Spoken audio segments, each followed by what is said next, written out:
Twitter has changed its icons to already be filled in like you liked or replied to the tweet.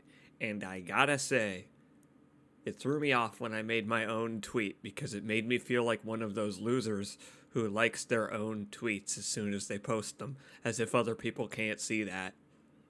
It's gonna give it a little popularity boost to get it started, you know? I would be one of those people if I could do it anonymously. You know I would be. I did it back in the day. I refreshed my own YouTube videos to make the view count go up because I thought that would help. Should I do an at everyone? It's like 6:30 in the morning. I shouldn't do an at everyone when it's like still probably 3 or 4 a.m. for most of the US. All my European viewers will be here though. What's up, European viewers and European Union viewers? UK and European Union viewers. We're gonna play Crash Bandicoot today, once I decide if I'm gonna make my ping or not. Whatever, I'll do it. I don't care. It's Saturday morning. What have you got to do besides watch me play Crash Bandicoot for you? That's what I'm gonna do. Shut up. Oh.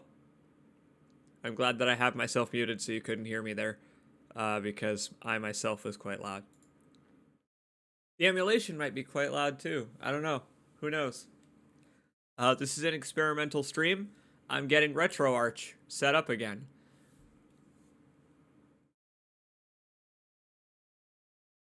And I am very excited. But I think I've got the volume and stuff set up so that it won't bust our eardrums or anything like that. I have a layout that I have to re-enable, but I'll do that piece by piece so that you can see it. Why not? I'll construct the birthday layout that you never got to see. Who knows? Maybe you will get to see the birthday layout. Maybe I'll still do that birthday stream even though it's like 2 months out of date now. Because I never did it, and I do one every year. Insomnia pays off. Yeah, it sure does. Lonely Mudkip, hey buddy. Also says, wow dude, you're up late / early. Thankfully, today, it is early, not late. Not so thankfully, I had to take some... I had to be medically induced to sleep. I had to take some knockout medicine because that's what insomnia does to you at its worst, is you literally can't sleep. You literally can't physically fall asleep anymore.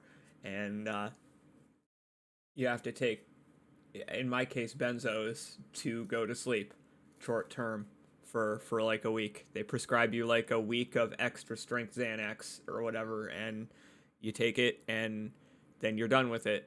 You wean off it and you're done with it. And it's like, my God, REM sleep. Thank God I've missed you. Oh, I've missed you, REM sleep. 12:30 a.m. in New Zealand. Yeah. Yeah, we got some night owls, we got some mid-morning owls, we got some midday owls. It turns out that 6 a.m. is the best time of day to stream. For me, it turns out that I should do my live streams at like 7 a.m. because that's when the most people will show up.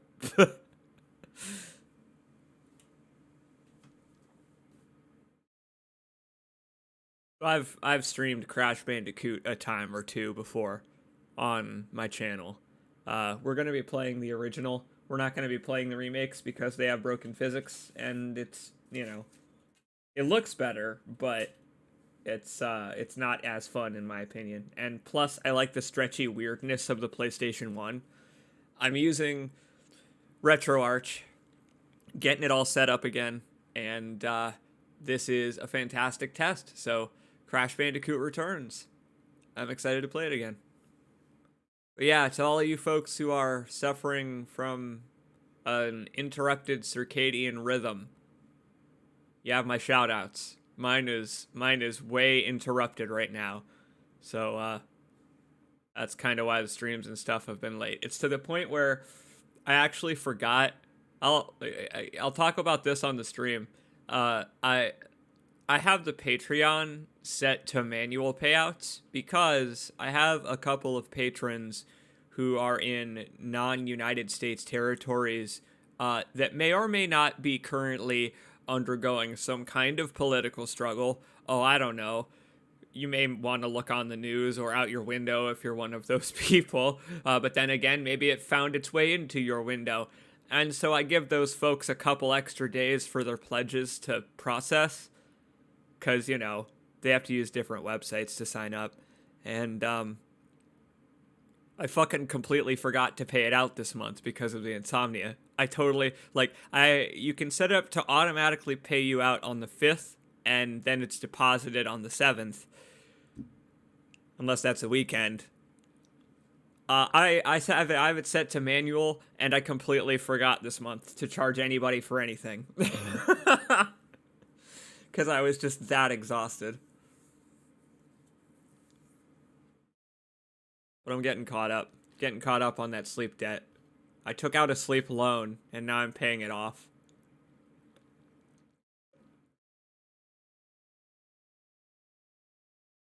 Why don't I do that right now before I forget it? Excuse me. Before I forget again, let me just take care of that, because I know I'm gonna.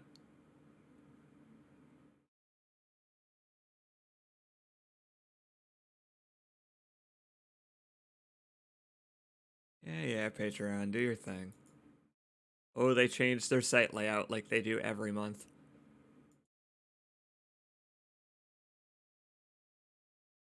That's the nature of ADHD, is it causes you to forget these things the moment they fly from your brain, unless you write them down. And so I write a lot of stuff down on sticky notes and text documents and stuff and stick them on my computer. But in the moment, it's easier to just take care of that stuff. It's just one click. That's the thing, is it's just one click, but it's a hard to remember click. I have so much sleep debt, I should file for sleep bankruptcy, says Lonely Mudkip. Get a sleep bailout. I gotta take out a sleep mortgage. Get a comfy place to sleep. Let's see. Alright, so this probably won't blow your eardrums out. In fact, it may be way too quiet. I don't know. Let's make it so that you can see the video game. I don't know how to do that. I'm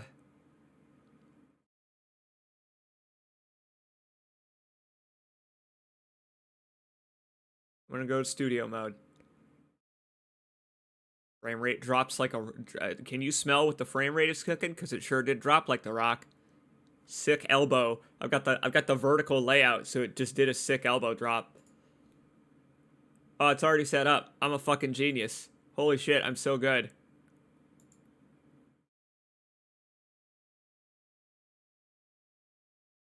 I'm pretty sure I got it.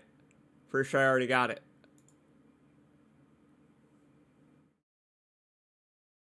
Now, before I swap, let me just say, I may not be that much of a genius because the PlayStation 1 is not 4:3, so I'm going to have to crop this anyway. So even though I am a genius, I will still add the oh no at the end when the game eventually does show up, because it won't fit in the box that I made. It's not going to fit in this box. I made a box. This box is for the stream I was going to do for the birthday stream. But I didn't end up doing the birthday stream. You think I should leave the black borders? Or would you prefer flannel for the borders? Because I could add the flannel really easily. Let's see. Splash. Where is it? Yeah, there it is. But I feel like that would get distracting with it moving so fast.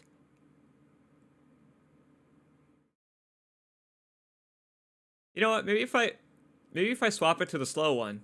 Here, hold on. Time for some behind-the-scenes shenanigans, because I always do behind-the-scenes shenanigans at like 7 a.m. Yeah! Hooray! Turn everything on. Yeah, make it look horrible. Oh, hey, there I am. Hi! My webcam works too. There we go.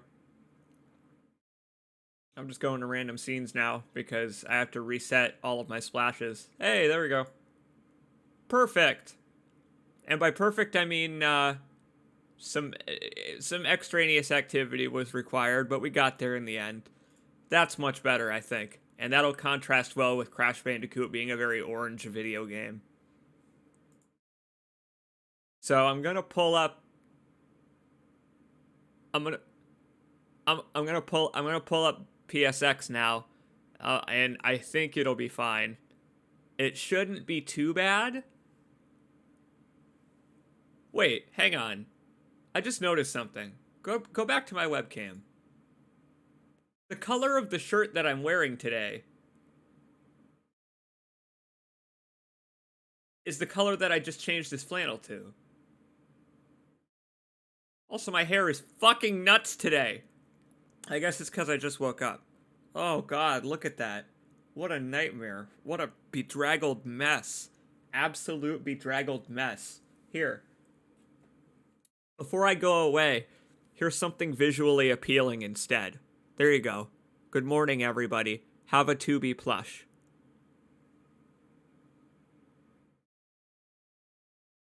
Now go away, me. Okay.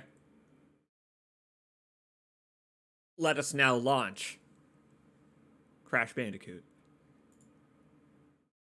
Yep, didn't work at all. But I know how to fix it. Yeah. I just gotta crop the window again.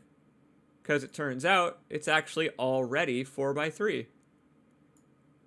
Oh, not exactly. That's what I was talking about. Look at how it ugly. Oh no, PS1. Oh no, PS1, why? I think I might have just said PS3 by mistake. But it's also true for the PS3, believe it or not. It's just opposite. Okay. You wanna learn something weird. The PS1 won't actually fit in this box at its normal resolution because it doesn't run in 4x3 natively, technically speaking. It's squashed to run at 4x3. Natively, I believe it runs at 5x4, which is close, but not the same. See that extra little tumor that's jutting out there to the right? I gotta crop that.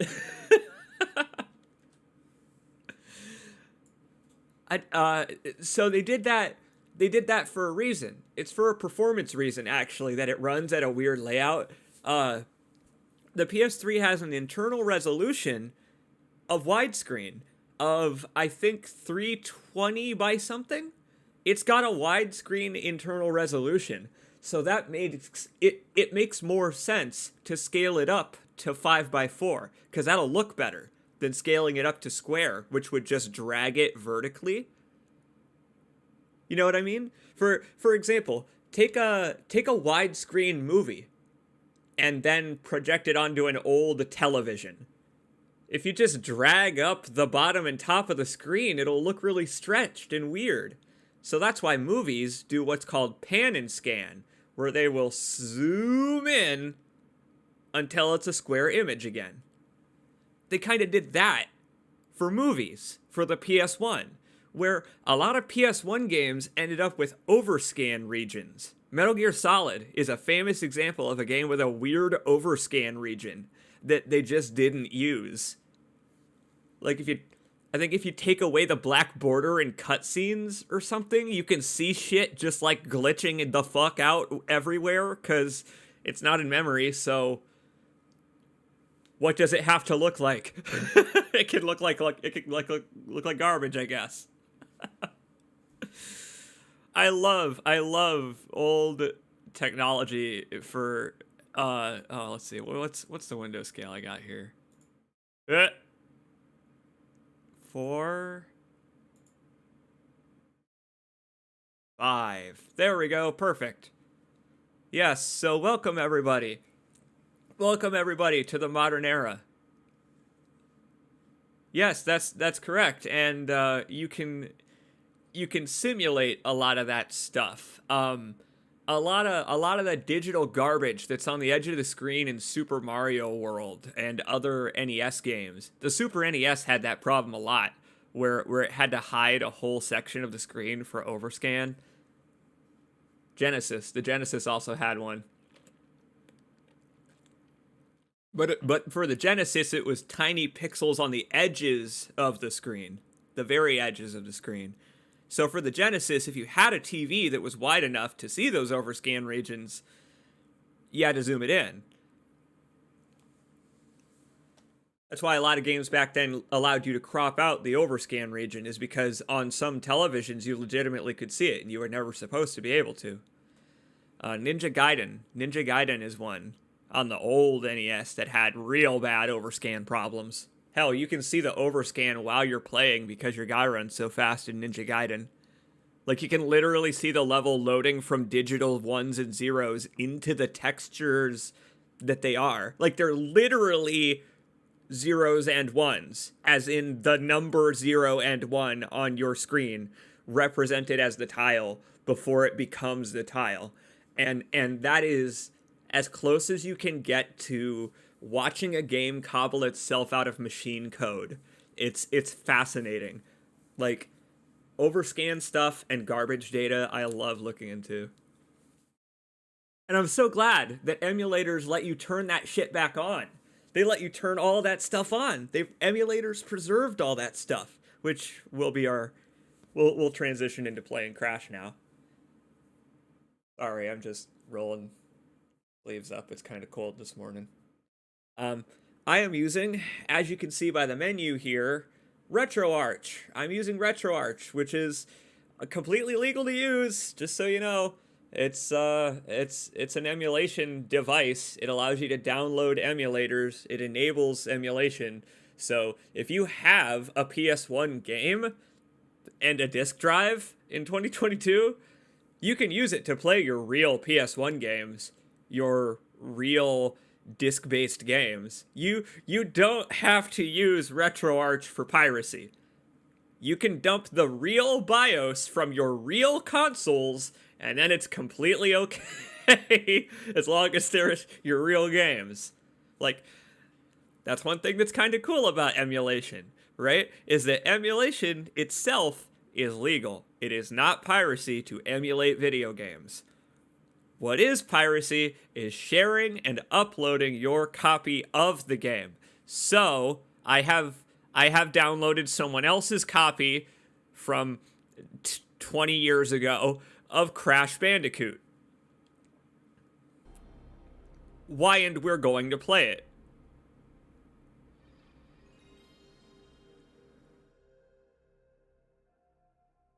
I may need to turn up the volume. I have not messed with any of the relevant settings for this particular core. RetroArch allows you to download... Oh yeah, we need to turn that up. Many different types of emulators for each available console. Get that way up there. Let's get that to like 37%. That sounds fine. Wow, that was actually quite good.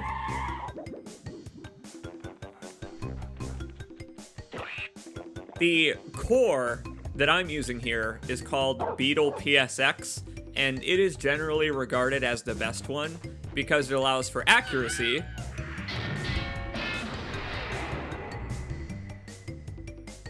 while also letting you enhance stuff like the internal rendering resolution, so that you can make all of the jagged edges look nice and smooth, or as smooth as you want them to. You can make Crash Bandicoot look like he is sharpened to a knife's edge if you want. Some people don't like that look. Some people prefer the crunchy, old school look where it isn't enhanced at all. And you can totally turn that stuff on. But here you go. Check it out. See those black bars on the top and bottom of the screen? Here, let me make my overlay go away real quick.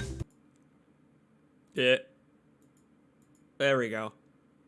If I make my overlay go away, that's what I was just talking about. Check it out. That's actually a widescreen resolution that is being upscaled to a square resolution. So Crash Bandicoot specifically always has these black bars at the top and bottom. I think sometimes they even go away, sometimes those black bars go away on the map maybe, but it was a trick that this specific game used that not all of them did, but the PlayStation 1 had the ability to do. That was something that it could do, was turn that resolution that it ran at into a square, into 16 by 9, into 5 by 4, and it could just do that. And it was unique in that way, because so many other consoles would just end up with, like, crap there in those black bar regions. They would just end up with, like, orange, blue gradients, or the textures of the tiki torches in the background, or whatever. Like, oh, that stuff fascinates me so much. There's a wonderful write-up by some of the creators of Crash Bandicoot about how this game was made that I mention every time I stream this game, because it's how I know all this stuff, and I love it so much. I love it so much. Let's wait for a second. Let's wait for a second and watch the intro. Why not? Go ahead. Oh, maybe it doesn't. Maybe it plays demos if you wait. Maybe you have to hit the start button. I haven't played Crash Bandicoot since, I guess the last time I streamed it, which was several years ago, so let's find out if these are level demos. But Dr. Cortex, we have not determined the cause of past failures. Morons! This Bandicoot will be my general, and he will lead my Cortex commandos to world domination. This time I shall reign triumphant. Alright, General Crash Bandicoot is kind of a scary prospect. Into the vortex! But Dr. Cortex, the vortex is not ready. We have no idea what it could do. Failure again. Capture him! Uh-oh. Prepare the female bandit. I'm wondering if she looked like that before transmogrification. Because if so, they don't need to do anything. Like, they already got the furry part down. Was Crash Bandicoot already wearing pants before they tried to make him into the general of their army? Because if that's the case, then Crash also is fine. Like, I mean, Crash has his jorts and his shoes. What more does he need? Later on, he gets a rocket launcher, so he actually does kind of become capable of being an army general. Nope, we don't need to see that again, thanks. But I think it may give demos this time. Yeah, it's fine. You know what, I've never actually watched these. I want to see if they collect all the boxes or if they just ignore them or whatever. I don't know. I have such reverence for Crash Bandicoot. I love this damn game. It is one of the first games I ever played, and it holds up as such a pure and simple experience. It really, really does. Oh, look at that Z fighting. It's great to be able to just admire this without being the one playing it. Being able to just watch these demos. Oh, I like that they are collecting the boxes. They're showing to, like, beat the enemies and stuff. I wonder if they'll go down the gem paths just to show that there are secrets, you know?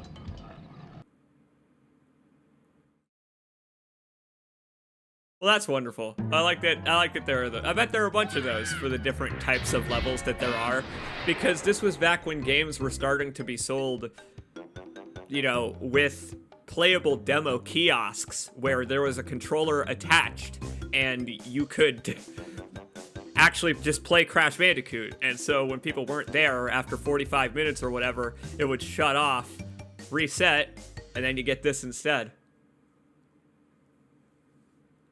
Those jorts used to be jeans. I don't like that. I don't like that prospect. Yeah, they do. I like that they run through just a couple of the different locales you'll be visiting. Just to give an idea, a vertical slice of the game. But you see, this is how you know that this was meant to run on kiosks, is it still has the game's logo on top. So, it is meant to, and it also covers up the game's UI. So, no matter where this runs, no matter what TV this runs on, even if it's at like a McDonald's or something, you'll still be able to see what game it is. Isn't that interesting? Those are the kinds of considerations that they don't have to make today, because video games aren't sold in physical stores that way anymore. Have you been to a GameStop? They don't do that anymore. Wah! Well, we've seen the origin story of Captain Australia. Let's hit it. We've got a lump of fruit to munch on. Aw, I love how the game just starts you where the intro leaves off, with Crash Bandicoot washing up on the shore after falling out the window. I always thought that was a lovely, simple, Wile E. Coyote style cartoon setup where it's like, that was a tiny little Looney Tunes short, and now you're playing what happens when the Looney Tunes short ends, and they say, that's all, folks. But what if it wasn't all, folks? Let me just crop this. Oh, there it is! Look! Right now, on this screen, you can perfectly see that weird 5x4 I was talking about. Oh, God. Oh, how do I fix... Just those little bits sticking out at each end. Maybe I should crop it to the way it was when I was a child. Because, see, back in the day, I got a stretched Bandicoot. This is the Crash Bandicoot I got. One with no bars on the top and bottom. How do I size about center in OBS? Surely they let you do that. Oh, he's getting more wide. This is a fruitless endeavor. That seems way too hard. I'm gonna leave the black bars. Crash Bandicoot in the PAL region. That's the one we're streaming today. Alright. Welcome to Insanity Beach. Lovely this time of year. Maybe you can turn on aspect ratio correction in the options for this core.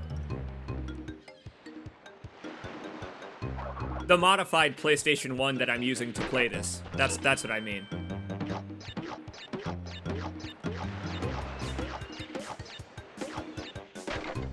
Always liked how the sound continues to get higher, even after bouncing on one full box to completion.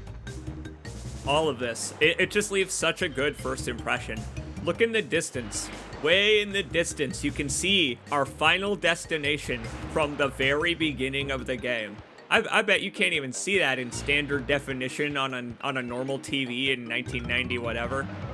That's Cortex's castle back there and his stupid blimp. I'm gonna set his dumb blimp on fire. On the blog that I read about the development of this game, it's a wonderful blog, they spoke about how that was a design goal, to keep the castle in the background at all times, if they could. Anytime Crash Bandicoot got up high, above the clouds, anytime Crash got high, he would see his final destination. Me too, buddy. Alright, so, I love this game still. I love it. Crash Bandicoot is just happiness in video game form to me. Like, sometimes it's a completely miserable experience.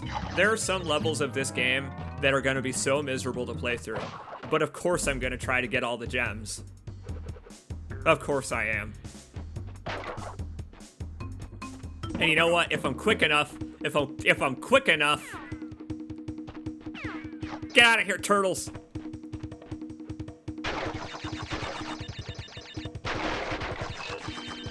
Crash Bandicoot is here and he's got a need for speed. Oh, he's getting froggy. Oh, shit.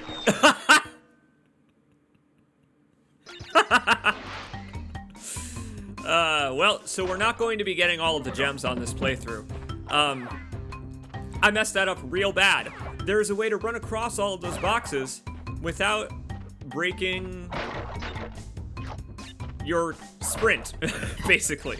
But I have no idea how to do it on purpose. I've only ever done it on accident. We can still get all the boxes, don't worry. We'll still get all the boxes. We just won't be able to run directly across like a cool badass. They did this nice thing where they put a shadow underneath Crash, so that when Crash is in the air, you can always tell where he's gonna land. I like that. I like that a lot. So many video games make use of that tiny little trick, but it matters. So, okay, I am exactly as good at Crash Bandicoot as I thought I would be when I started this stream, which is great. I'm pretty okay at it. But based on Crash's heaving back there, they could have worked a little harder. Maybe we'll go back and get the gems. Maybe we'll go back and get the gems because I just hate Cortex that much. I just hate science progressing unethically that much. Jungle rollers.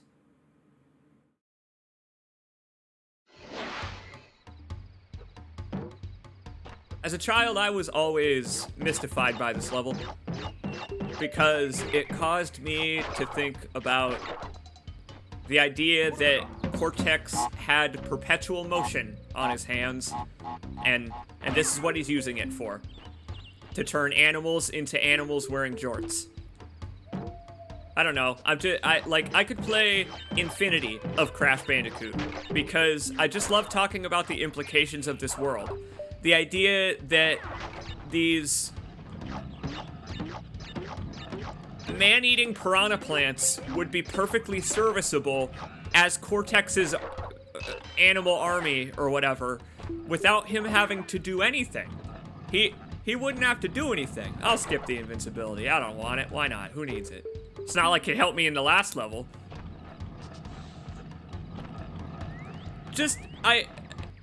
Those man-eating piranha plants would have served perfectly fine. But instead he decided to transmogrify all of animal kind into bipedal army soldiers. My question is, why did he do that when the skunks can already talk? He didn't need to do any of that.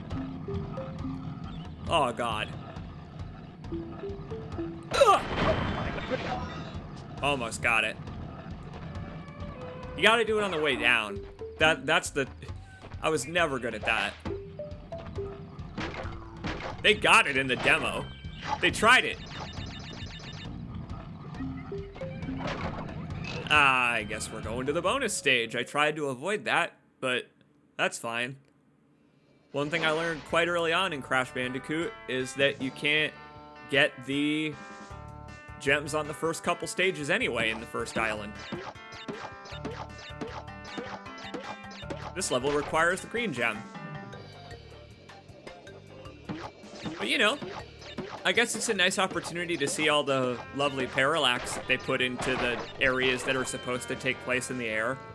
Look at that lovely parallax in the background. The way the different layers of trees, like, the fact that that's not a 3D model, like, look at the branch that's just to the right of the portal. You can see where it turns into a two-dimensional sprite. It almost looks like Enter the Gungeon, in a way. How they're having the sprites projected at the screen at an angle so that they don't look flat. That tree branch that's just wiggling back and forth there is projected towards Crash. But the leaves themselves are still a flat sprite. Oh, that kind of weirdness is so much fun. Oh, hey, it's my girlfriend. I did it. I saved my girlfriend. Now I just gotta collect all the gems. Love a good parallax. You know me too. Crash 1%. That's me. Crash is a 1%er. You know what? He is, actually. You know what? Crash rides the broken road in Crash Bandicoot 3. He gets a motorcycle, and he gets a rocket launcher. Does he have patches? Does Crash have patches on his cut in Crash 3? What patches did they give Crash? I never thought about the implications of that. Never. Again, that's what's so fun about replaying these games as an adult, right? Is just considering the implications while I play through the same gameplay that I enjoyed as a kid. I can recontextualize it. Right here, Crash just did a sweet arm pump, not knowing that he's about to be hit on the head by a whole bunch of boxes. Like, he was like, yeah, I did it! Yeah! Ah, no, what's this? Sorry, Crash.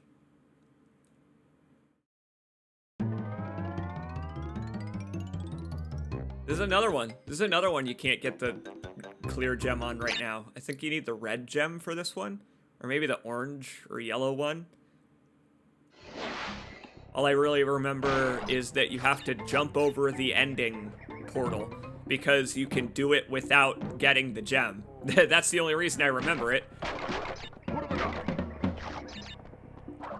Hey, I gotta say, Crash's collision in the Crash Bandicoot remake was lauded for being pretty lousy, for being the standard Unity bean shape instead of kind of an oblong circle, which would have been better, or a more of an oblong rectangle, perhaps. His hitbox in the original wasn't very good either, let me tell you.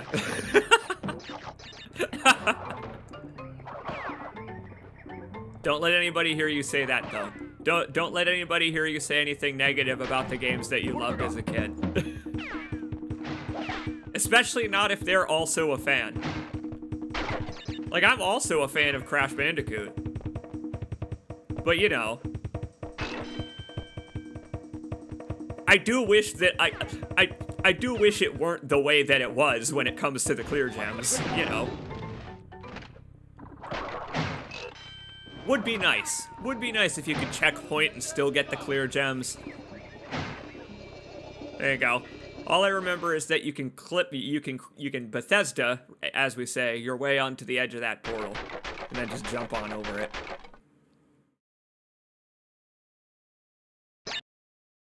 I've done it. That crashed the Bandicoot.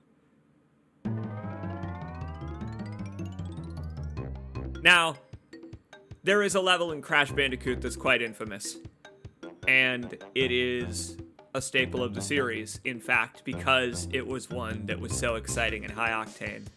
And I gotta hand it to the boss fight with Papu Papu that's upcoming. It is absolutely terrifying and completely thrilling. Beats cinematic games like Metal Gear in all respects, in my opinion, in terms of pure cinematography mixed with action and engagement. Before that, though, we got to get through this crappy level called Boulders. I don't know, something about running away from the camera or towards it or something. I don't know.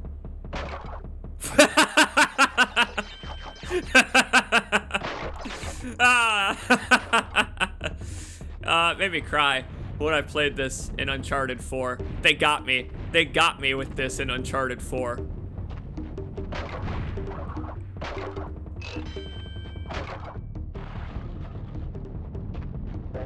Even though they changed it to be all Nick Arcade style, having a score system and a live system. Sorry, Nathan Drake, you got the alternate universe. You got the Sonic the Hedgehog version of Crash. I'm sorry, most of his games are bad. Oh, that instrument just spells death in Crash Bandicoot. What is that instrument? I used to know the name of it. Where's Chris Redfield? He's already been through here. Why do you think all these boulders got a crack in them already? Oh god, I was looking at the chat. Well, I guess we're getting all of the clear gems on the first island again, because this is, I think, the only one on the first island that you can get. Besides the first stage, which is a gimme. The rest of them require the colored gems, which we're not gonna get for quite a while. Just for the record, in case me having bit the Bandicoot dust twice isn't an indicator enough, this is a pretty casual playthrough of Crash. Because I mean, I love this series so much. There's just so much to admire about it. I just love his frantic panting. Like, that's how it makes you feel when you get through a level. With that amount of... Like, for example, if you die like 40 times, right, in the middle of a really difficult level, and you really struggle, seeing Crash Bandicoot, like, sweating it off at the end there is almost a bit of relief, where it's like, hey, you had a hard time too. You also got exploded into shoes a lot.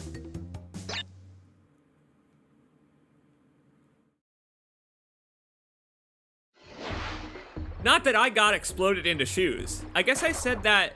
I said also, implying that I endure the same pain as Crash when he experiences death, which is not true.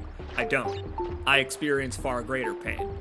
Because, you know, it's archived. My pain is archived. Crash's is only temporary until the next life begins. I love the butterflies flying around him and stuff.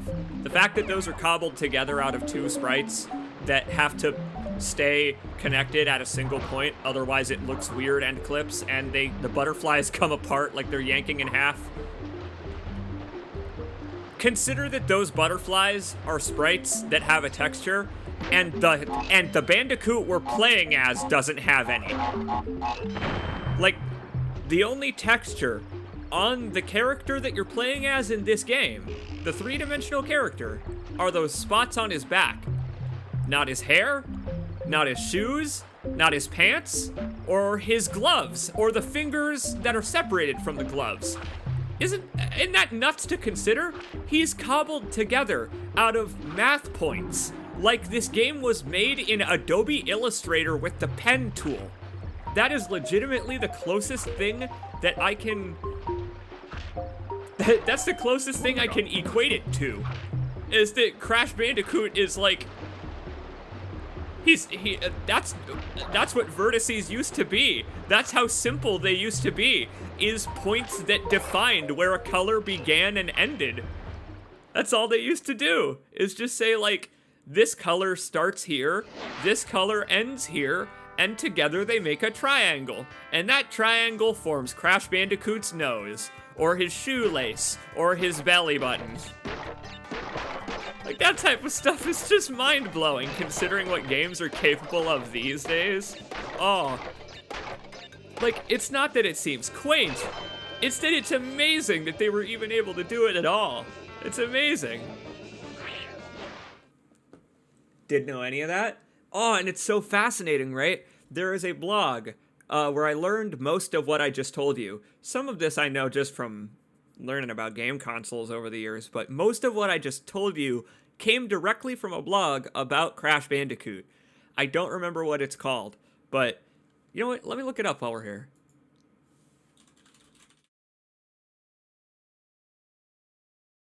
Oh, it's by Andy Gavin. Yeah. Here you go. I'll post it.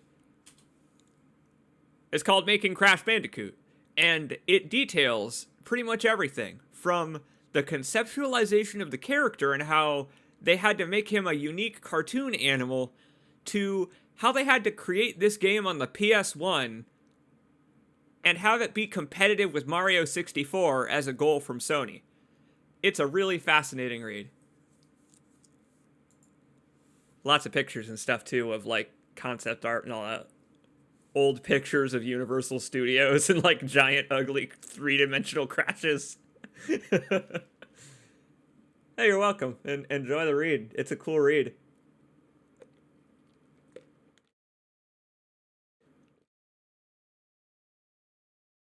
This game competed with Mario 64 to be the first 3D platformer. Can you believe it?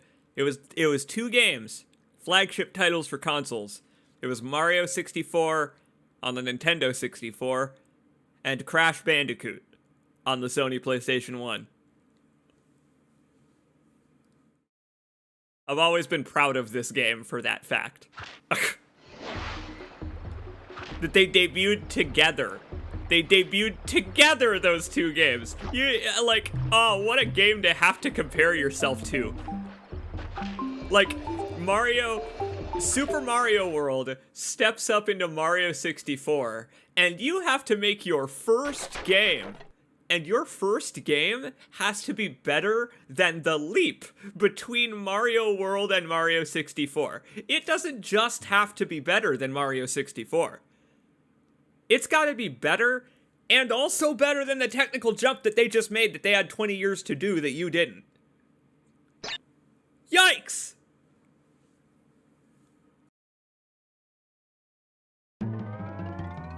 But just so you know, they did it, and Mario 64 sucks, and this game's much better than Mario 64. It holds up so much utterly better than Mario 64 does. Case in point, the best boss fight in video gaming history. Papu Papu.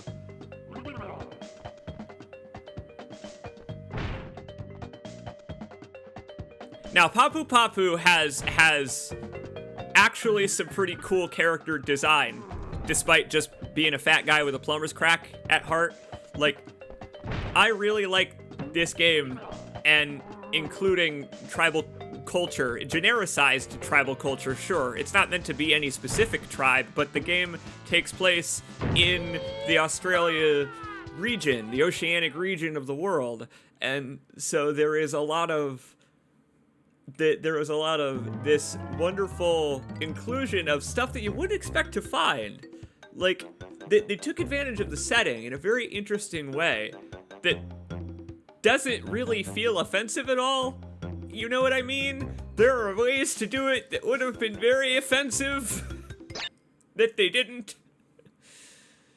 And when Crash Bandicoot gets tribal tattoos in the latest games, that's why it actually kind of gels with the aesthetic. Is because, like, at first you think it's weird and stupid that Crash Bandicoot gets tribal tattoos, but then you notice that they've been doing tiki torches since the first game, and it's like, okay, I guess. Maybe Crash Bandicoot's tribal tattoos are an ode to the real culture?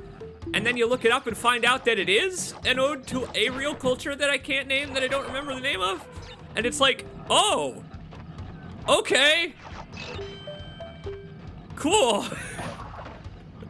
Like, that's the type of thing that is really neat about game design, in my opinion, is that you can wear your influences literally on your sleeve.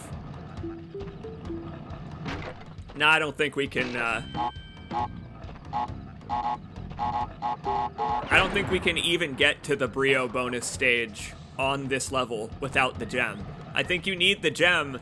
Man, that's really brutal. I don't know if the game ever does anything that's that convoluted again. You need a gem, and then to come back to this level, and then on the gem route to get the third Brio token to get the Brio bonus stage.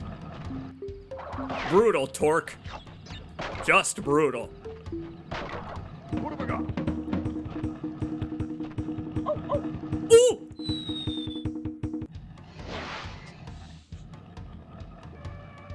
Alright, so invulnerability has done nothing but get me slaughtered so far. I feel like Aku Aku and Uka Uka are working together. They are in cahoots. Again, Cortex over here with perpetual motion on his hands, and he uses nuclear energy. Wrong? He uses nuclear energy the Teenage Mutant Ninja Turtles way? Like, I don't know, man. What have I got?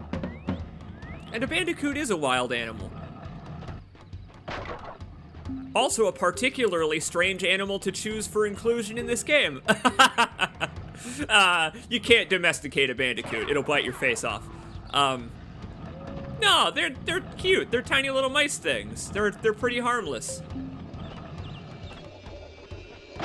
But I believe the blog goes into why they chose a Bandicoot. His original name was Wuzzy the Wombat, because they wanted an animal that was from, for example, the Wile E. Coyote School of Design, where it was from a region of the world where there weren't many cartoons, and so they could do stuff like this. Legendary level.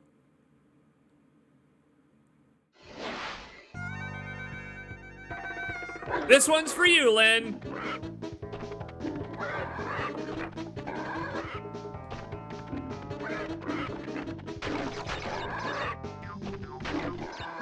Anytime I ride this thing, it's gotta, I mean, please stand for the national anthem, am I right?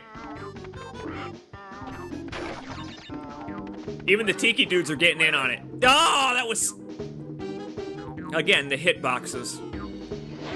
Welcome to the PlayStation 1. Maybe we're not going to get any of the gems. Maybe this is where I finally accept that minimalist runs of games are okay. Maybe we'll just get 0 gems. Low percent Crash Bandicoot run. World record.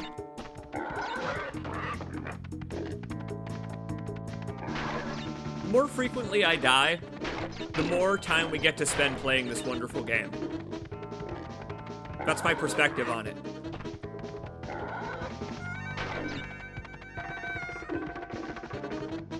But yes, they wanted to choose an animal from a non-standard location, so they could set up interesting comedic scenarios. Like how Wile the Coyote is a coyote, so he's in the desert and he's always hungry. What would a coyote in the desert always be chasing? Oh, I know. A roadrunner. What if we exaggerate the roadrunner to make the roadrunner be really fast and the hero? Quote unquote. But he's also kind of a dick. There you go. That's a recipe for comedy right there. Well, Crash Bandicoot, it had a lot of those same influences in that they really did look at Looney Tunes cartoons for design. Which is why Cortex looks so weird in this game. No offense. They nailed the humans in future games.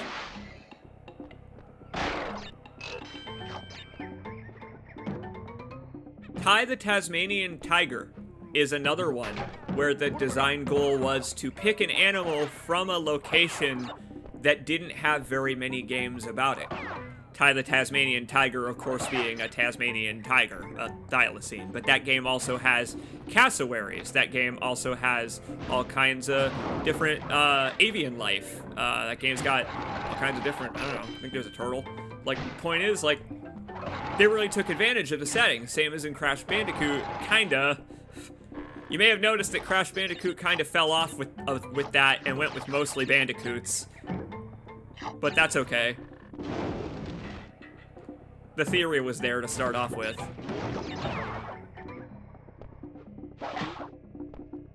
Yeah.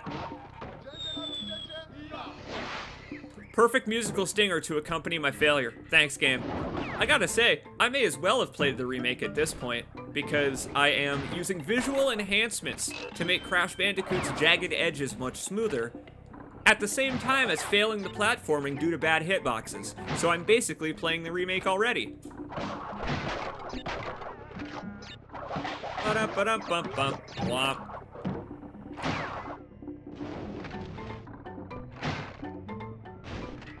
These levels scared the hell out of me as a kid. They really did. I get immersed in games very easily. That's part of why I play them for you, is because I get immersed in them really easily. That,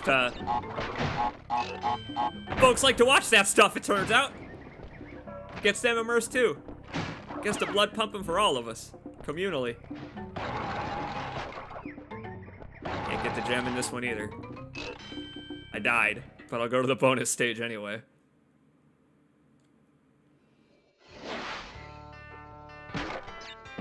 What was I saying? I've completely forgot. This is mostly a stream of consciousness. A literal live stream of consciousness. Ah, right. Speaking of streams of consciousness. Yeah, this used to scare the shit out of me when I was a kid. These gate-based levels. See, you're climbing the gate to get over it, you see. This is called the Native Fortress. The last one was called the Great Gate. Like, he could just walk around. Look, he could just walk around. Why has he got to climb the thing?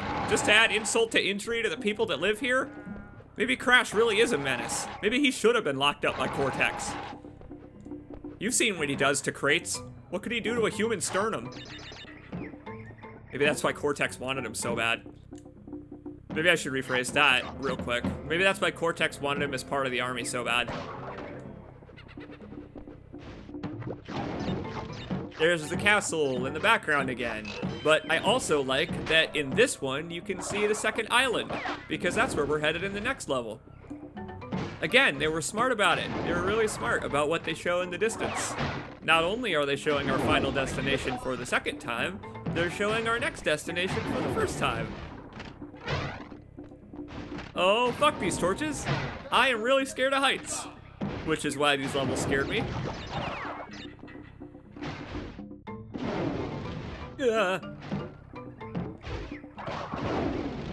It's the one that's 3 of them. The one that's 3 of them in a row is the real dick move one, but I think that one's on the next gate level. I think. I'm gonna hope. Ah. Whoa. To quote one video game donkey. Huh? Now, I may die 1 or 2 times on this live stream, but one thing I always liked about Crash Bandicoot is that though your deaths are mostly to pits, they do still have those animations where Crash is, like, eaten by the plant and it leaves only his eyeballs and stuff. Huh?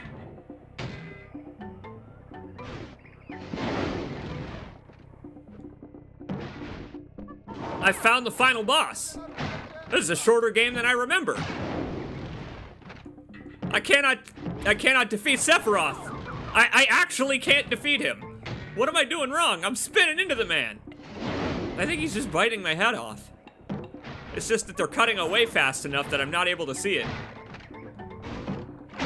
You know, cutting away from the inevitable gore. You know, this was made by Naughty Dog, and they do love to traumatize their employees with gore. What? I'm beefing it real hard on this piranha plant. You know what? Maybe it's because I'm calling it the Mario 64 term and Naughty Dog is offended. I almost thought he was gonna do it again. Yeah, so we can't get the gem on this one, so I wasn't too concerned about beating it without dying anyway, I will say.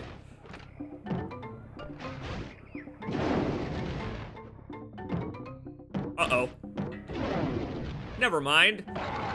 Love that I did the part that I was concerned about on the first try. You know what? It took away my... Well, it took away one of my extra lives there, but also, it took away my fear. Feeding that piranha plant, myself to him for lunch. Made me humble. Unable to be embarrassed by anything else. I like this thing at the top of these gates.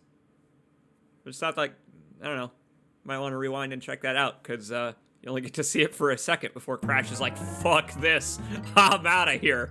I'm walking across the ocean. Screw that level, it's got man-eating plants. I told you that Cortex could use those for his army. My god. There you go, there's some self-demonstration. Jesus, Cortex. Up the creek indeed. Crash is like, are we good? I swam my way here. Bandicoots are excellent swimmers. They will wash up on the shore of any beach. He's like, please, no more man-eating. Aw, crap. Like, just the idea that, like, after a gauntlet of man-eating piranha plants, your first obstacle is a man-eating piranha plant. Like I said, this game's got a cartoon sense of humor.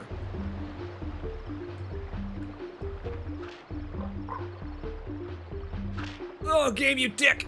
Oh!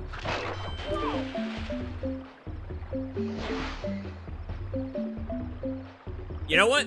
This is a good opportunity to show off something cool about Crash Bandicoot, provided you can get the gem in this level, which I'm still not sure if you can. This one may be a yellow gem path, I don't know. I've forgotten if this is the one that has a gem route at the end.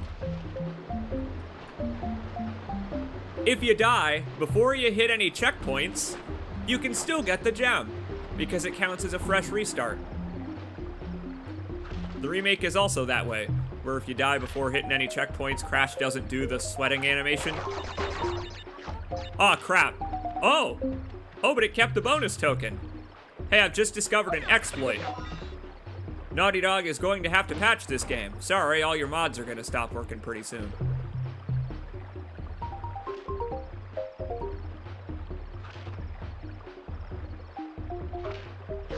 Oh boy, Crash. You can do it. I know you can. I've literally been doing it since I was a child.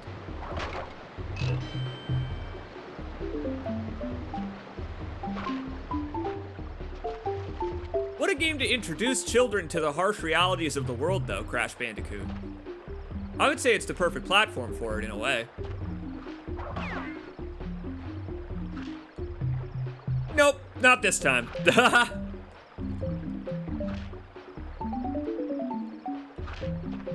Patience, young CJ. You've hit a checkpoint now. Your mistakes are committed. Don't commit anymore. It's like I hit Control Save on Crash Bandicoot's life. And I love that the checkpoint is just before the hard part that would cost you the gem. Thanks, game. Would you just take a look at this scenario that they've set up here? I have to jump one Crash Bandicoot onto this box.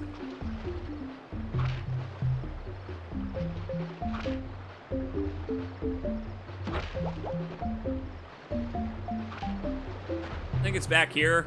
I think. Yeah, there it is. Again, game. What a dick move. What? I'm sorry. I'm sorry. What? I'm sorry. Come again? Hold on now, Crash Bandicoot. So that, I feel like that victory was robbed from me a little bit there by Crash Bandicoot falling into the non-existence void. This game's exactly as I remember it, actually, funnily enough. Alright, so I guess the wall counts as a pit here. Well, I guess we're not getting a gem on this one. I believe if I break all the boxes and still make it to the end of the level, it'll still be like, great, but you died, idiot. So, well, we'll come back and do it later when I've been playing Crash Bandicoot for several hours and am much better at the game. And, you know, not more tired. That's the less likely scenario, is that I'm more tired and my reaction time is more shot by having played Crash Bandicoot a lot. What's your experience with Crash Bandicoot? All you folks who are presumably hanging out here this morning, welcome. We're about to fight the second boss. Another classic fan favorite. Do you like Crash Bandicoot? Tell me how much you like Crash Bandicoot and how much you think I should join this guy in the insane asylum for my, I don't know, perhaps overappreciation of this game.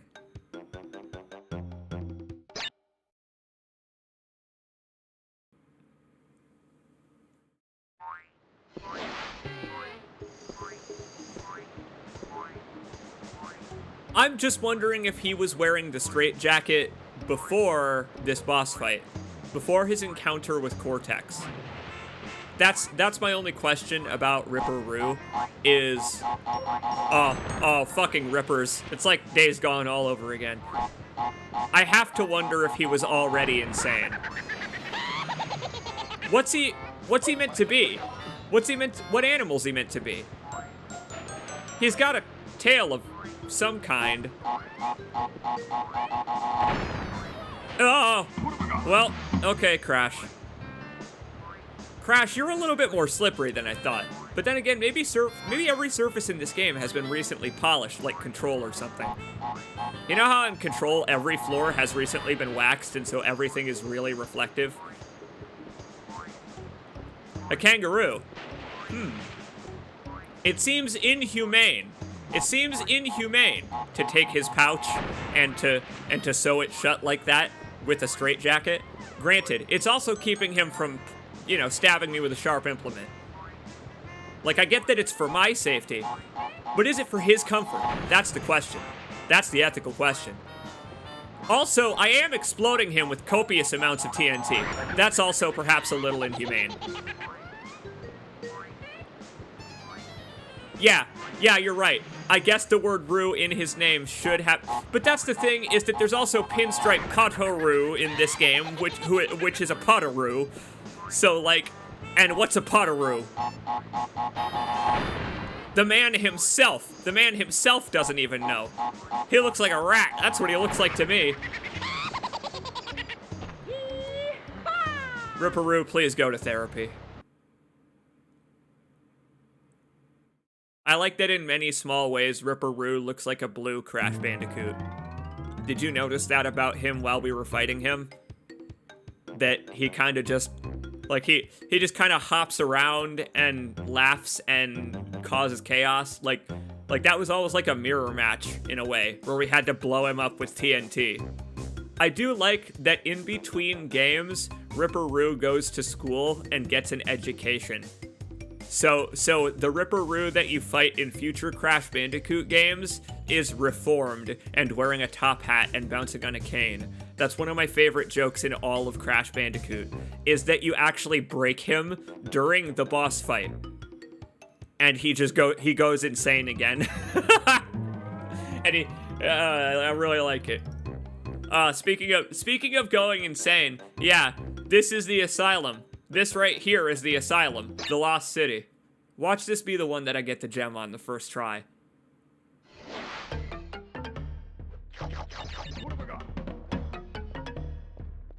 Fond recollections. Oh, what a dick move right off the bat. What a dick move right off the bat. If you use this to get back across, you can't get the gem in this level, because you need to break the boxes to get the gem. So you gotta make that hard, stupid jump right at the start twice. Thanks, guys. But I do love it. I mean, of course I love it. Of course I love it, or I wouldn't be playing it like every year or two for you folks. Like even now, even to this day. I'm glad Ripperoo decided to go to therapy between games. I'm glad that the beating from Crash was all that he needed. With the sight of these jorts, was all that he needed to know that he was doing something wrong in life. You know, to fight against the jorts, to not want to be on the side of the jorts. That's what I meant. Like, he wants to be a member of the Jort Squad.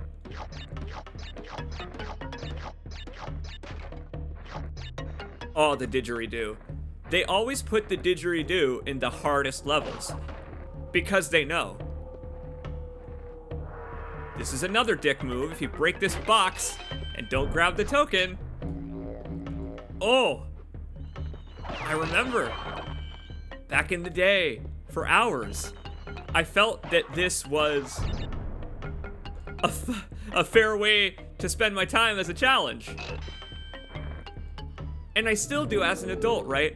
Where it really is a test of memory and skill, right? Where these levels aren't very long. The longest level in this game is maybe like, I don't know, 8 or 9 minutes, and it's this level, or the follow-up. Like, it's pretty early into the game even. So, doing it all in one shot, getting all the boxes and all that stuff, that's not actually that hard to do, or that much of a time investment. What it mostly is a memory challenge. Can you remember the obstacles that are coming up? Do you have the muscle memory to react to them? Can you jump on the platforms with enough dexterity consistently? And that's what I liked about it. I loved that about it back in the day, that it was about building consistently. About building consistency, rather. Consistently building consistency. It was really rewarding back in the day, that being good at the video game itself kinda made it easier a little bit to go back and play the earlier levels, where collecting the boxes on them would otherwise be a pain in the ass. Where it's like, oh man, I'm better at the game now, so this bonus level isn't gonna be an annoying challenge I'll have to do over and over again, surely.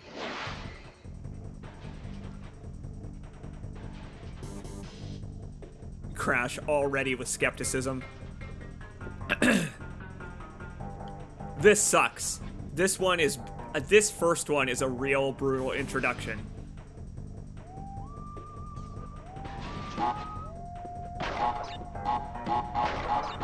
Ah, God! Oh, God!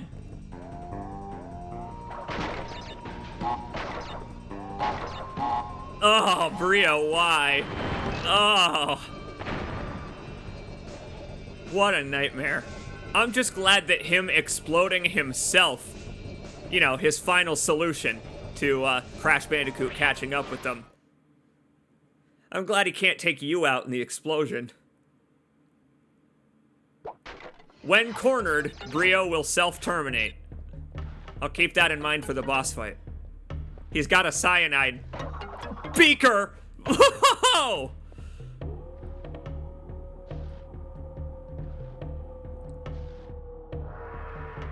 Now that was possibly the most evil lizard in all of Crash Bandicoot. Look at those things. Again, terrifying to a child. Like, those things spell the death of you trying to get the gem, which is why they are scary. They are scarier because they stand in the way of you getting the gem, which requires not dying. It's kind of wonderful how they get scarier when you're playing that way. Like, when death as a concept in the game means something to you, you pay more attention to timing puzzles when you actually have something to lose. This box, you could beef it right at the end by missing this box.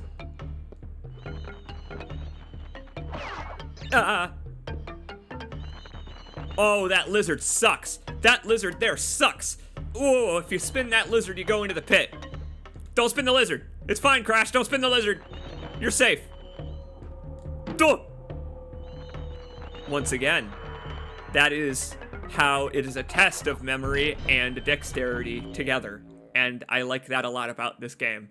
How I just remembered that it doesn't walk to the end of the platform. But I did still have to land there, and that's... Oh, that's the part that frightens.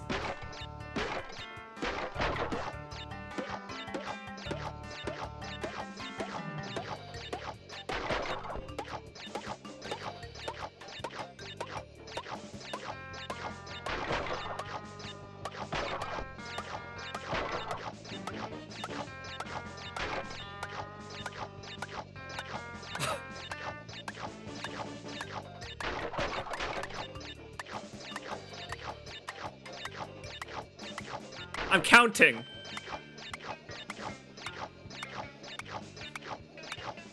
Because, I mean, come on. Listen to the sound.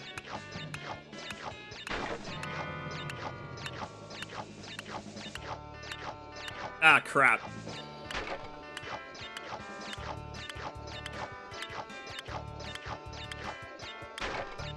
There we go.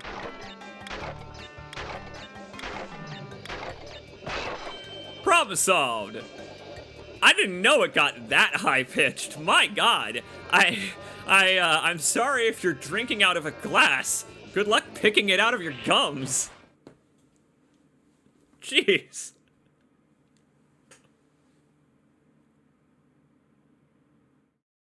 Well, that's fun. Well, that's fun. It's fun that it just like I mentioned earlier, that it keeps going. I didn't know that it keeps going. Speaking of which, let's keep going. Oh God, 2/3 of the way-ish. We're almost there. And the hardest challenges are yet to come, which is my favorite part about a hard level, is when they save the part that's the hardest for the end.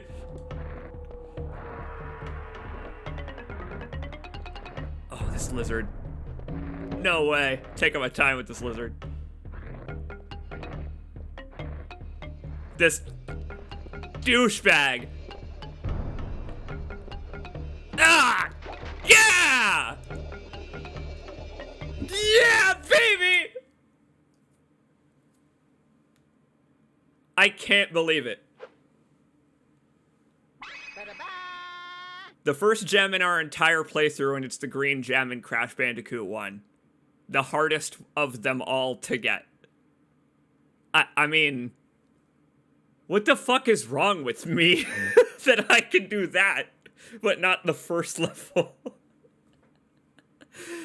The way Crash's jaw just unhinges in glee. It matches my own smile. It matches my own smile. We did it! That's 1 out of 32 down. And you know what? Thanks to this one, we can actually go back to the first island and do a gem that we couldn't do on the first island now. Hooray! You can defeat Dr. Wily now. We're one step closer to that Hadoken. This game fascinates me. That's, I guess, what muscle memory combined with stress can do to a human being. The true limits of human endurance.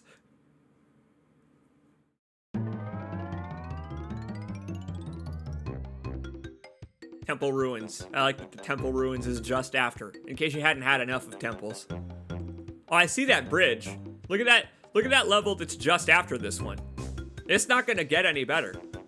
Like, look at where we are. We went from one of the longest, most difficult levels in the game to the Temple Ruins, and then look over there. You see, Crash, you got strife ahead of you, my friend. These levels scared the shit out of me as a kid as well. Like, what have I got? And it's because of the spiders that drop down. Obviously, it's because this level is, like, pitch black, and there are spiders that drop down from the ceiling. But there's a part, specifically in this level, where you have to run away, you have to run towards the camera, rather. You have to run towards the camera, and a spider drops. Yeah, that about happens, but with a spider. What have I got?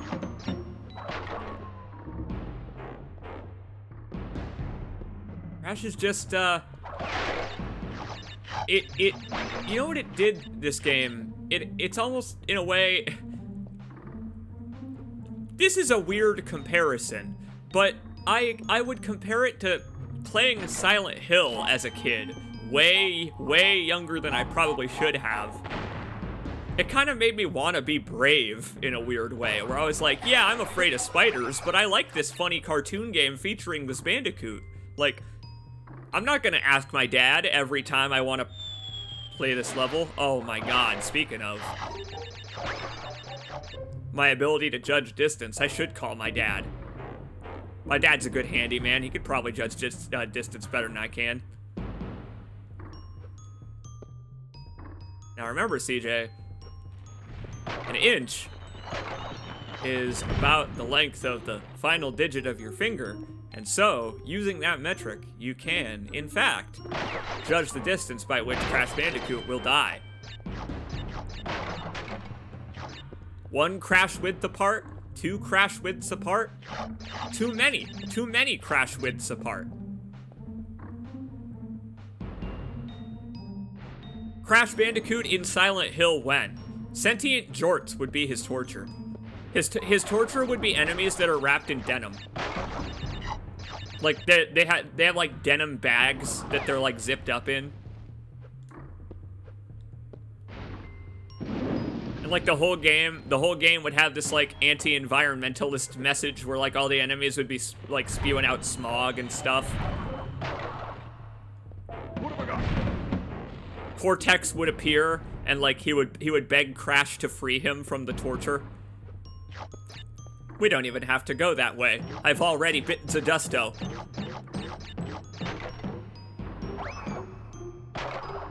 We aren't getting the gem this time. We'll have to come back for it later, which I'm sure I'm gonna do. Surely, I can be bothered. That one right there. That motherfucker right there is the one that scared me out of this level as a kid. And, he's right near the exit, too.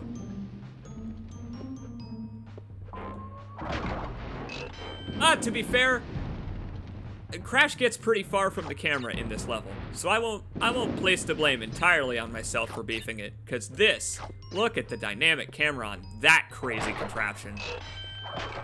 That had to be fun for the developers to program. Once again, the camera moves on kind of like Adobe Illustrator vertex points, like a track, a two-dimensional track that moves forwards and backwards as you progress through the level. So stuff like that had to be fun to figure out, the dynamicness of that angle. They look like Wumpa fruit to you. Yeah, you're just biting into a human heart the whole time. Ah, great. Yeah, a road to nowhere. It sure is. Yeah, I want to... Why can't we play Road to Somewhere? What have I got? Like, what? Why must we start off with Road to Nowhere?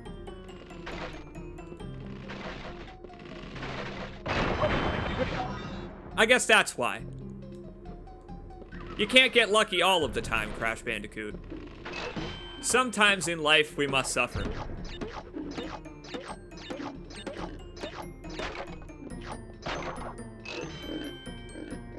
The fact that these hogs are invincible, this is their revenge for the previous levels they've endured, you know, upon which I've ridden on their back.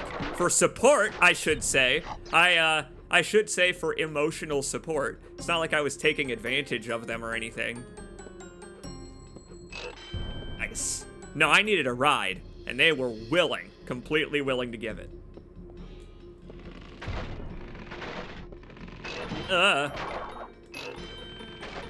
After all, Crash Bandicoot would ride on a hog again in the third game. Okay, he didn't appreciate that joke. Sorry. Not fans of being compared to motorcycles. If anything, they're taking advantage of you. It's true. They get to hoover up all the Wumpa fruit. They get to hoover up all the Wumpa fruit, clear out all the people that live in the area. They get to save their friends who are being turned into roast dinner by the tribals. And, you know what? Good news. We couldn't get the gem in this one anyway. I saw that tiny red gem.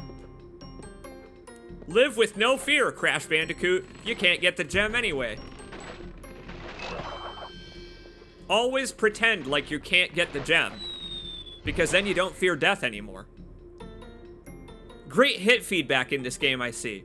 Well, it came out in the PS1 era of video gaming, where hit feedback wasn't really...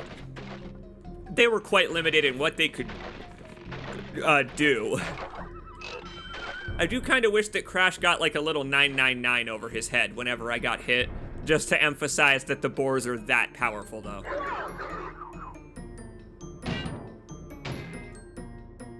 I'm dying a lot in this game called Crash Bandicoot. I don't know if it's known for that. I may need to step my game up a little bit.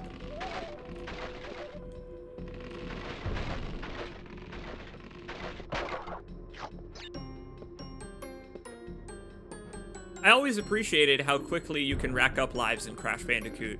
On the blog, I believe they count that as retroactively a bad decision. I think they should have been, I believe they say they should have been more a reward for, you know, doing something mildly dangerous. Meanwhile, Crash Bandicoot doles out lives like candy, so you end up with 99 really easy.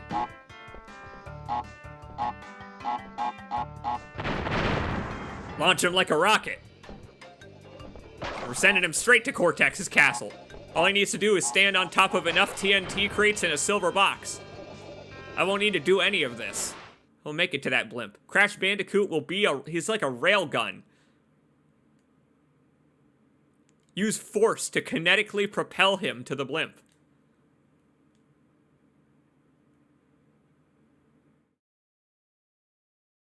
Use the boost to get through, as they would say back in the day. Okay, now this is what I would call taking advantage of the local wildlife.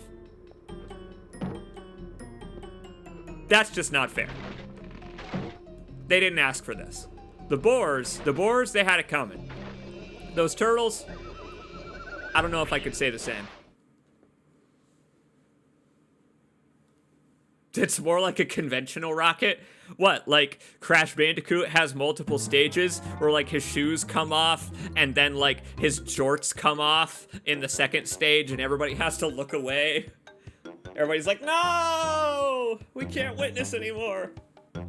The probe has extended.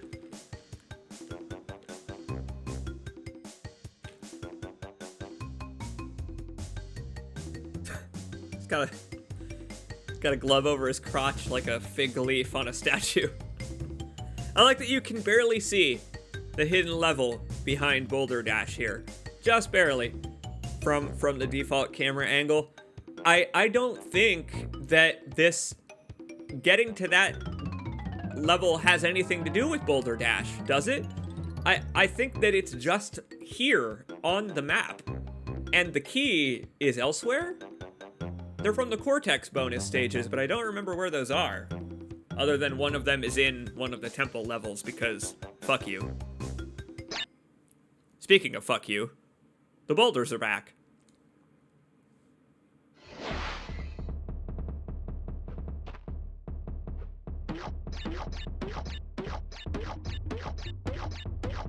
Love that the music's even more intense the second time. The music's like, you have even less of a chance this time, asshole. The boulders remember you.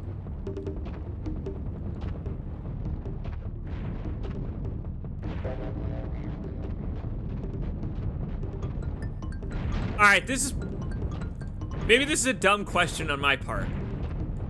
Why is Crash Bandicoot running downhill? That's the only reason that the boulders can chase him. Like, granted, they do some pretty supernatural things, like hop over pits, and they hop over pits that would fall into and roll over bridges because they hate Crash Bandicoot that much. I understand that they're not normal. They're inhabited by some kind of evil spirit, clearly. Why doesn't Crash just take a route that doesn't involve going downhill running away from boulders? Maybe it's the only way he can get aroused. Perfect time for a didgeridoo after I said that cursed phrase.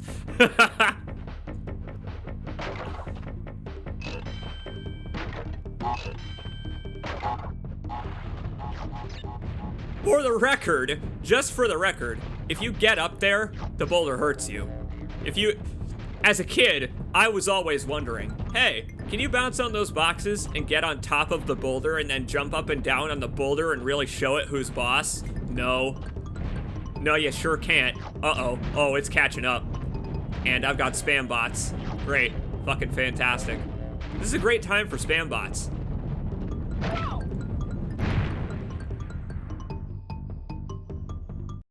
Fuck off. Ted, I'm making you a mod. Ted, if you see any bots like that, fucking get rid of them, please. Because I'll add a bunch of filters, but that bot cost me a gem. Started running into the wall because I was busy distracted. I was busy distracted by the text appearing on my screen. How titillating and exciting it was, I mean. How utterly titillating it was, and how I was attracted to the link. So utterly captivated by it that I must click it immediately. Crash, I've got bad news.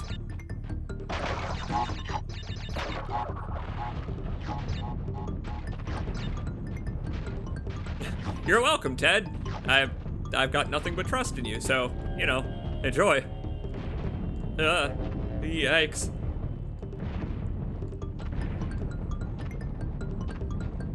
Yeah, the boulders really do seem to actively hate Crash Bandicoot, to the point where they would probably pursue him uphill if he decided to run uphill.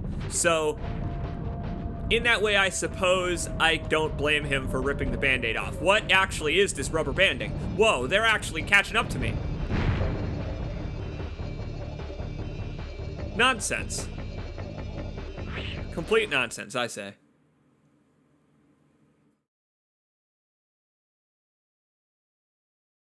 But yeah, setting up chat filters and stuff on YouTube is a thing that I don't know how to do. So, I have to do it through Streamlabs, or Streamlabels rather, and that's, also difficult. Here it is, everybody! The other level we're going to get the only gem in the playthrough on. Sunset Vista.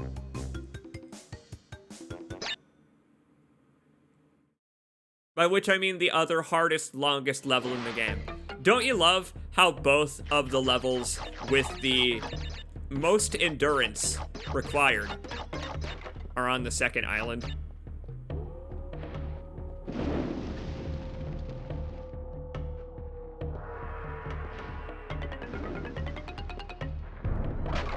This level should have been on the third island, is what I'm saying. This level being after the last level, oh, that's too much. Oh, we just did one of these. We just did one of these.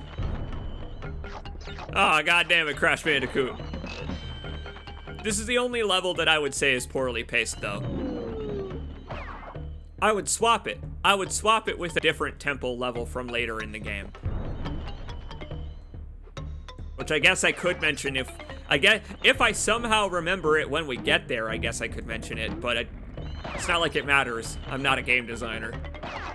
I just have weird ideas about game design. Like, you know, Cyberpunk 2077 shouldn't have been developed. That's a pretty weird idea. Up.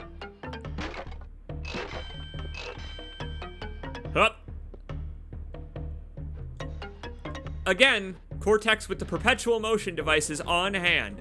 They float. They hover in the air. When this game deals in magical elements, I have nothing but confusion to treat it with. Also, I do love these hidden secrets. They take advantage of the single perspective camera a lot. By hiding stuff in the background layer, allowing you to jump on it. Hell, at one point in this game, they hide some boxes in the background layer behind a fence. Cyberpunk 2077 is good now? Well, no, it's a Cyberpunk game, so it's not.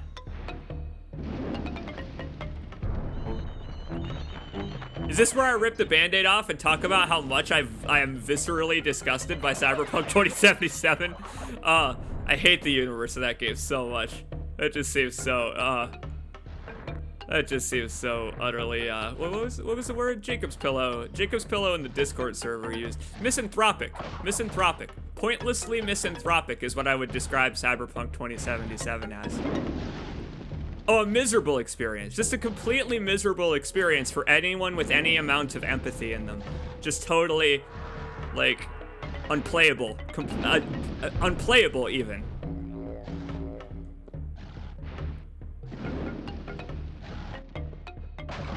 Edge Runners was the same way.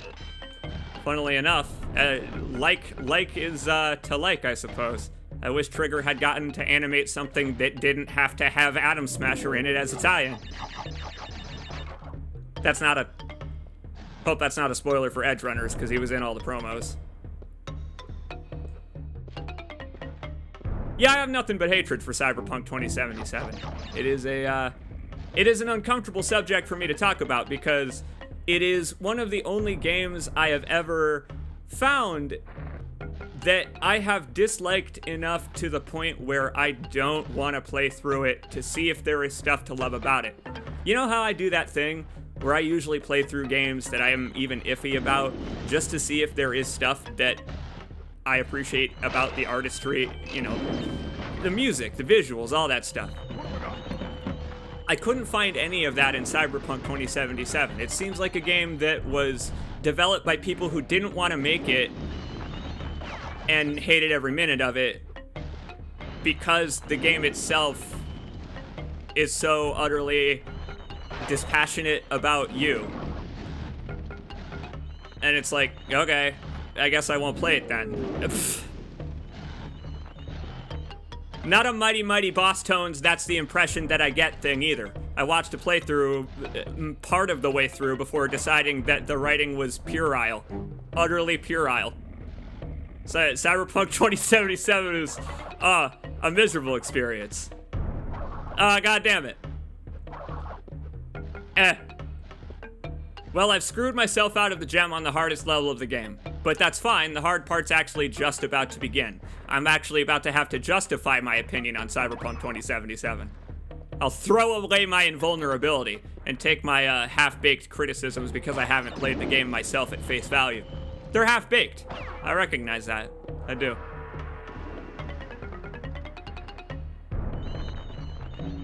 Ugh.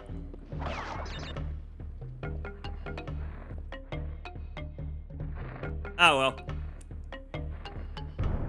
I've had people ask me if I was going to play Cyberpunk or stream it, at least. Folks would like to watch me stream it, but I am not going to do that. I'm not going to do that. We could still get the key, I think. We can't get the gem anymore, but I think there is a Cortex bonus level key in one of these, right? Yeah! So we can still get the key for the bonus level, at least.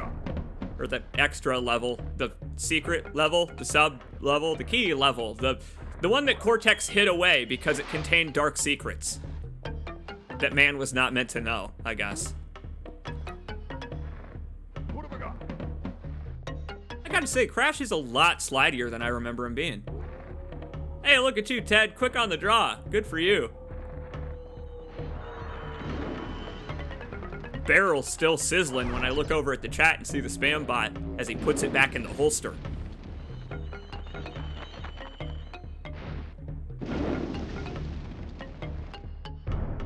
I find it like Fallout. You're not supposed to like the setting.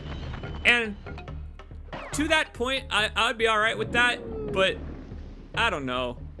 In Cyberpunk, you're supposed to kind of exploit the setting. It's kind of the same reason I don't like GTA 5, actually, where GTA 5 is just this completely miserable world that you're expected to take advantage of, and it's like, well, I don't want to take advantage of this world because I'd rather kill myself than live in this world. Like, I don't want to have anything to do with this world in the first place because it is so virulent.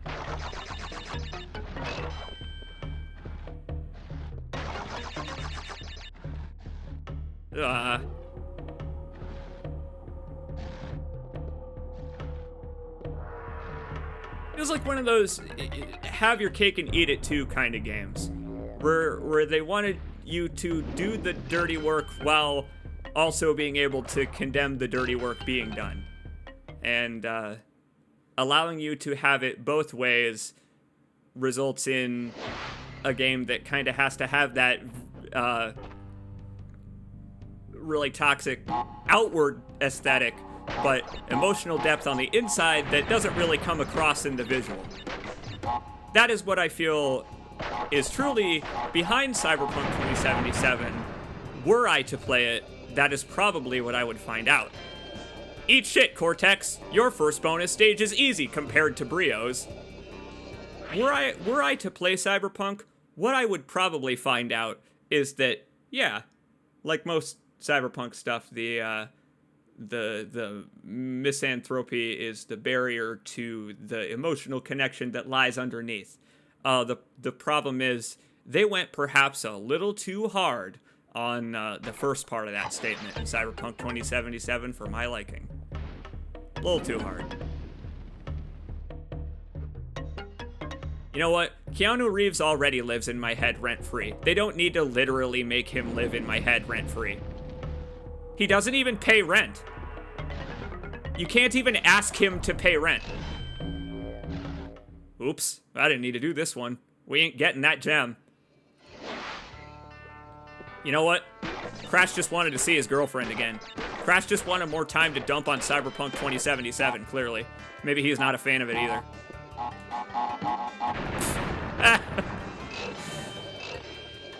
Oh, but that's the thing. Like, Cyberpunk as a genre, even the primo examples have some real embarrassing stuff. Look at the character designs in the original Deus Ex, which is heralded as one of the best games in Cyberpunk. The original Deus Ex is full of Matrix leather. Really embarrassing Matrix leather. And the original Deus Ex also loses its societal commentary 2/3 of the way through. Just like the rest of them do.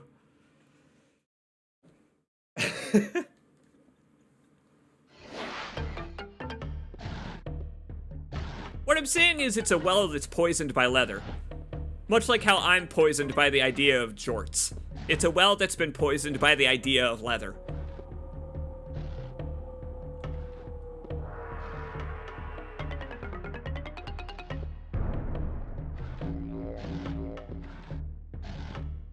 It's the thing, man.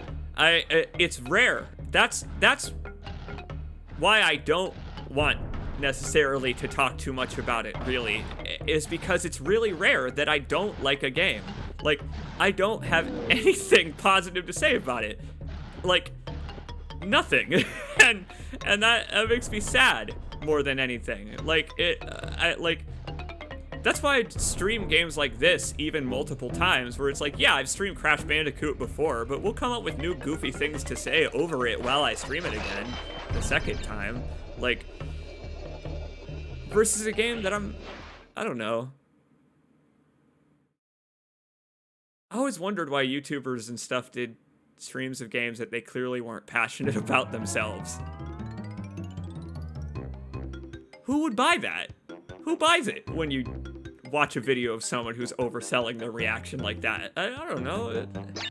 I can't be that kind of person. And so, like, were I to play a game like that, it would be a really unenjoyable stream, because all I would be talking about is how much I goddamn dislike the game every 5 fucking seconds.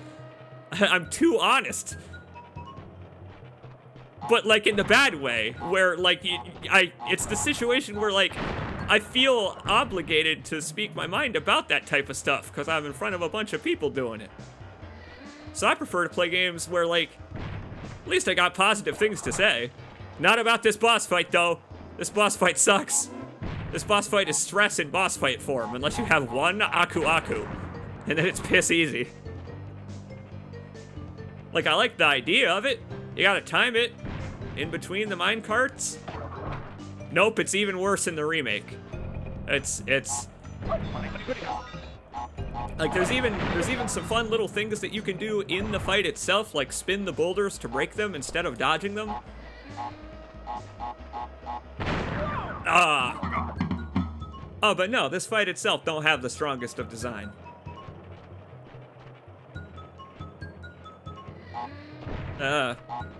What do you think his workout routine is? Now I'm gonna say that based on those bell bottoms he's wearing, he's a man who prides himself on skipping leg day. Look at the way that he poses. This is a man that bulks, all upper body strength, and he likes it that way. Like, this is a guy that likes to point. This is the we're all gonna make it bro guy.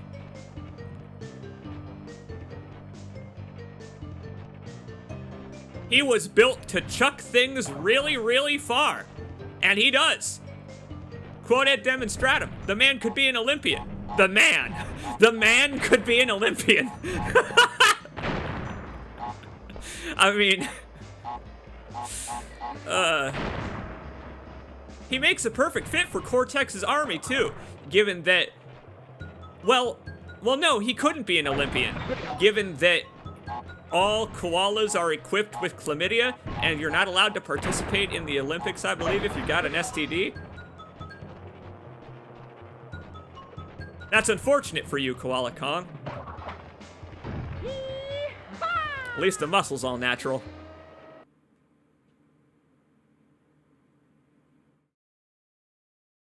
I don't think that's true anymore, of the Olympics. I think you can compete in the Olympics pretty much no matter who you are nowadays. Wonder if it was true back when Crash Bandicoot released. That's some interesting societal commentary. What was society like back when Crash Bandicoot released? Oh, universally better? Let's maybe not think about it then.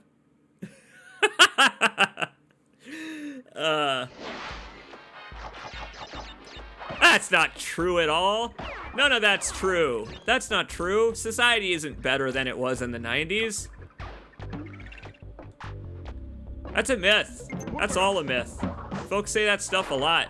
About how the downfall and decline of society is constant. Nah, man.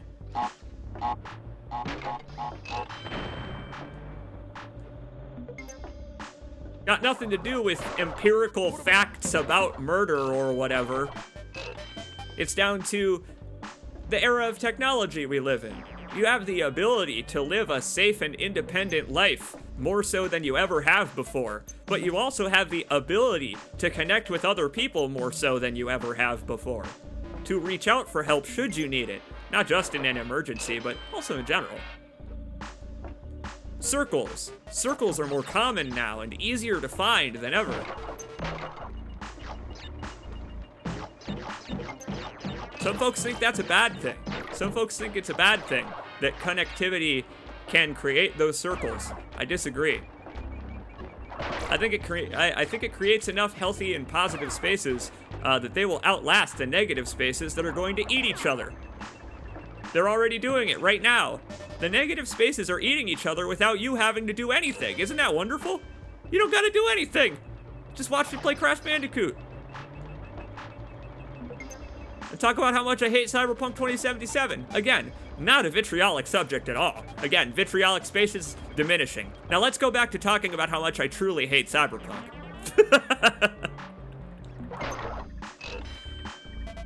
Again, that's why I feel like I would make a bad game critic, is because I have some blind spots where I just can't look at the positives. Like, feel like a negative overall opinion makes me not want to say anything about the game. Isn't that weird?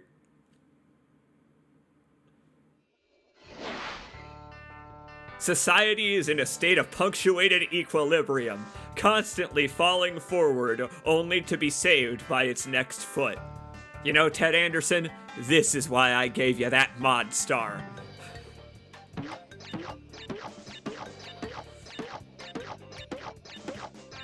You're wearing it well.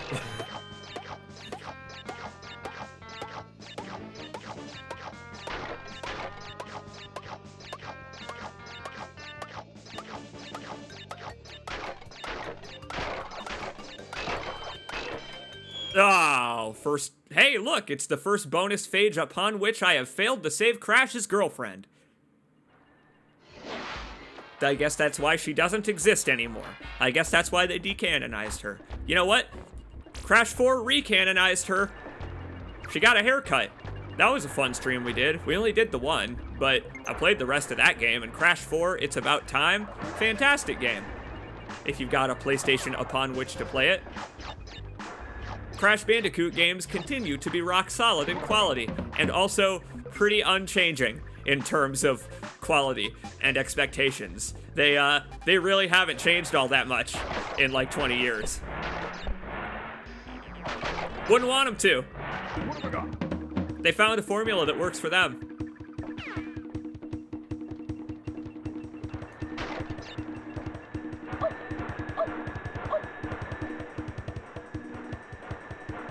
Follow me on Twitter for more mediocre takes. Oh, I kind of assumed that that was just a quote that you stole from something.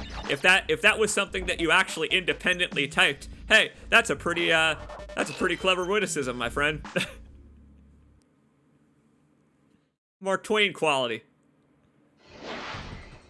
If you did steal it from someone, no harm, no foul. Whoever you stole it from was quite clever. You didn't steal it from Nitrous Brio, who always includes a way to solve all of his nefarious box-based platforming puzzles.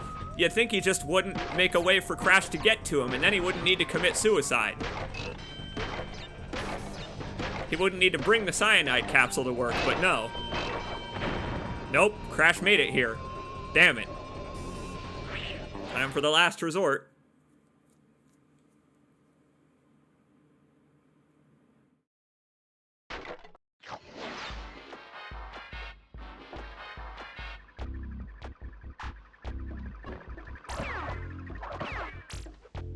Honestly, that's the real reason that I don't like games like Cyberpunk 2077 is because they're just so fucking pointlessly negative. So petulantly, pointlessly negative. But that's me. That's too much of me being myself and wanting games to align with my worldview. You know what I mean? I think everyone succumbs to that at some point where they're like, nah, this... I'm sure some people felt that way about Ghost of Tsushima. Some people probably had some real opinions about that whole honor thing, where I just thought the whole thing was stupid. But some people probably had more nuanced takes on it. I was like, fuck you, Uncle Shimura, the whole way. Hey, look, it's our second gem, because this was the first level that they designed for Crash Bandicoot, hence why it was mostly 2D. So you can't really screw this one up. This was one of the first levels they made, and I would have put this level back on the second island in place of that second temple level. I would have put this level on the second island and put that temple level here instead. It would have been a good transition, because after this, it's nuclear stuff. Up until Pinstripe.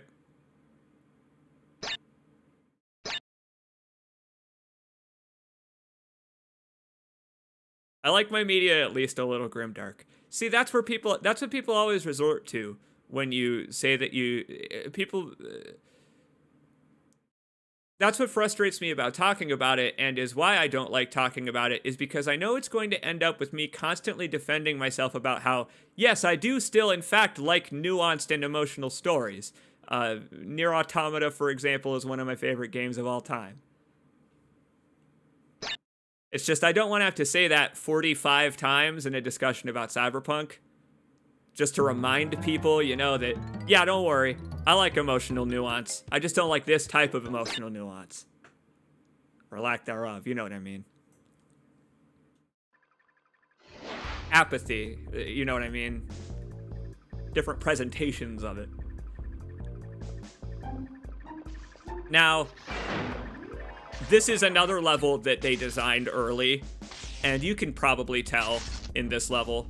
I love the design of this level, to be honest. I wish there were more like it. This level was an experiment in a branching camera. They wanted to know if their camera system could do branches on the path. And yeah, it can, really easily. But Crash Bandicoot hardly ever does them outside of flying you over to bonus stages. I wish they did them more often. I want there to be at least a possibility for hope. Yeah, there you go. I agree with Ted on that. Where the moment that you start with hopelessness, you've started with a story that I don't really want to engage in. Nihilism. Nihilism is what nihilism is the enemy of humanity, in my opinion. And it's also the enemy of gaming. It's also the enemy of gaming narratives. Oh, can I make it back across this? Oh, yeah, I think I can.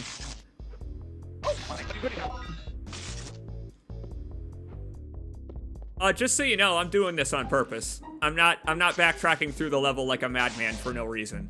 No, we need to go this way. I think. Remember, this is a multiple choice level, and it's brilliant in that way, because you sometimes have to backtrack to the junctions because there are boxes on the other path. I don't remember if there is on this one. There might be on the next split. Oh! Oh, hey, Blue Gem. Damn, I guess I won't bother. Well, I guess I'm glad I found that. Never mind. And hey, look, this was one of them. So yeah, note to self for later. At the checkpoint, backtrack to the Blue Gem, because it turns out the Blue Gem path is in this level. Oh, that green backlighting on Crash as he's standing over the goop. It makes you feel so unsafe. All of this does.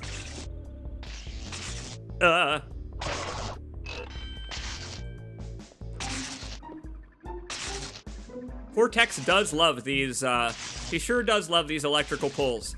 The thing is, if they were shooting a constant beam of electricity, Crash would have no chance. Thank goodness he turned them into timing puzzles. They are constrained by physics, which of course works in, set intervals. Computer technology, I'm sure.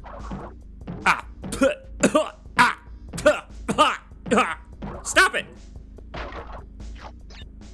I do like that due to the camera angle, Crash can punch you in the face. But yeah, this is why you need to take all the paths. Right here at the end is this series of boxes, and at the end of each path is an exclamation point box.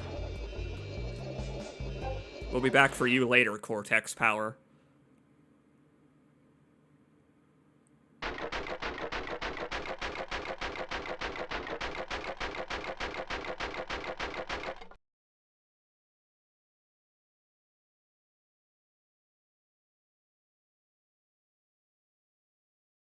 I think I've pinpointed what I don't like about Cyberpunk 2077's world.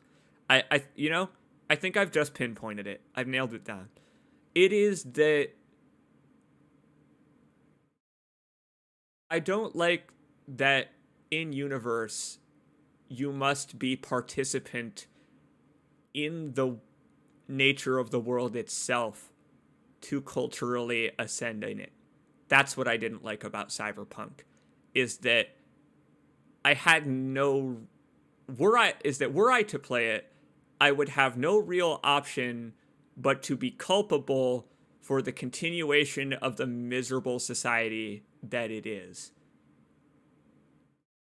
It's kind of one of those it is what it is type of narratives, and those really bother me a lot, where it's like, no, that's just nihilism with a curtain over it, and it's a very pretty purple curtain that you've drawn. It's a very pretty purple curtain, and sometimes Keanu Reeves stands in front of the curtain. But if you draw back the curtain, you still see that you're saying that everything is pointless and you shouldn't try at all. And all that matters is notoriety. Why would I want to play a video game where all that matters is your notoriety? I could just play State of Emergency and shoot defenseless human beings in a shopping mall until I have 5 wanted stars and then get attacked by police helicopters. You know, like, it's that level of skin-deep societal commentary where it's like, why participate in that if they aren't going to give you the chance to say or do anything about it? Why participate in it at all? That's I suppose my full opinion. You want a structured opinion that's not just me shitting on the game in ways that it doesn't deserve, probably. Because again, like most video games we play on this channel, it was made by hundreds of people who put a lot of time into it. So like, I'm not dumping on the concept of Cyberpunk 2077 by CD Projekt Red existing. But the concept I think I can take issue with separately.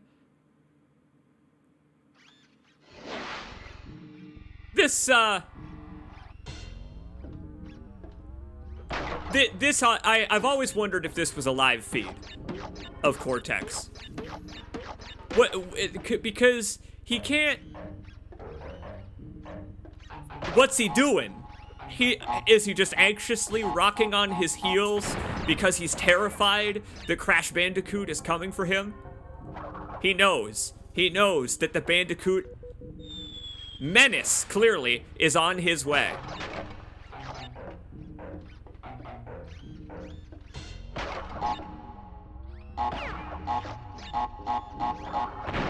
Make a game out of Over the Edge.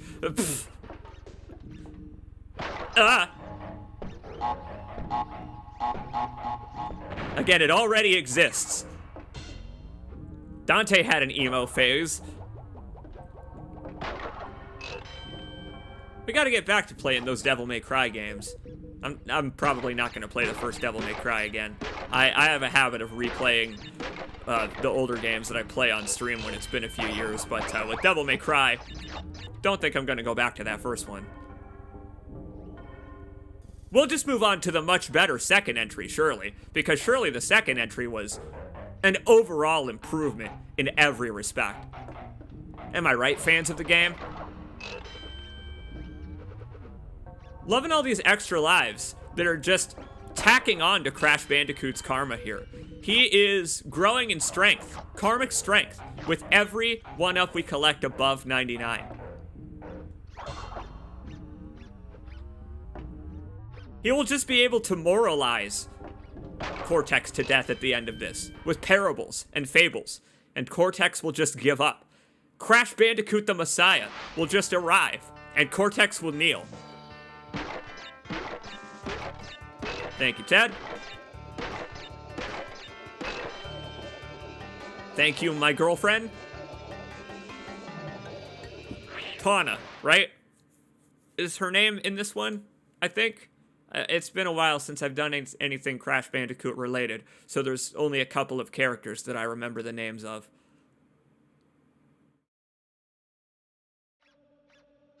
What's the protagonist's name? Whatever, doesn't matter. What have I got? Oh, but that's an interesting question. Was Crash Bandicoot born into the life of crashing? Was that why he was selected by Cortex? Is that his name is Crash? Because that's unfortunate. That's unfortunate, and I gotta say, Cortex, that selection process is pretty skewed. Because, like, how many people with the name Schumacher can actually make a shoe these days?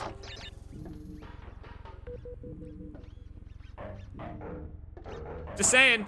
It's not picking Crash just because his name is Crash doesn't imply that he's gonna be any good at crashing. He just happened to be. Coincidental. Like a Bandicoot good at crashing? I don't know, Cortex. I feel like your selection process is even worse than your science. I'm glad that he's here on these monitors, allegedly live watching us. I'm glad he can see this. I'm glad he can hear my commentary. It's better than my commentary on Cyberpunk would have been. Uh-oh. Oh, we gotta do one of these when I don't have an Aku Aku? Oh, God. Yeah! Woo! I have never, ever been good at those. The spin and jump away method is all I've ever done. It's all I've ever done. It's all I've ever bothered to do. Because I don't have the nerves. I don't have the nerves to wait for Crash to come back down and then jump.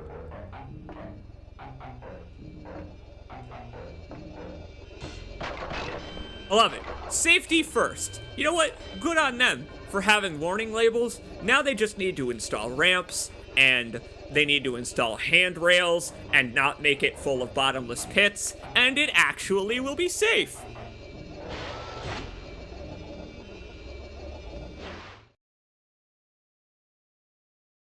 Bring back Rice Star. I agree. Oh hey, that gets you a colored gem. I can't tell if that's the orange one or the yellow one. But, hooray, congrats, you got a Chaos Emerald. Crash got through Act 1. I feel like that was a great way back in the day to emphasize the struggle that your character went through. To phrase it that way, Sonic got through Act 1 as if it was a trial. Even for him, the hero. Sonic got through Act 2. Not like, Sonic blasted past Act 1! Nope. Sonic got through Act 1 with the help of therapy, medication, and his close friend Tails. Now it's on to Act 2, where he can move on from the ordeal. By confronting Dr. Robotnik about the, I don't have to continue that joke. Sonic goes to therapy is the joke. It's something he would never do. Sonic would obviously be very resistant to therapy.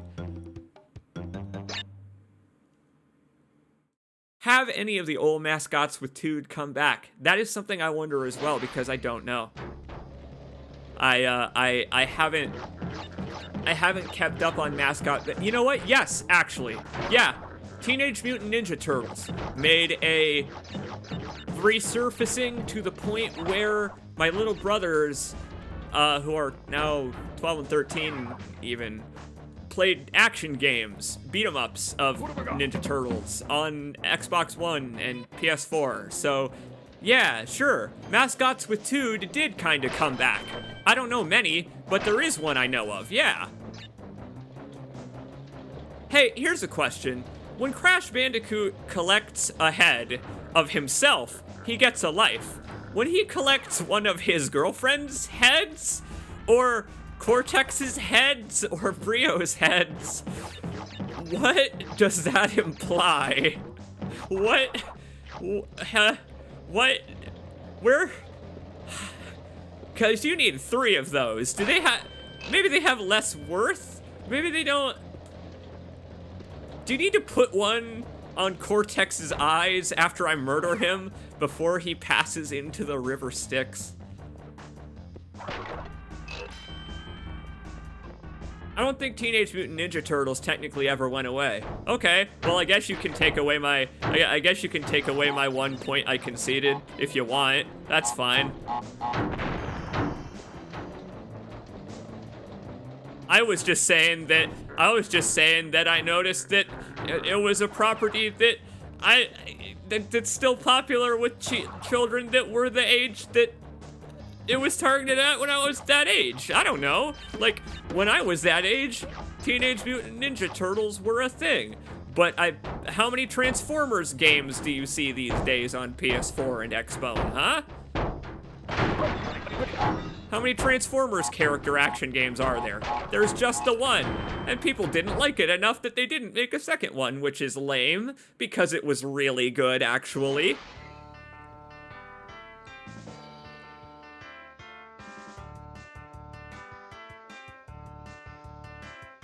You can't even buy it. You can't, yeah, exactly. You can't even buy it anymore.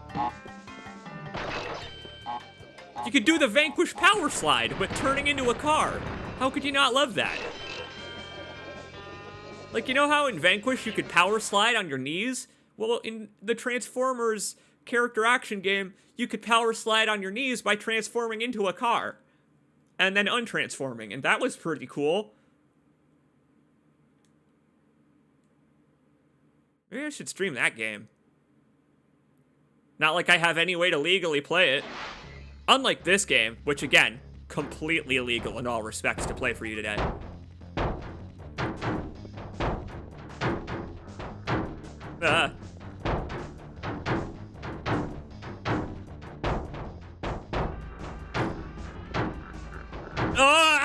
Yeah! That guy is the CFO for a reason. I'm going to imagine that... What? Where'd I blow it? I blew it.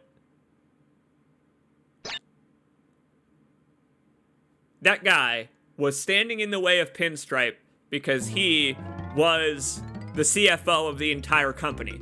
He threw the most dangerous barrels. He was standing in the way of the exit portal. Hell, that guy deserves a promotion over Pinstripe. Like, Pinstripe, if anything, is just a figurehead. Where did I even miss that box? Where did I miss the box? That level was so thin. Maybe it didn't explode in the... Oh, God. He's... You guys, he's got a gun. He's got a gun! Look out, he's got a gun! I love that he just has a gun. That's still my favorite thing about this man and this boss fight and this scenario. I love his cushy CEO chair. I love his portrait of himself. I love the drawing on the ground of him shooting Crash Bandicoot to death. Like, Pinstripe has such character. I wish he appeared in more of these games. There you go. Perfect, Ted. The CFO, the Chief Flinging Officer. Look at this boss arena. Look at the boss arena, even. The boss arena has windows at the top that lead out of the toxic wasteland to the blue sky or whatever. Look at how he does a flip when he jumps off the table. Look at his stupid rat tail. You look like a guy who should have a rat tail. You look like a rat. This is my favorite part. Ah! Gotta wait for him to reload. Upgraded his magazine. Oh, I can't hit him! He's too squirrely for a rat.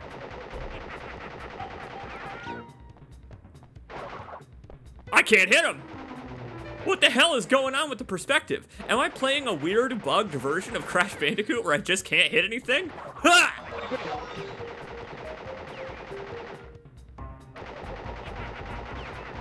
Maybe I am.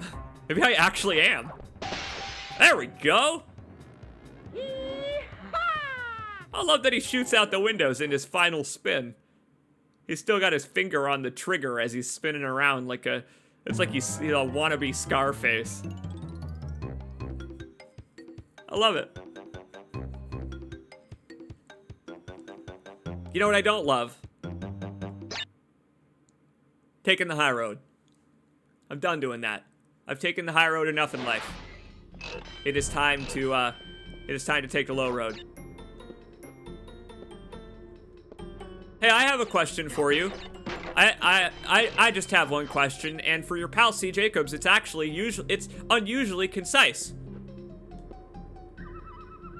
What the fuck?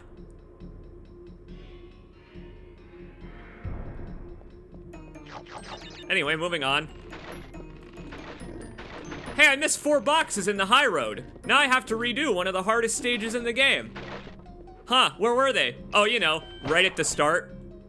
Off an invisible path that only had a couple of Wumpa fruit dangling in midair to let you know. Oh!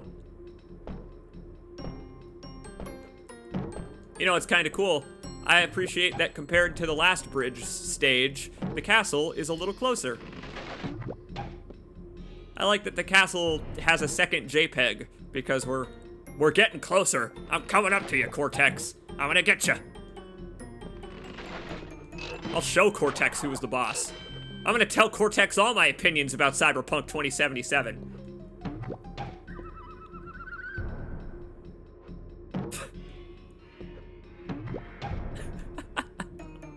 That's the future. That's the future that we have to look forward to. Oh, God damn it. I'm finishing this without a single gem. I'm gonna have to sell all of my gems for lives.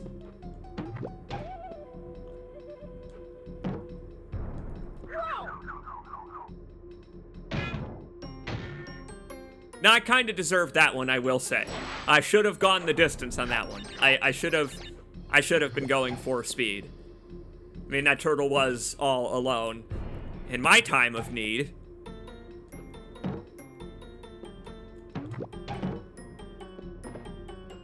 But yeah, the high road is one of the other pretty infamous levels for being quite difficult, in a way where you have to wonder what the developers were doing with their lives when they decided that human beings deserved to be tortured under such pretense.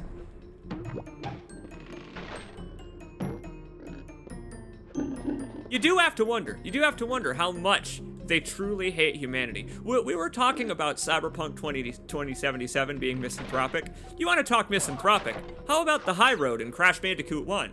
That's real misanthropy right there. Oh boy.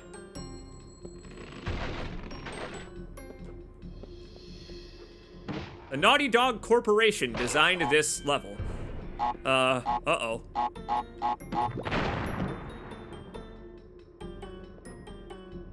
Crap! Wow. It's just, there's something about jumping away from the screen that I'm just so poor at. It may be honestly because I'm playing in a kind of small window. Like, I'm not playing the game in full screen or anything. I'm, playing it in windowed mode so that it fits better on your screen. Thinking about it, I've bit Zadusto so many times that I didn't need to do that. Oh well.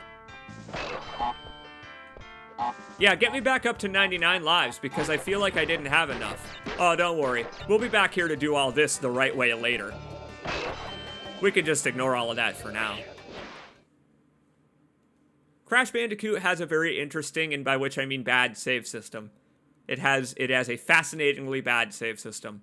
It was one of the first games, obviously, to make use of memory card technology, because it was one of the first consoles, the PlayStation 1, to have that.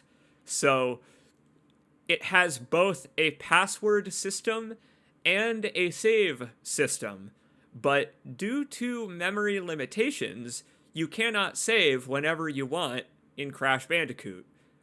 You can only save after you complete a bonus stage inside another level or finish a level with a gem.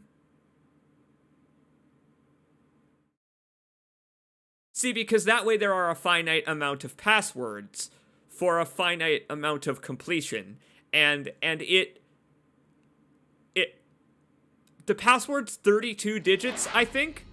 And it's all icons from the game that are like Crash's face and a Wumpa fruit and stuff. And it's such a...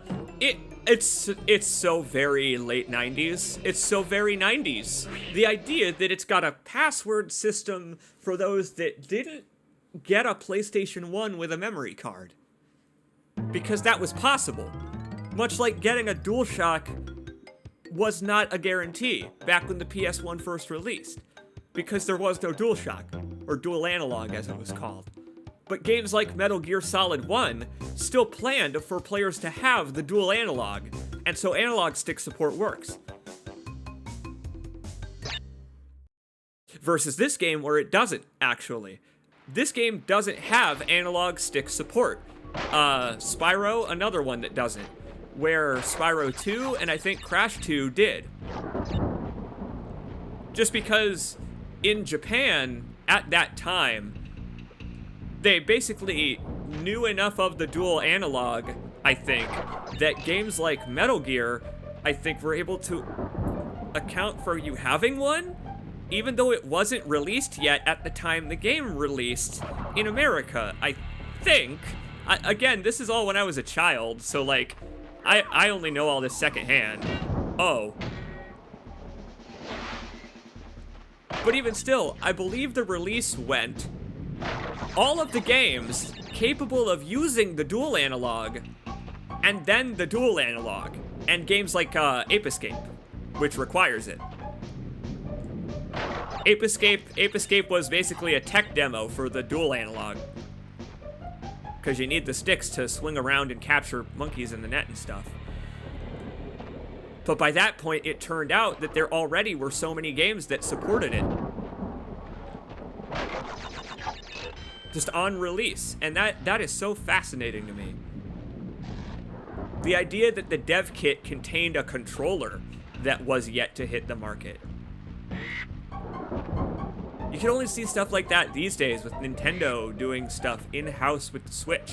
Like, the dev kit for the PS5 came with a DualShock 4, a modified DualShock 4. Did you know that? They didn't want to unleash the DualSense on the world until they were ready to test the vibration function on actual PS5 games. So the PS5 dev kit didn't come with a DualSense because they were like, no, you can have everything but the controller. We don't want people to see that yet. It's like the first time that's ever happened. Oh boy! What a slippery climb. You could buy a 360 without a hard drive at launch. That sounds nuts now. Yeah, really. The idea that consoles could be... I mean, hell, the Xbox still does that. Did you know they're still making Xboxes? I didn't until recently. I thought that after the Xbox Series X or whatever, they stopped making Xboxes because they realized it was a stupid idea. But no, they're actually still making Xboxes and they still work that way.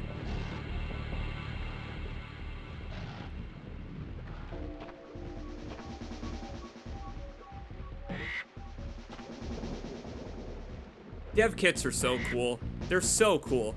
I love pictures of dev kits that just look like ugly, that just they look like creations of the WoW from Soma. I've been thinking about Soma quite a bit recently, and like they just look like weird bits of computer technology created by something that was told to make a working games console and shown pictures of one. You know that taxidermy? That very bad taxidermy of a lion? That is what dev kits for consoles look like.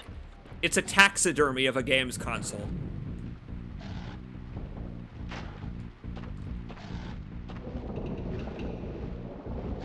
You know what's great about this hard-ass level?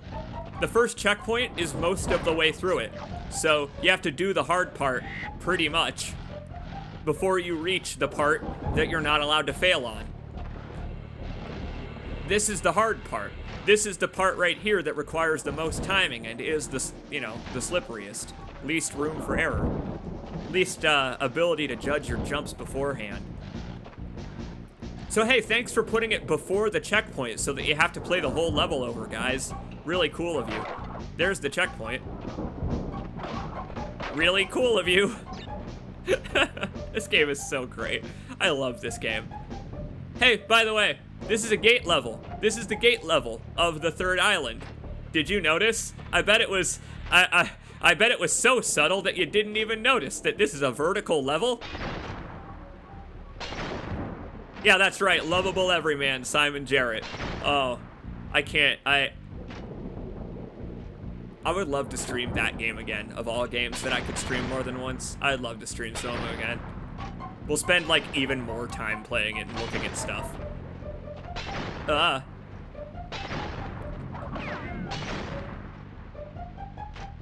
Crash, you must sever the connection. You must sever the cortex. Crash, do it. Take the Wumpa to the blimp, Crash.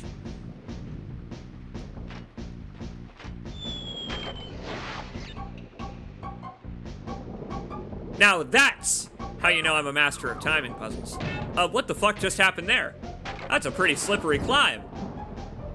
That is a great way to excuse poor hitboxes in your video game.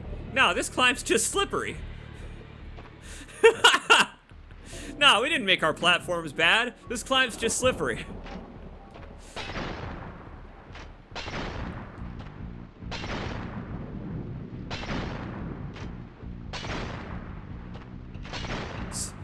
Simon Jarrett is one man who needed to be told more than many others. Denial is not just a river in Egypt.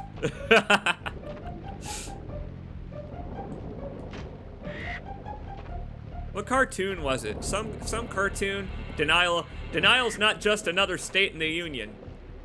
What's that a quote from? SpongeBob SquarePants, Ed, and Eddie? One of them. Well, we're not gonna get the gem on this one because I died. And, wonder how many times you've heard that in this playthrough so far.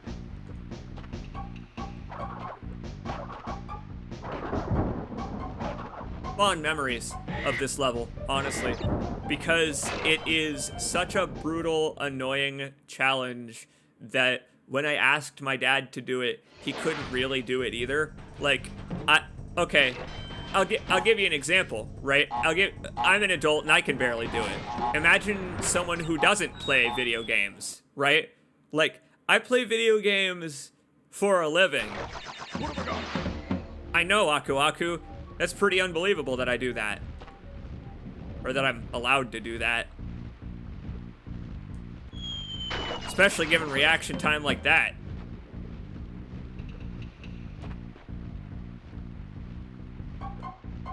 But the point is, my dad is not a professional gamer.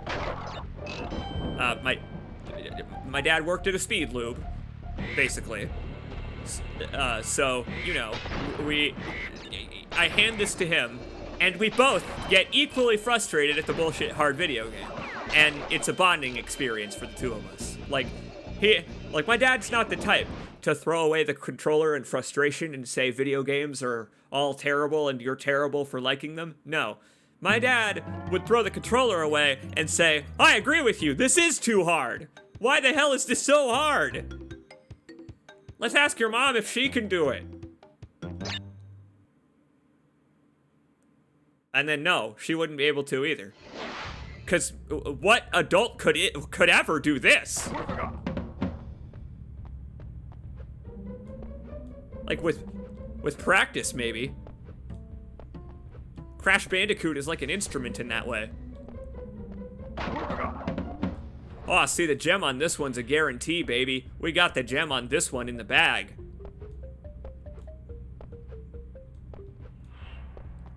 Now hold on as I'm silent for the rest of the level. I have no further commentary on this level. Oh, fuck. This is fun. It's fun to just play an old PS1 game and ramble. This is actually kind of a fun way to spend a morning.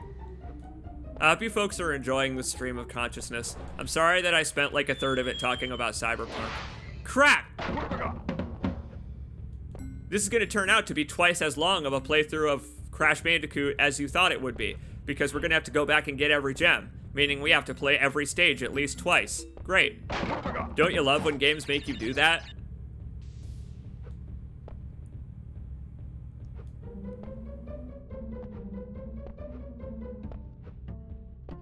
Oh, but yeah, I've been having really bad insomnia problems this past week that have quite literally required medication to put me to sleep. Uh-oh, that's gonna screw me.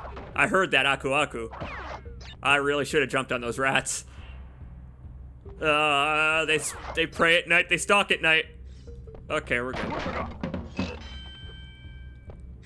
Due to that insomnia, I've been a little delirious. I checked out Cyberpunk Edgelords before deciding that I hated it. that is what inspired me to talk about Cyberpunk. Is my girlfriend watched Cyberpunk Edge Runners and she had opinions on it, and I wanted to join her opinions on Cyberpunk Edge Runners. And what I found was that I had the same opinion on Cyberpunk Edge Runners, but not the same as the rest of the internet on it. It's kind of annoying, honestly, that anytime I look up anything on Wikia, the thumbnail is no longer the wiki article. It is now an image of Rebecca from Cyberpunk Edge Runners.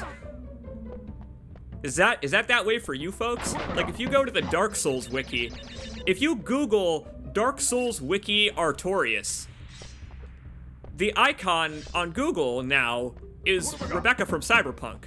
And it's like, great, but that doesn't help me.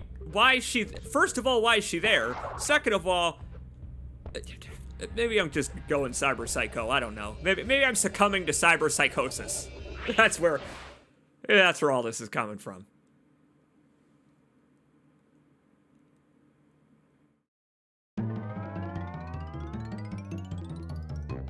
There's a great picture floating around Tumblr/Twitter of a mom in the 1990s surrounded by like 4 kids, all watching her play Super Mario Land on the Game Boy. It's very sweet. And I bet Dad Jacobs was the best at Millipede back in the 80s.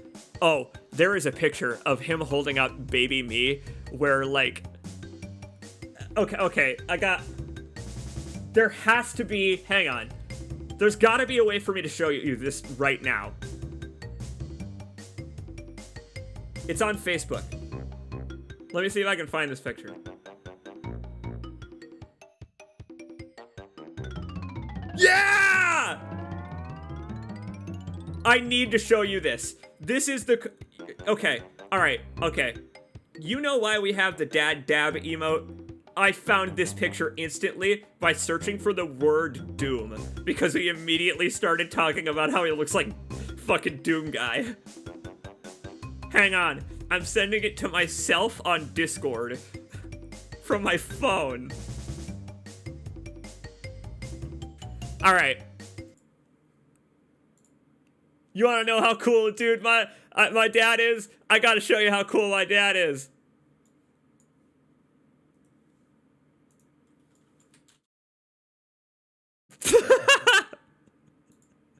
Why not?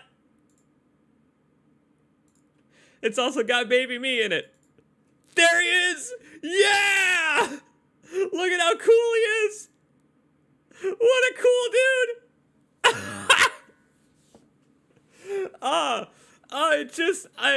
He's just so ready, and he allows Baby Me to play. Look at that stupid kid and his giant gun. It's like Sam and Max.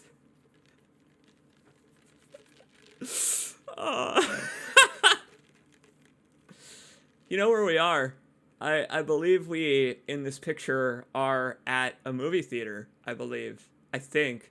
I believe we're at a movie theater. And I always wanted to play the game where you hopped in the car, but like I was too little, obviously, to like, you know, sit on the jet bike or the wave race or whatever it was. So like I always like sat on one of my parents' lap while I played the game. You know, they let me steer the wheel. They were just the human car seat for me. And like, that's how cool my parents are about video games, is that they would actively join me. Okay, hang on. Check out that Estus flask there at the bottom. Hold on. He even brought healing items. Take a look at that. I mean, my dad just, what a boss. I love my dad. My parents are cool. I like my parents.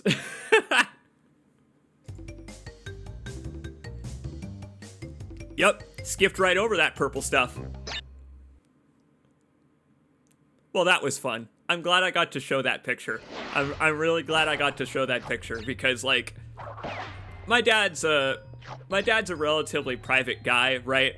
But those are the types of pictures that he likes to have shared.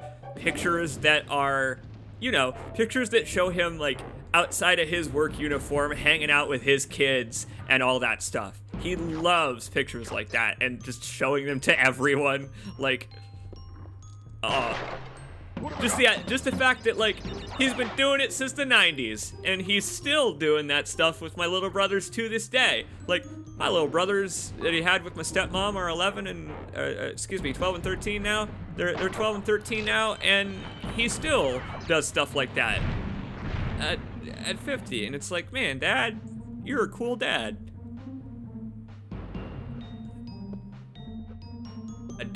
Dad's so nice he did it twice. Though the circumstances, well, you know what? Let's not think about that. The point is, like, it's kind of cool that my dad had the energy to form these types of memories with an entire second round of children. Good for him.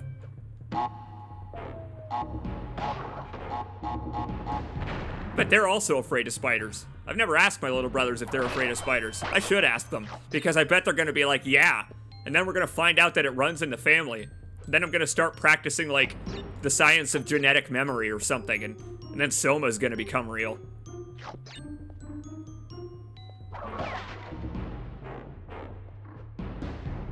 Ah, damn it! Need the blue gem. Yeah, well, this, you know what this level can do? This level can blow, Nah, I blew my chances at a good pun there. Again, Cortex with the perpetual motion. He doesn't even need to kill Crash Bandicoot.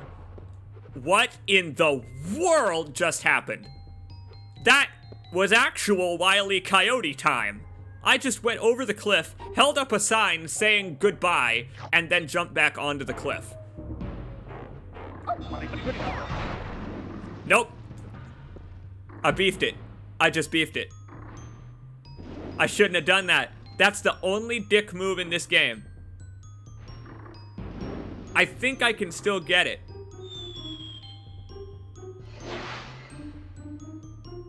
If you didn't pick it up or spin it away, there is a token inside one of those boxes that you blow up if you spin into that snake. You have to not spin this snake. Do not spin the snake.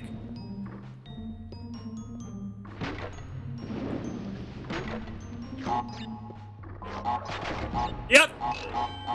Ah! I told you there was an icon in it. And you know what?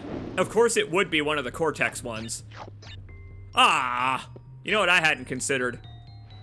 What if the third one is on the third one's on the gem path?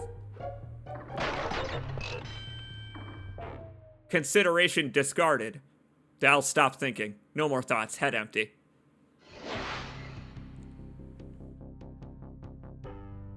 This one's for all the cabbage.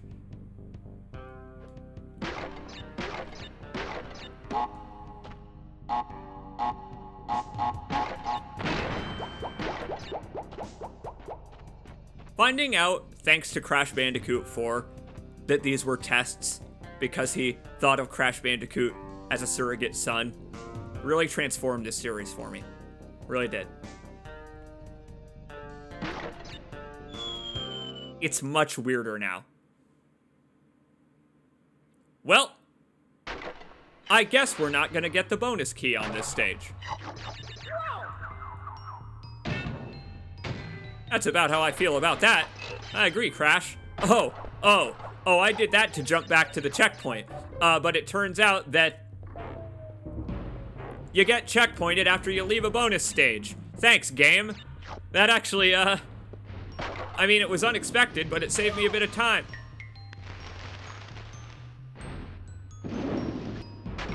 What is it about jumping away from the camera that I'm so bad at? And the rest of this game. I'm bad at that too. Do you see how he's just kind of like bumping back to the edges of platforms? That can't be right. Maybe something is wrong with the emulation. Maybe Beetle was the wrong emulator to choose. I mean, maybe my PS1 is having disk issues. Maybe I need to tilt my PS1. Yeah.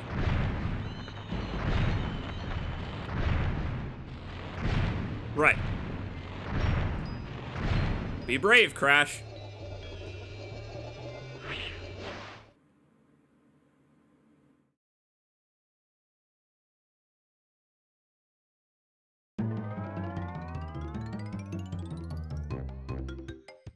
The name Map just kind of rolls off the tongue, doesn't it?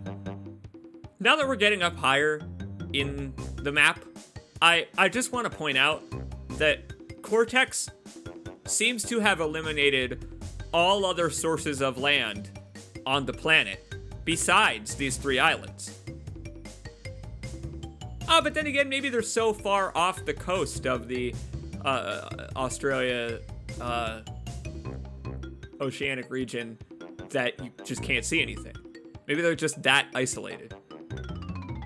Not even any land masses in the distance. Inclement weather here must be terrifying. I can't wait for the next season of Survivor to take place on the Crash Bandicoot Islands. One of the only gems that we picked up in the entire playthrough allows us to skip this stage.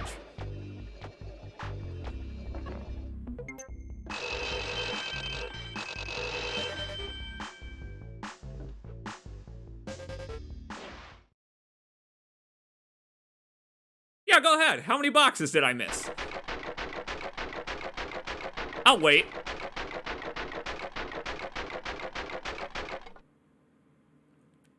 Wow, there's only 24 boxes in the entire stage. That's almost rude. That's almost rude that there's only 24. One of the only gems we picked up is the one that lets you skip an entire level. I love it. How typical. We'll be back. I'm not nearly finished with you, Castle Machinery. If that is your real name. No. I was just collecting some extra lives on top of the 99 I already have, because it's time for the most dangerous boss fight in gaming. We are matching wits today with a scientist. This is no mere man with a gun. This is a man of thought. This is a man of progress. This is a man of slime.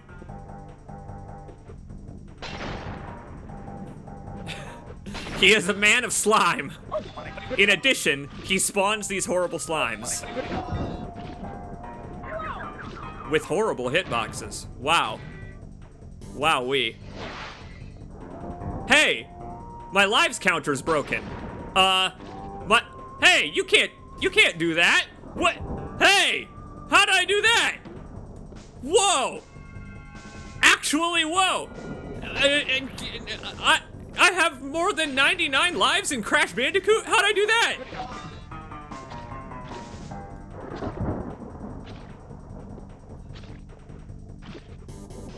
I don't know how I did that. I'm a little frightened in a way.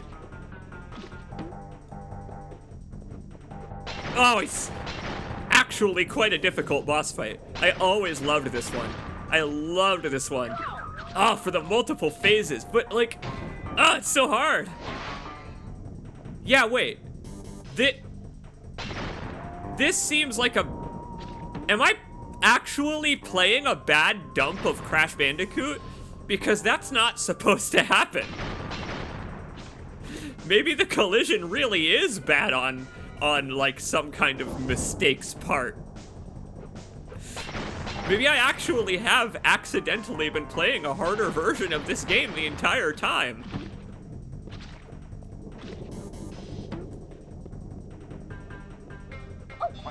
I'll just pretend that that's the case. I'll pretend that that's the case.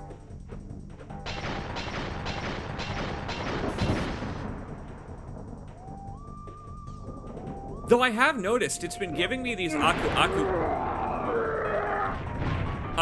Brio, So I would advise against self-medicating. It seems to have given you some kind of rage issue, but I'm very glad that you're taking after Koala Kong, because after this, similar IQ. I'm going to assume that was the downside of drinking that potion.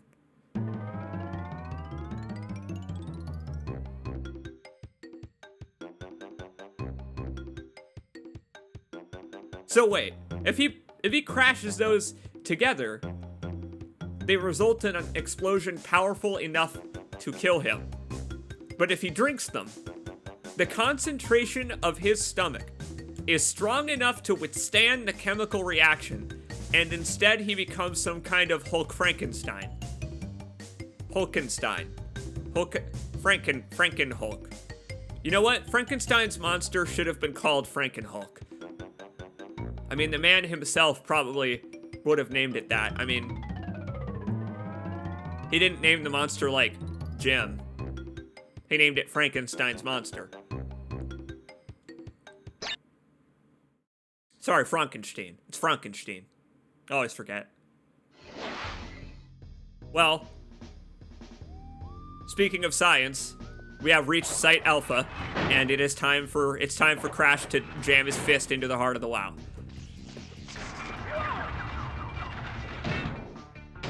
Wow! You heard him say it. He knows. He's even getting visions of death.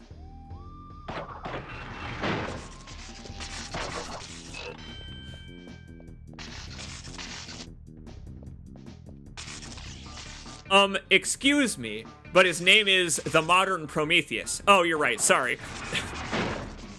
Nitrous Brio, or the Modern Prometheus as he's called. You're so right. These are such great animations. I love the 2D animated textures of the PS1 era. What great animations. They've got such character to them.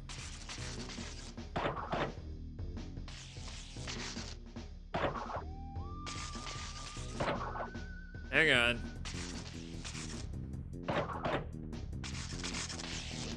Yeah!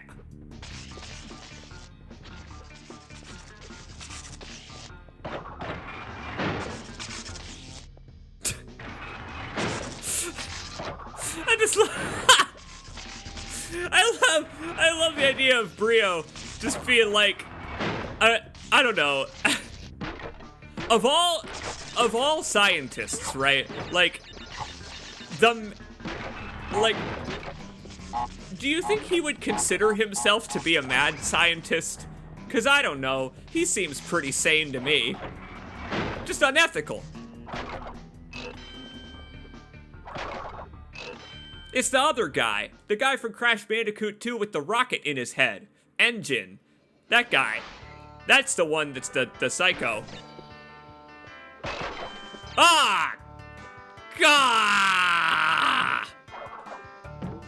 You missed one box.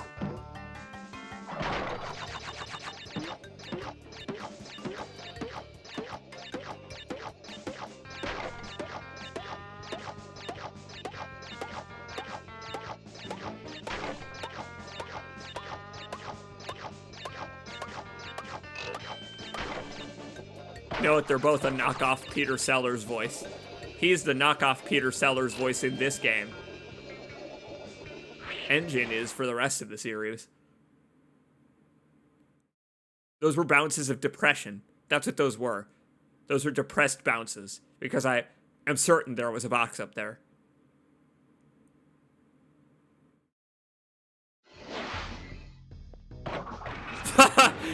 Yeah, Albert Wesker is who I would compare Nitrous Brio to. That, you know what? That's the best comparison I've ever heard. Complete global saturation. I don't think that he doesn't sell the line nearly as well. But he doesn't have that voice in the second game. In the second game, Brio gets a new voice. Where, you know, he has that, like, gibbering laughter scientist. There you go. That's the difference. That's the difference between the two types of scientists that they are. Like, Brio did the, like, unhinged, gibbering laughter, and Engine did the very hinged, evil laughter. It's just that, you know, the type of laughter doesn't cue you in on how hinged the character actually is, because it's a cartoon, you see. They're both unhinged. Whoa. Whoa!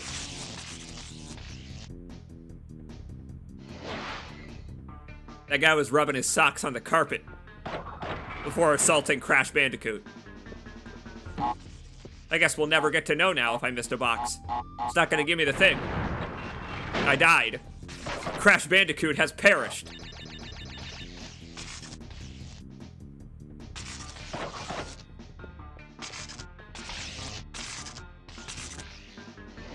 Maybe I should just accept that I am no longer so skilled at timing puzzles as I was when I played hours of Guitar Hero every day of my life. I was pretty good at timing puzzles in video games when I played a timing puzzle every day.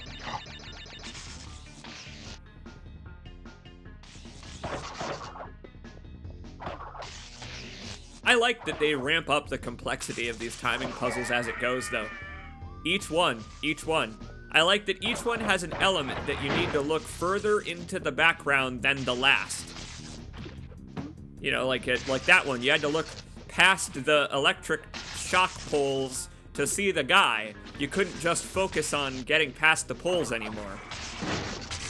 I really like that. Because again, this game was not just meant for kids. This is meant for all ages. This is all ages entertainment. And so it requires kind of a universal level of focus and concentration that I find really clever. Once again, requiring you to look further into the background for every one. I love it. Not that that makes me any better at it.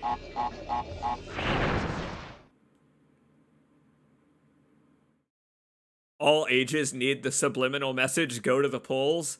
I don't think they need the, well, I don't think they need the subliminal message, go to the polls. I think all ages just need to be told, go to the polls. Hey, go to the polls. Register to vote. I don't know what that has to do with Crash Bandicoot, but winners don't use drugs according to video games from this era, so that's a failure on my part. Now, I talk big about this level before each attempt at it on every stream of Crash Bandicoot I do. It's relatively infamous, more so than Slippery Climb, more so than Sunset Vista, in terms of how it is so utterly ridiculous in what it asks of you versus other Crash Bandicoot levels, other Crash Bandicoot gameplay. The sheer amount of concentration, focus, and attention that you need to pay in order to complete the Great Hall successfully almost warrants its disinclusion from this game. I feel like it's kind of unfair that it's even here. You know what I mean? The Great Hall itself, standing in the way of Cortex, is an apropos name, yes. An apropos place, yes. An apropos level, yeah. Crash Bandicoot's known for getting quite difficult as it nears the end. That's why they gave me 99 lives and all. I'm just saying that what a ramp up, considering that the last one was, you know, just a straightforward timing puzzle-based progression, right? And then comes this insanity.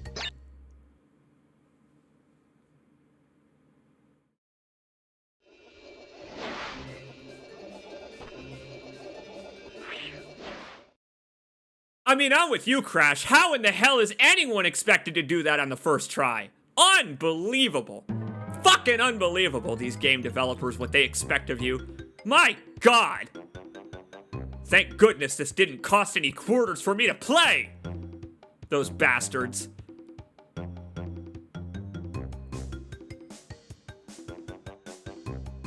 So we could fight Cortex now, or we could get all the gems and then fight Cortex.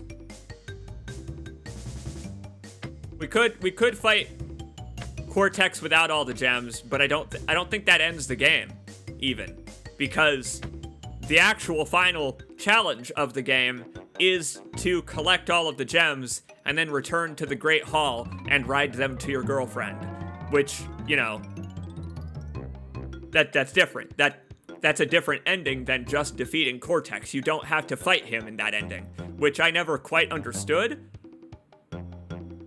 I kind of wish that you also fought Cortex, but on the back of a bird. Ah, well.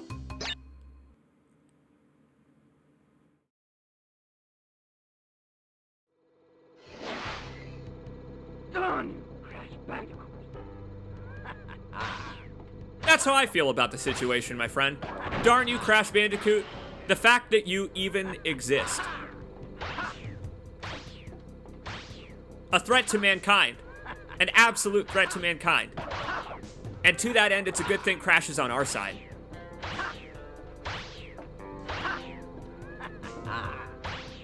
Because look at what he's capable of. Riding on top of a blimp, causing this madness. Look at the castle on fire in the background. I love that you can see the other two isles in the distance.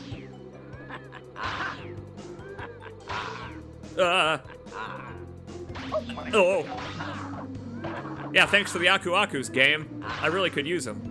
I really do think I ended up with a different version of Crash Bandicoot than I usually play. I don't know where Aku Aku came from. He just decided to help me.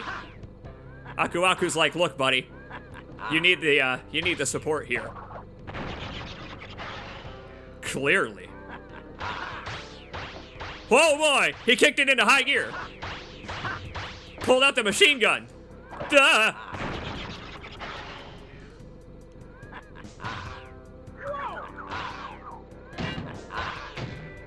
What have we got? Done, Crash Bandicoot. Now, is it less embarrassing or more embarrassing if I tell you that I did that on purpose? I feel like it's more embarrassing, so I'll just admit that I did it on accident. This is some Spec Ops The Line shit. Yeah, really. If only Cortex said at the end of this, like, what have you really accomplished, Crash Bandicoot? You could have gone home at any time, back to the jungle.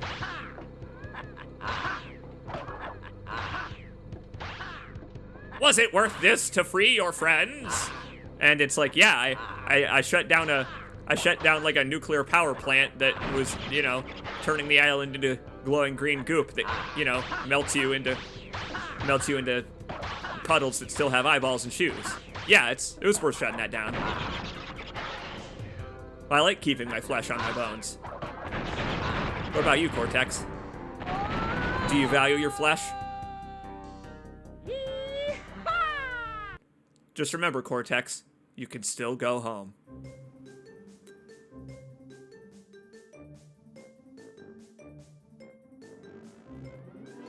It's pretty funny to me that he still gets to make out with his girlfriend in both endings of the game. It's just that in one of them, he doesn't earn it.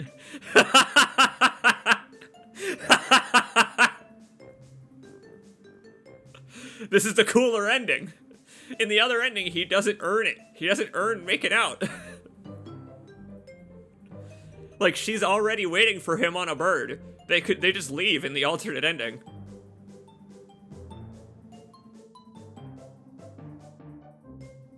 Well, so that's not actually the end of Crash Bandicoot. There's still, like, 30 gems to collect, 29 gems to collect. We still have a secret level to unlock also. There's more. There's more to play. Hey, Shuhei Yoshida. What's up, buddy?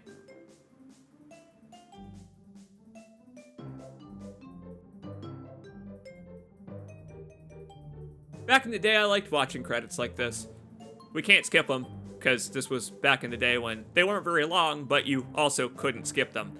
I liked looking at these credits because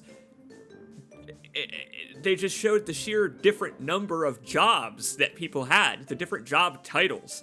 The sheer amount of work that goes in is summarized by the number of jobs themselves. The amount of people that have that job. I always liked seeing people of different ethnicities, on different continents even, that made a game that I was playing in my living room. I always found that mystifying as a kid, where I was like, how? How did Japan talk to Europe and America at the same time? How? So I don't know what happens. I don't know how we continue the game from here. I think we just hit start, right? I don't think this starts a completely new game. If it does, we could just hit load game from the title screen, but... Does this start a whole new game? How do you continue your... No, yeah, that does. That starts a whole new game. Stop it. Load the game that I was just playing. I want to defeat Cortex over and over. Did anyone write down my password? I wasn't using the password system. Yeah, please, read my memory card.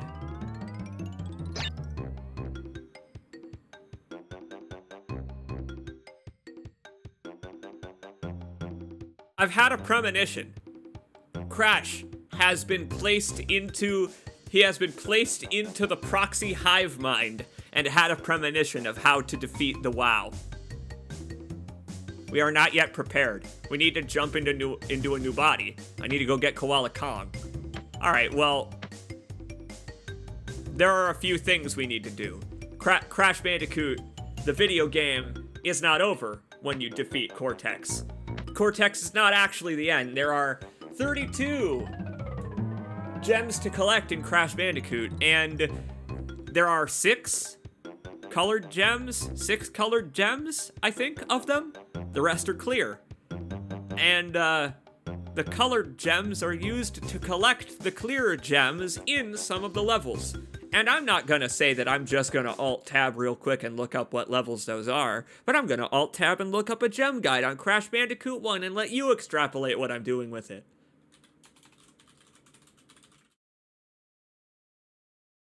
Hey, Joe Public. I may have already been in my mid-20s when this came out. That may be why I never got into these platformers. I would say that they are meant to be all ages entertainment. They were developed by people who were older than you were at the time. But yeah, fair enough. You're a bit out of the age demographic for the cartoony aesthetic of Crash Bandicoot. Future games in the series try to appeal to that almost, to your kind of like people who would have been in their adulthood already when entertainment for all ages would be releasing. Because you are still all ages, but like doesn't mean you're part of the demographic that's going to be playing it.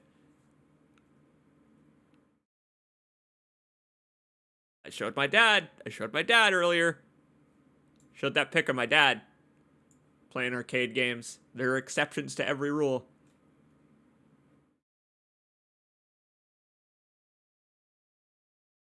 Here we go. We are gonna grab the colored gems first. We're gonna be efficient about this. And, again, this is one of those things that you had to write down and remember back in the day. Recall along the way, we've been seeing those tiny little ghostly gems that disappear as Crash wanders towards them because they're afraid of him and don't want to be collected into his ever-increasing power force. Well, too bad. Their time has come, and we need to embiggen them by doing the colored gem levels first. But there is, of course, no indicator of which levels give you a colored gem versus a clear gem. So those little rotating ghostly gems are meant to be your indicator. Hope you remembered. Hey, do you remember which of the 32 levels had those so that we can't get that gem right now? I hope you do.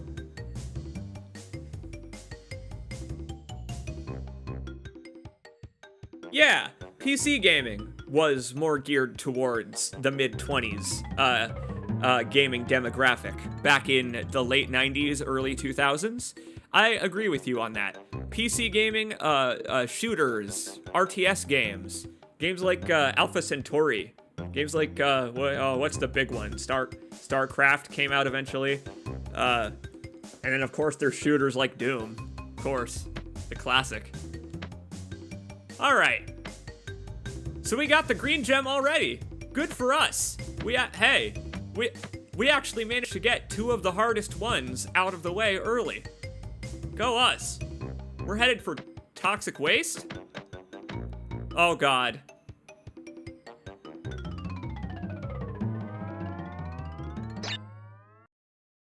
It's time for more toxic waste. Yeah, right. This is the level I somehow managed to miss a box in. I mean, Crash Bandicoot hits his head on the ceiling if he jumps. How often do you see that in these games? And yet, I somehow managed to miss a box in this level. Oh, it's now right at the start, is it? No.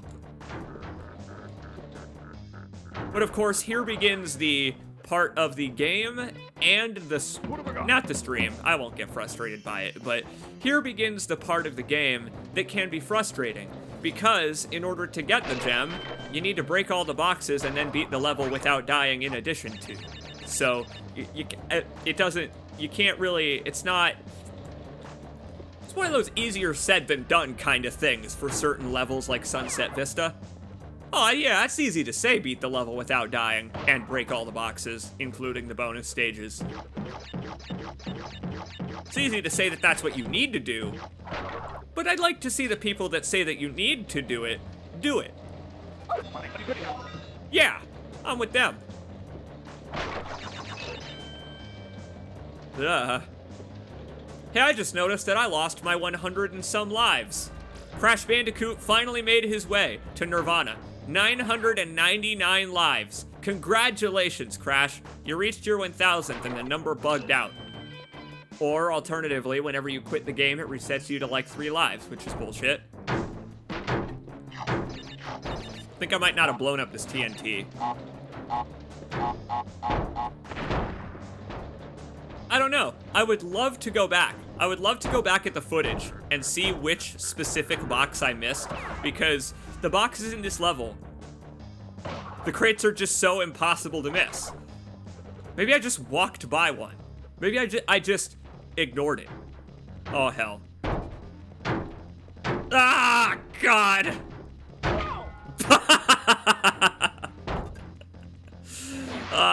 So begins the frustration, because now we must push select for map. And, we have to do that entire level again from the beginning. Hey, Baselet.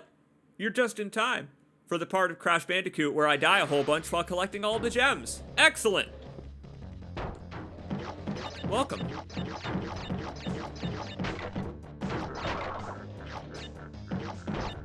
Again, we are making our way up the promotional ladder in a literal sense in this level. We are ascending the company ladder. That guy was the janitor. This guy coming up, this guy coming up is like a, I don't know. He's like a temp. Like, Pinstripe values the janitors so lowly that they are the first line of defense. But hey, at least they also get suits.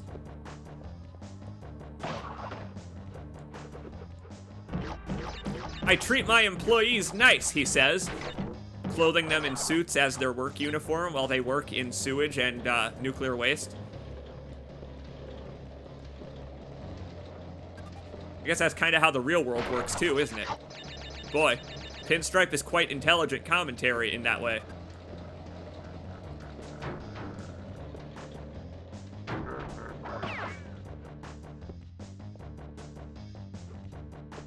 I have an appreciation though for the binary nature of challenges like this and the bridge levels. This is like the bridge levels, the high road and all that, where all you can really do is go forward or backward. Running to the side won't help you. So you don't even have to worry about hitting left or right on the D-pad, because they'll just get you killed. All you gotta worry about is forward or back. But if you're skilled enough, I like that they didn't put barriers on the side. So if you're skilled enough, you can still do that and jump around the barrels. Yeah, whatever. I just wanted to make sure those blew up this time. Oh boy.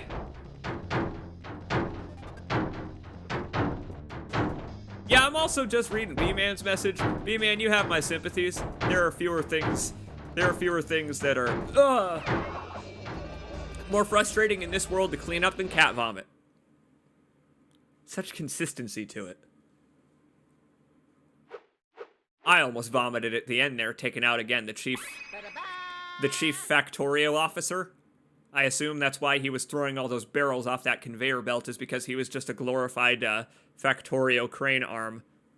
The blue gem! Looks like someone sat on it. Maybe that's why it's the same color as Crash's jorts. 70% complete. I like that most of the completion is completing the game's levels. That's something about Dead Space 3 that bothers me a little bit, is only about like 50% of Dead Space 3 is listed on your save file as completing the game itself, which is the wrong way to do it. You want the collectibles to be the minority of the completion percent, not the majority. Like what? You're gonna make the side missions and the collectibles be the majority of the completion percent in your video game? That's just admitting that the main plot of your game is lacking. Assassin's Creed did that too. Assassin's Creed also does that, where it's like, there are so many icons on the map that you're just admitting that there's no main game to play. What am I gonna do with my bird and my eagle? Hawk. Oh, I've got great news. Next up is Slippery Climb. It's just down the way.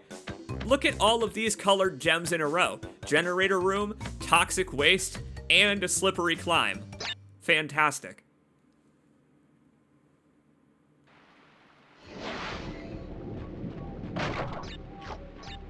It depends on the creed, some more than others. I was talking literal. I was talking the literal percent that it says on your save file when you make progress in the game versus picking up a collectible.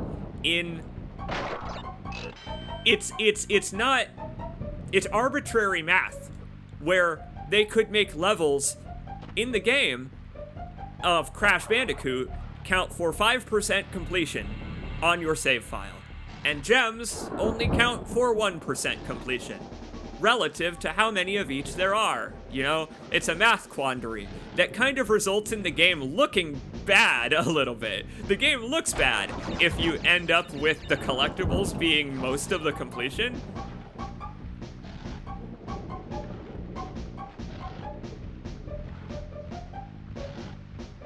And you know, your point is still fair, though. Because there are some of those Assassin's Creed games. I haven't played any of them. Maybe someday. But, like, some of those do go harder on the collectathon aspect, where they give you more things to do. And those ones would need to make more room in the completion percentage for each of the collectibles, or make them count for less in the math total, which would make them a little less rewarding to pick up, I think. Batman Arkham is the worst about it. I think for Batman Arkham, the main story is like 30% of the completion. Arkham City's complete. I think Arkham City doesn't show you the completion percent, does it? You have to look at it in the menu. It doesn't show you on your save file. Because if they did, you could see that the majority of it is Riddler trophies. Ah, shit!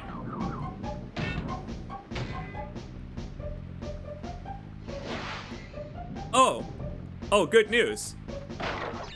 That was all before the checkpoint. Remember how I was talking about how they made the difficult part be before the checkpoint?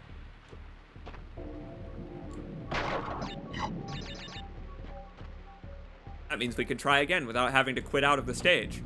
Way back in the day, I was gonna do a Let's Play of Crash Bandicoot, and I decided against it for a number of reasons. Primarily, I was tearing my hair out trying to record it because of levels like this. Now, because there are multiple ways to record a Let's Play. You could do a playthrough of the game that includes all of your failures, which I did, a montage at the end. Or you could eschew having failures and save state whenever the game black screens because it's loading, which is what I did. I did a hybrid where I kept in my failures. I just loaded my state after the death. And what that led to was a fascinating scenario where I no longer had to beat levels without dying. I could die as many times as I wanted to in a Crash Bandicoot level and still get the gem at the end. So I only needed to record every level one time. The problem was that I would hit a checkpoint, save my state, and then go fucking insane trying to do the rest of that level. This was, I don't know if you can tell, but this is one of those levels where I was like, yeah, I'm halfway through it. Now I just need to record the rest. Uh-oh, now I just need to record the rest. Like, I immediately realized the flaw in my own plan of using save states, where I was like, yay, save states. Oh wait, I do still have to do this though, and I am gonna die a lot, and I am gonna have to experience those deaths, just as if I were playing the game without them. So, whoops.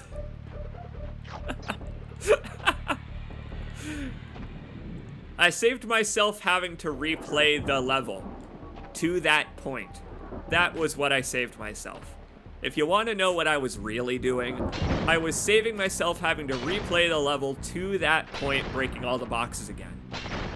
That was the point of doing it that way. It's just that the result was not what I desired, and so I gave up. I was like, this is not a fun way to record at all.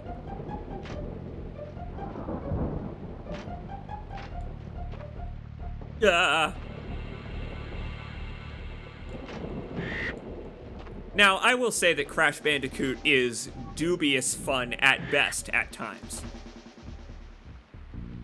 But, to be fair to the game, those are times during which it is generally accepted that fairness is to be thrown out the window. Oh, I don't have rewind support turned on. Huh. Alright, well, I'll play it again then.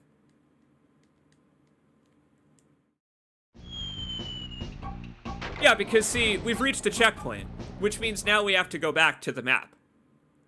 You do have to beat the level without dying, after all, in order to get the gem. Including the bonus stages, so.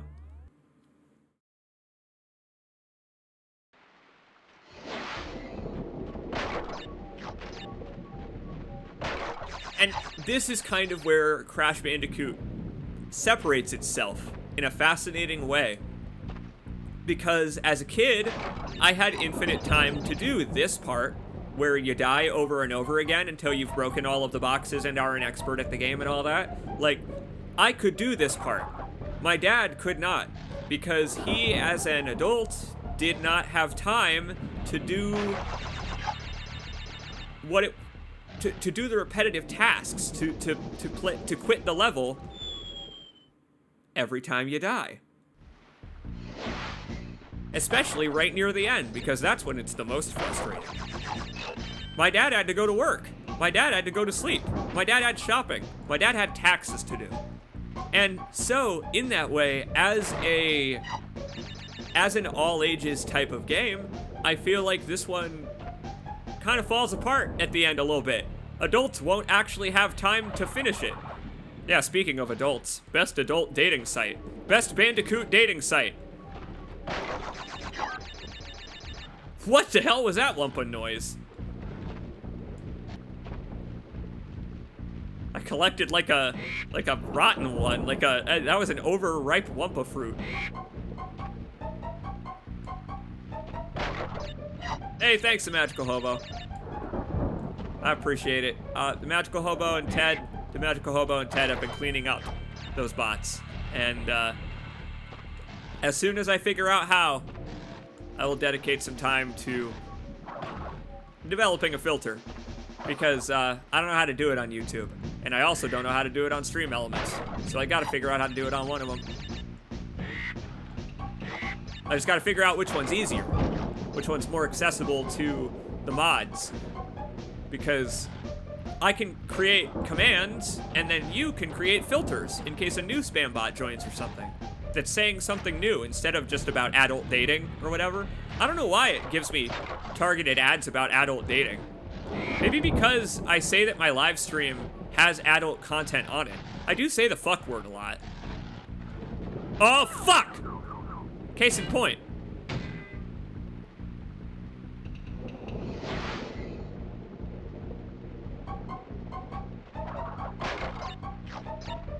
No, it's not coming from one account. It's coming from several accounts. It's just the same avatar and username every time. It's a bot. It just makes a new account whenever you ban that one from my channel. Like, if I look in the list of banned users, it will be there like 50 times. I just need to create a filter of some kind to get rid of it. I should make it play this level.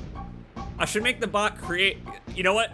I should create a Crash Bandicoot bot that is an AI capable of completing Crash Bandicoot levels for permittance into my chat. You must be able to collect the gem for me in Slippery Climb so that I don't have to do it. I would much rather develop an AI to play the video game for me than play it myself. Whoa! It's a blast from the past, says Duelist Crisis. Indeed. Welcome. You're here just in time for everybody's favorite struggle. Everybody's favorite uphill struggle. And I don't mean Dark Souls. The other one that people love to see me stream.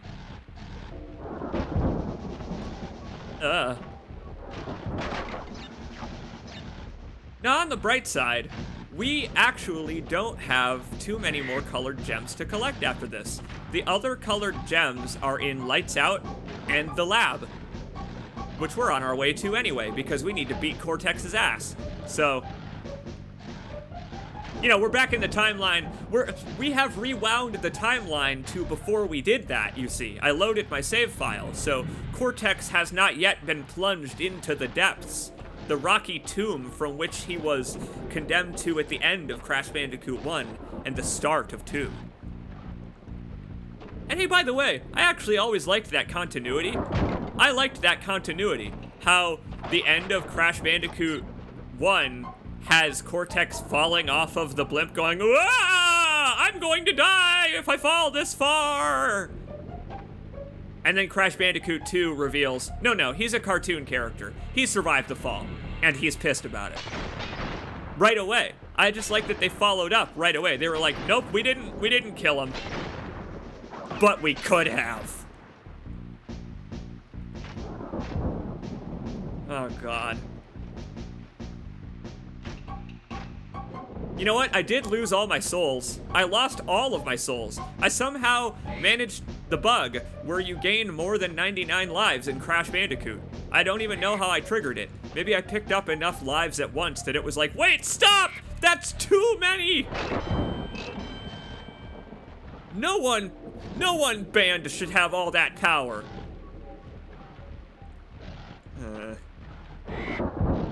No one marsupial. I don't even know what a marsupial is, other than that Crash is one. I don't know what differentiates a marsupial from anything else. Real dick move, by the way, that they put the Aku Aku on top of the crate that contains the Brio head so that you don't take it into the bonus stage. Thanks, guys. Not like it would help you, I guess.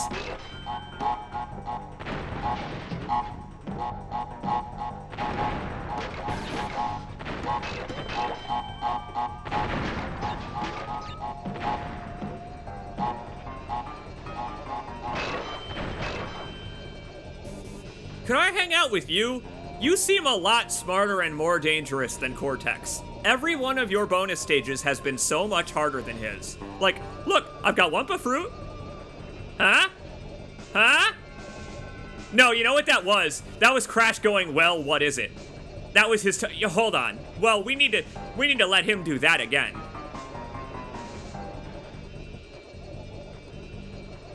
I don't think he's gonna. I think one taunt was enough. Crash is humble. Crash is humble. He lets his villains take their own punishment. Whoa! He took the easy way out! Didn't seem so easy to me! What have I got? Oh no, he'd have an Australian accent, wouldn't he? I'm not gonna bother. There's no possible way I could pull off an Australian accent without it being offensive, which they would love. So I won't give in and do what the Australians want me to do.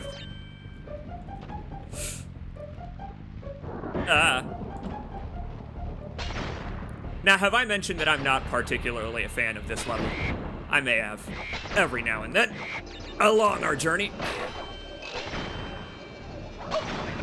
I'm not gonna say my hands just started sweating, but they may have. Consider using async or pre-cache CD access method. I don't think I need to bother. My CD access method, it's CD enough. What, you think this is a legit copy of the game?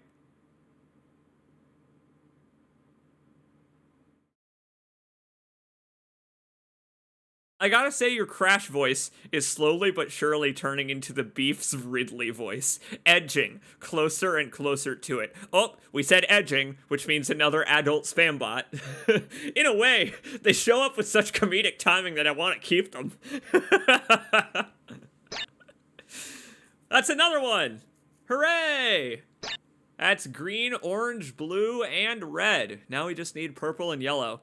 And then we've got... Go, you know, the rainbow. Go burpee.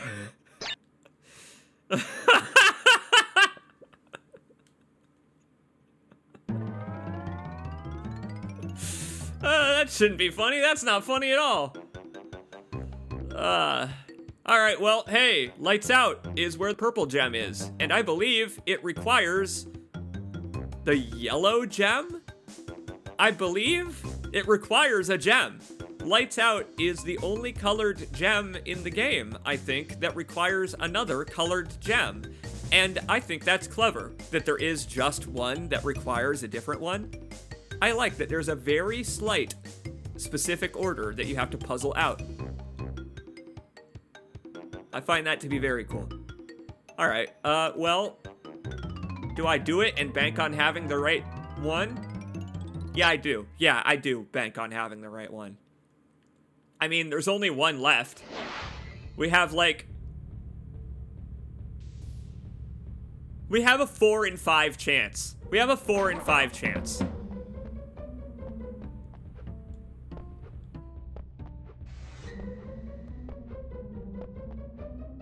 I'm just so dumb. I'm so... like, that's the thing, is like, you're right, Crash Bandicoot, I agree with you. Forever banking on chance. And you know what? Hey, for Base Slut who's in the chat now, I got good news for you. I got good news for you. We didn't get the gem on Hog Wild, so we'll be seeing Hog Wild again.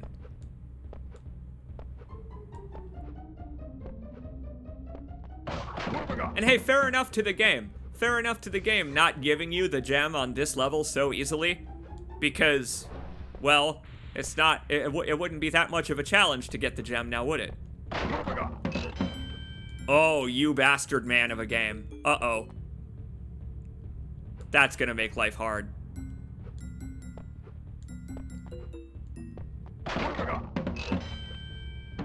We pray at night, we stalk at night. We're the rats. You gotta be careful when you spin them. Be careful. You don't want to spin them into one of the Aku Akus that's up there. Ooh. Because then you'll be in the dark. And the dark is scary. The dark is very scary. Shit! It's...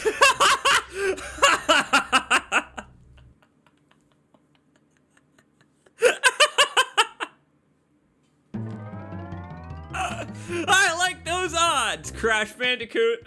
I like your style, making you go past the level and do a future level to get the colored gem. I like your style, Crash Bandicoot. I forgive you for the extreme dick move that is. What a dick move.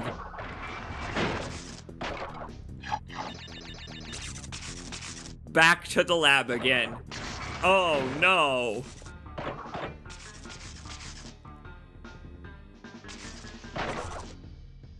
You know what? At least they're lining us up with a similar looking level. Perhaps that is meant to be your indicator.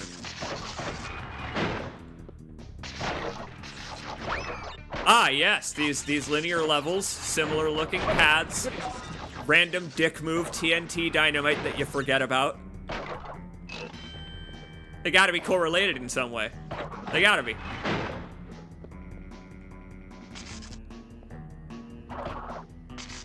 I do like that the last 4 hours of live streaming was just the warm-up act for the next 4 hours of live streaming.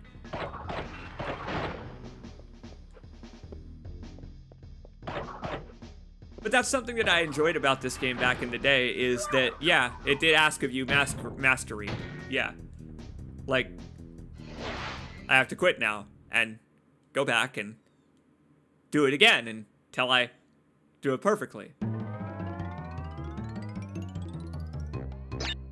I feel like this level of mastery, where you have to literally quit the level back to the map and wait for the loading screen, that kind of sucks, because these loading screens aren't that long on an SSD that you're emulating the game on. On an actual PlayStation 1 that had a real CD that you could potentially wear out by playing a lot of Crash Bandicoot by really enjoying this game as a child, let's say the loading would get a little longer. These blobs and their hitboxes. Blobs and blobs again, as Dave Grohl would say. It's blobs like these. Learn to blob again.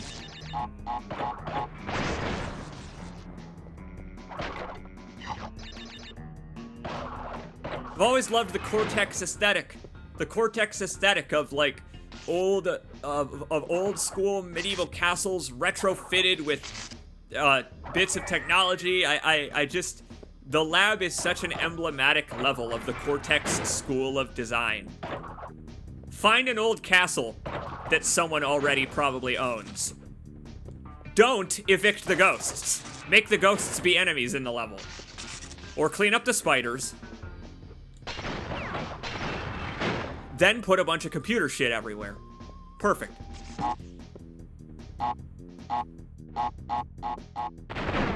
Leave the ghosts! He prefers the ghosts. Bah, I'm not gonna do that. Look at that man. He's glowing with static. His hair is standing on end. He rubbed all over a balloon before this.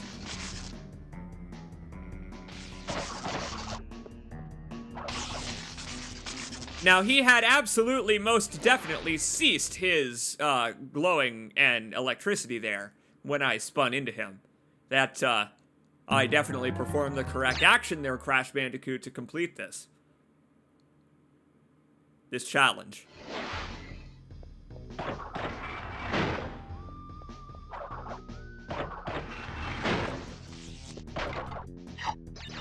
I appreciate the way the music flows in this game. I realize that you haven't been able to probably hear all that much of it because I've been doing non-stop blabbing about how much I hate Cyberpunk for the past 4 hours. You know why I like this is because it's not Cyberpunk. medieval castle punk. I don't know, what kind of punk is this? Everything has to be some kind of punk. I guess Cortex is his own punk. Cortex himself is a punk. I would like to punk Cortex. I'll give him a swirly, too. But yeah, I really love the way that the music flows from level to level, carrying on motifs. Like, I really love how this level starts off with the stinger from the Brio boss fight. That woo woo woo woo woo. The good old, who doesn't love a theremin? Like, remember when there were didgeridoos? You know, like, check out how the didgeridoos have slowly phased out of the soundtrack in favor of all of these synthy instruments as it goes. Like, that almost alien invasion sound is like the new, oh god, this level.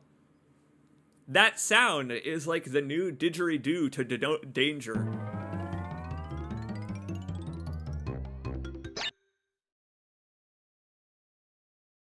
I'm glad you enjoyed Cyberpunk 2077. That's like I said, I'm purely turned off by the world of Cyberpunk. I don't have anything against the game itself. The game itself seems wholly competent. That's what we were talking about earlier. Like, I wasn't just mindlessly shitting on it, I was mindfully shitting on it. Where what I wasn't shitting on is how enthralling and immersive it is. Because it certainly is that. It absolutely is that. Just not the type of world that I would like to be immersed in. Or one that I feel they represented with the nuance I think it deserves.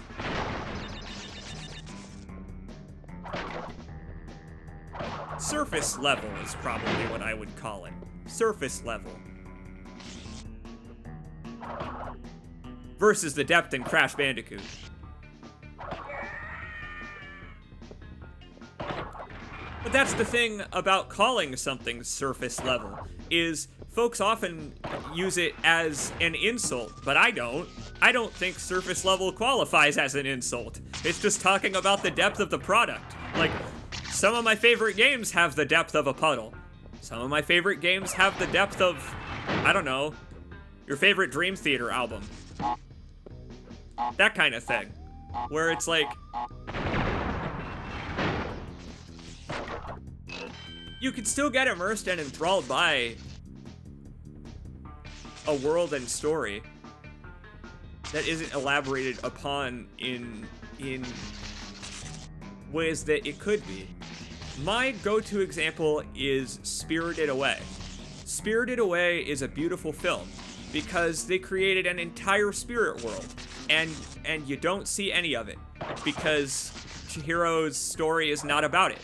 Like, you see in Spirited Away this whole bathhouse with so many different types of creatures that represent things, and they clearly come from different places, and there's a whole section of the world, the spirit world, that you never see because it's across the flooded waters.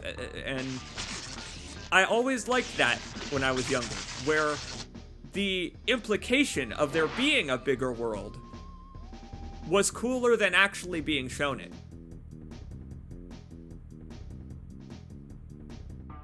I gotta say, this level's starting to frustrate me a fucking little bit. It's fucking really starting to bother me. Let's go do something else that I know I can get the gem on the first try. This is what's nice about a lot of the levels not requiring the various colored gems, is that if you feel like taking a break at any time from a hard level and coming back later, you could perhaps go over to your favorite level in the game that you have not yet collected the gem on, and just go pick it up.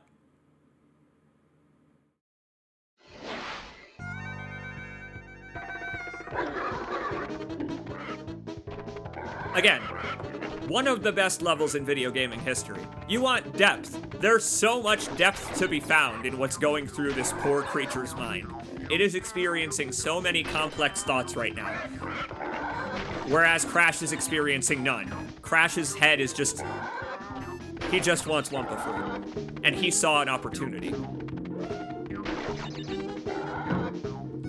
Like, Crash is more opportunistic than the hog itself.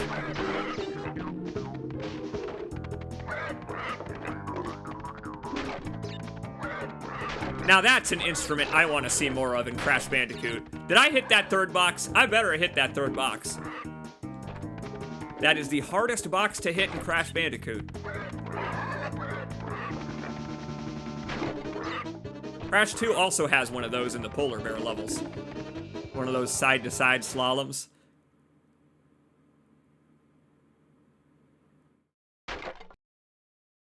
Now, I'm not going to say that there are some people who should just stop playing video games forever.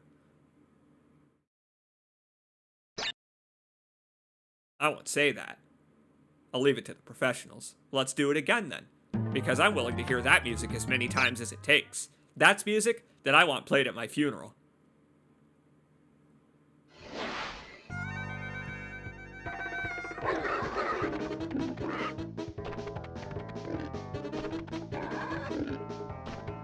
Now, I watched Crash Bandicoot Edge Runners as well, and I have to say that I am severely disappointed in how Crash Bandicoot Edge Runners handles the concept.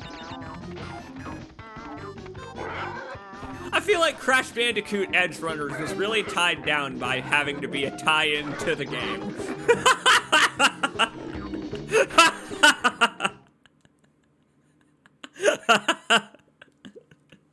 What if Zootopia is secretly a Crash Bandicoot film?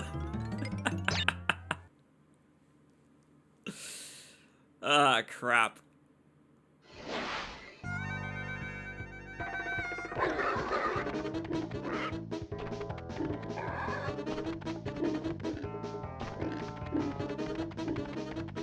I wish, you know what?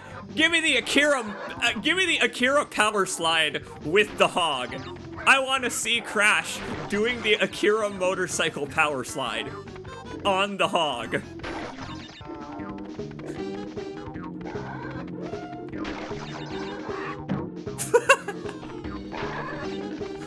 Ah! God! I love video games, you guys. I do.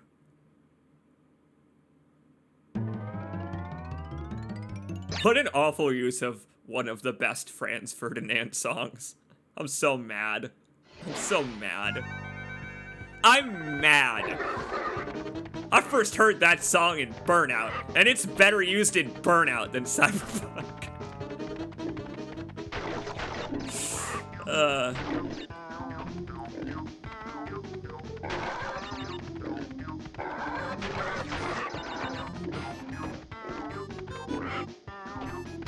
I would rather have this music as the opening theme of Cyberpunk Edge Runners. I love this. I love that they've just become conflated in my mind now. My left brain and my right brain have just become so confused by playing Crash Bandicoot for so long without a break.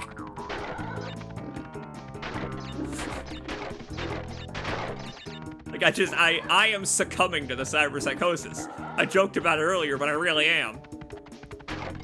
I'm starting to see things that aren't there, and starting to want to sacrifice myself for my waifu or fucking whatever. Phew. Problem solved. Now I hate my waifu again.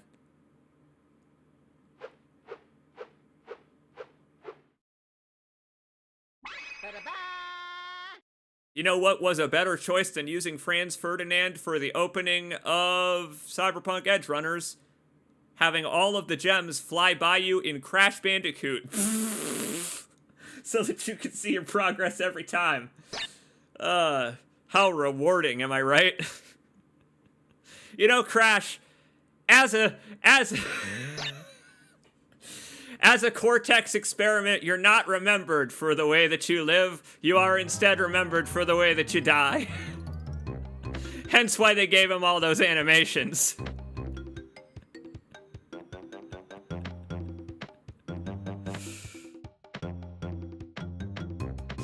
That was Trigger's choice, I guess.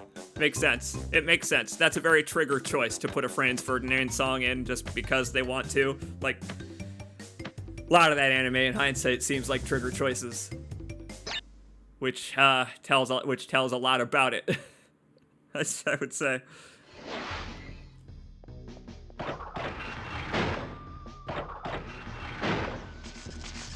It really sets expectations, but it sets them harder than usual, it being a Trigger anime. I don't want to spoil anything about Cyberpunk Edge Runners, but I really didn't like it. I really, really didn't like it. As an anime, I didn't like it. I watched it after... hey, I'll talk about pirating anime. You should definitely pirate anime. We've been talking this whole time about piracy and how I totally didn't pirate Crash Bandicoot. I definitely pirated Cyberpunk Edgerunners, because anime is so goddamn expensive to find legally.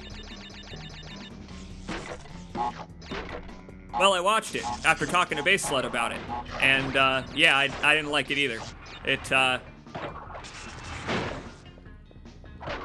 I don't know how else to say it. Cyberpunk Edgerunners just kinda sucked. Maybe we can talk about it in the spoiler zone in the Discord. Hey, join the Discord if you want to shit on Cyberpunk Edgerunners, because that sounds like a fun time. It's like I said, I have a really hard time talking about media that I didn't enjoy versus media that I do enjoy, because when I didn't enjoy something, all I can really do is sound wishy-washy about it, non-committal, because I don't like being virulent, I don't like being vitriolic, I don't like being critical. I'm not a critical person, but damn, every second of that anime made me want to fucking stop watching it. God damn, I wish the characters would just stop doing anything they did in the show every time they did anything. The whole time I was like, I simply would not be a cyberpunk. And maybe that's the wrong attitude to have, but Christ! They're so stupid. They're all so stupid. They're pointlessly stupid. They're so pointlessly stupid and self-terminating. And I was just like, Cyberpunk is always about this. Cyberpunk is always about being this pointlessly self-terminating. Oh, now I'm set off. It was the anime that did it, not the game. The game was better in that respect. You know what? Wumpa on my face. Wumpa on my face for thinking I have any sort of critical eye. I always feel bad for criticizing things that people enjoy. Maybe I'm too much of a softie. That might be it.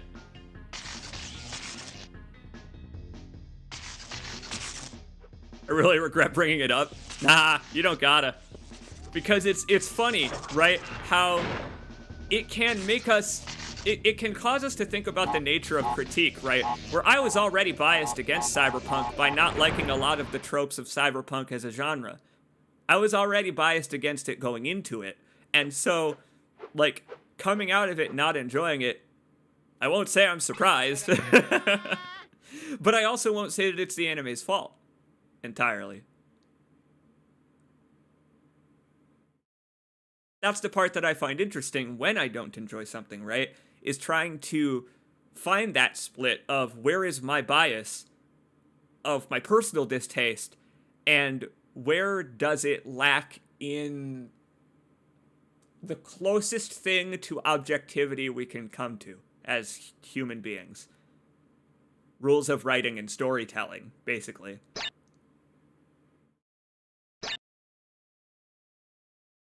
But those can be broken, even, in interesting ways, you know? If you don't just flood your anime with gore because it doesn't have any other substance. Sorry, Trigger.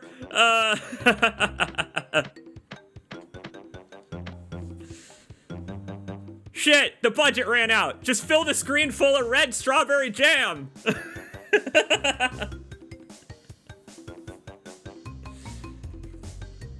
Now I'm treading in dangerous waters. Now I'm shitting on whole anime studios, which I shouldn't do. I shouldn't do that because I don't know about stuff like Darling in the Franxx, and Trigger did Kill la Kill, didn't they? Actually, based on Kill la Kill and Rebecca's appearance in Cyberpunk Edgerunners, I know more than enough to call them creeps. Every time her cup size got smaller as an episode of Cyberpunk Edgerunners went on, I was like, I wonder if it's because they didn't want to animate it, or if it's because they wanted to make her look younger in each subsequent appearance. My friends, forget Cyberpunk Edgerunners.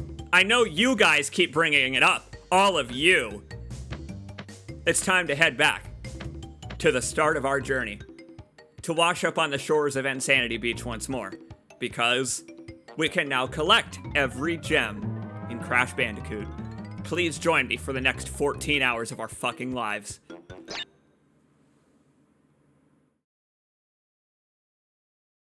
You can shit on Trigger, it's cool.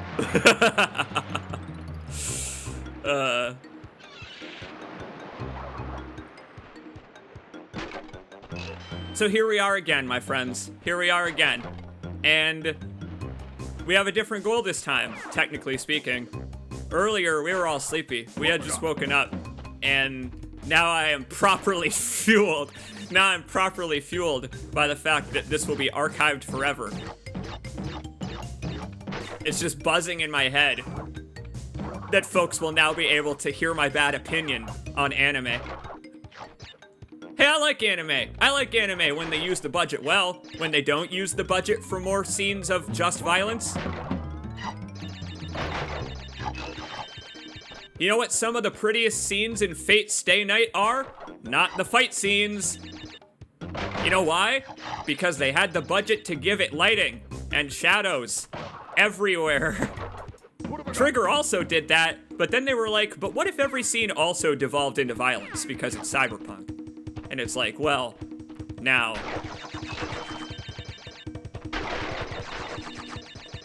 That is a choice they could make.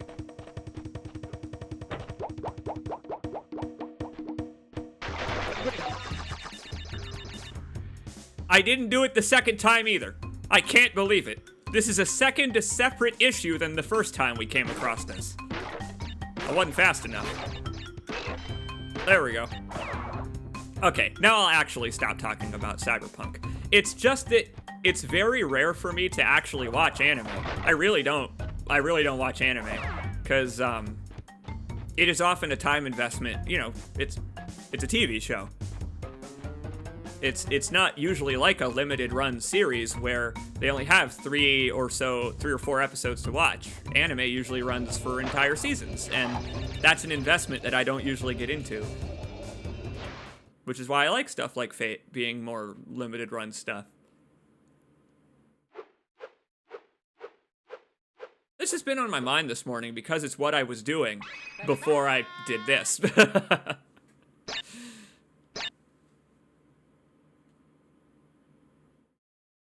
Watch Legend of the Galactic Heroes. It's only 150 episodes.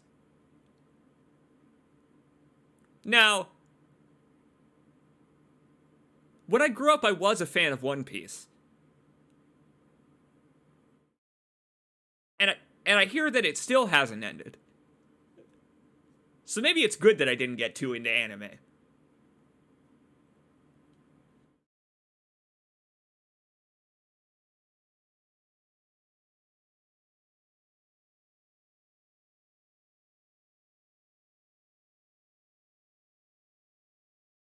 I'm reading Joe Public's messages because I feel like they provide a very good counterpoint or adjacent point even to my dislike of cyberpunk. It could be generational indeed, where my distaste for cyberpunk very well could come from the fact that it doesn't appeal to my generational mindset, where the apathy and nihilism of it just disgusts me. It really disgusts me. Like, I was disgusted by Cyberpunk 2077. Okay, like, if you want to talk about it, like, I had the exact opposite reaction where I was watching a playthrough and I was like, it's like The Last of Us Part 2, where I was watching it and I was like, the people who made this game fucking hate human beings. Like, what the fuck? Like, the entire time, I was like, looking for any semblance of a game developer that, or a writer that actually, like, wanted the human race to continue, and I couldn't find it. And I was like, did these fucking people play BioShock? Do they not know that the citizens of the world like living in the world. It did nothing but make me furious. It did nothing but make me furious at how I was expected to be one of those people. Because I wasn't.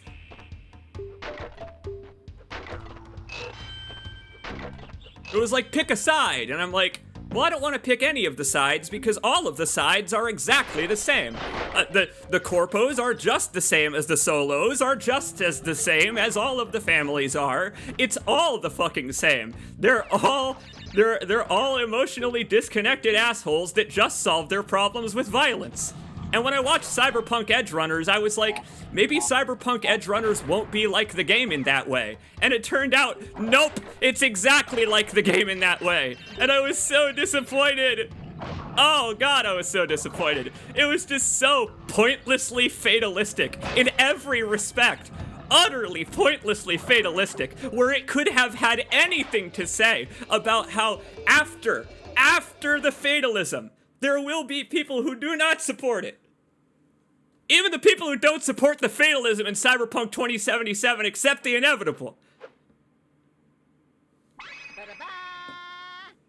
Why would you ever accept the inevitable? In that world.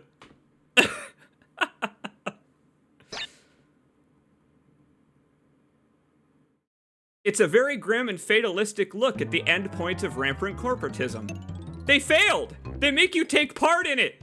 Actively as that's where I think they failed, is they make you an advocate for the corporatism. They make you engage in that world. They make you not just a part of that world, they make you complicit in that world. That's because there is no escape. That's a flaw in the writing of that world. I don't know what to tell you. That's terrible. That's bad writing, that there is no escape. I don't know what to tell you. That sucks. That just sucks as writing. To say that it sucks and will always suck forever as an establishing point of your universe is poor. What have I got? 2001 AD didn't even do that. And 2001 AD, I've read a fucking lot of. Like, I don't say that I dislike Cyberpunk out of nowhere. I've done my research. I've read Cyberpunk comics. I've played Cyberpunk games. I've watched Cyberpunk films. I don't like Cyberpunk because I don't like the attitude of Cyberpunk and how they ask you to take part in it. It's just like how The Last of Us Part 2 says, look at all that violence! Oh my God! How awful! You did all that! Well, no, I didn't actually. You kind of made me do that. I couldn't stealth my way through those sections. The door was locked until I killed all the enemies, actually. So I had no choice but to be violent enough to kill 30 people in that room. So your commentary kind of falls flat a little bit. And I felt that way about Cyberpunk a lot. I like the Dread film barely managed to scrape away from that. Like the Dread film, I was impressed by managing to break away from the comics in that way. And I bet that was because the movie wouldn't have sold if it was as fatalistic as the comics and such can be. Everybody points out those comics were Judge Dredd shows the tiniest sliver of humanity, quote unquote, and herein humanity equates to following cop laws instead of being, you know, viciously brutal as per the new cop laws. It's like, well, yep, real cops would do the same thing. And in that way, it's a lot better commentary than the one where you're forced to partake in the universe yourself. They have someone else partake in it so that you don't have to.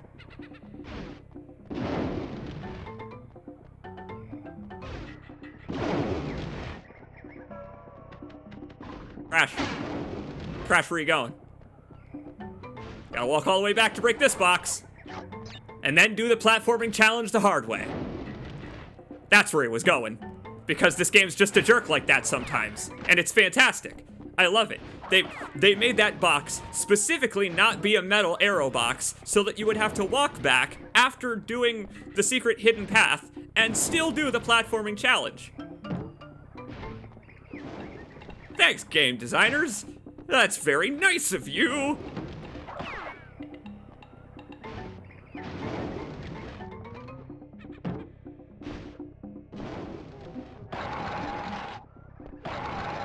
Well, I do have good news for you. The real world will never be like Cyberpunk, and it's not nearly as fatalistic as Cyberpunk wants you to think it is. Like, Cyberpunk is a fictional world that wants to pretend that it's not fiction. That's how I feel, is Cyberpunk is desperate to convince you that it is nonfiction in the making. It is desperate to convince you of that, and I don't believe it. Cyberpunk will never happen, because we are going to live in a much more optimistic world in about, I don't know, soon. Next generation or two, probably. The world is going to get a lot more optimistic again. And it's going to stay that way this time. And if you're about to tell me otherwise, shut up. Change your opinion. The world is going to get better, and soon. I can say that definitively. I can definitively say that without any factual basis. You know how I know? Because if I say it, and you say it, and you tell other people to say it, the world ain't gonna get worse. Hooray for fighting oppression, am I right? Who doesn't love to fight oppression? I mean, Crash Bandicoot does it all the time. Let's follow his example.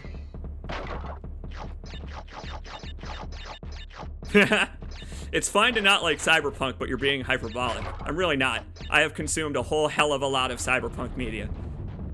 I am summarizing my opinions because this is a live stream and I don't really want to, you know, I don't really want to play a video game while also formulating a calculated thesis on why I think that Cyberpunk as a genre failed to convince anyone that... See, I can't even complete a full sentence. I feel like Cyberpunk as a genre failed in its goals then. If its goal was to raise awareness, it failed. If its goal was to provide comfort, it failed. If its goal was to, I don't know, show a reflection of the current world, it failed. And if its goal was to show a reflection of the world to come, it has not yet failed. But it will fail because I would hate to live in that world, and so would you.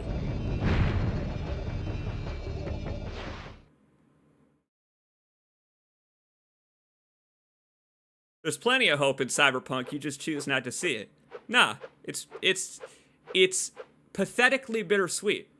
The amount of times a quest finishes with an annoying twist about how actually there's suffering involved. It reminded me a lot of Deus Ex Human Revolution in that way, where Human Revolution and Mankind Divided just could not end a quest by having you talk to someone, solve their problem, and then it's over. They could not do that for even one quest in Deus Ex Human Revolution. There was always some kind of twist where at the core someone else was hurting worse. And the idea being that you then have to choose between the person who's hurting worse or not. And it was infuriating, in a way, how transparent it became.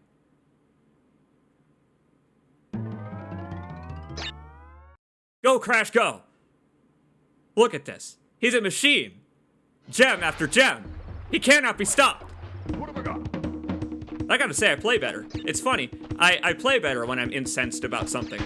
I just need to talk about, like, I don't know, American politics. Legalize, am I right?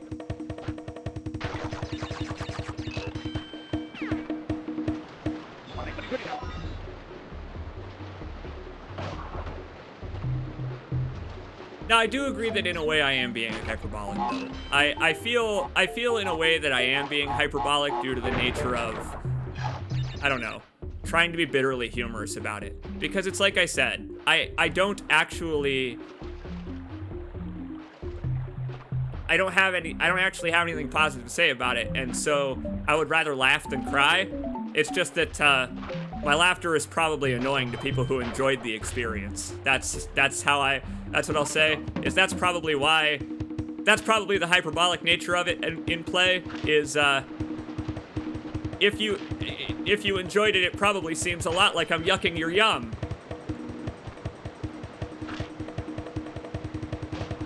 I'm not. I'm just saying that as a genre, it's got some real issues that I don't think it addresses. And I mean, that's a discussion that can be had by everyone non-hyperbolically. Ah, crap. Well, there goes the gem. I didn't want it anyway. Crash needed a bath. Sweating after all that running from boulders.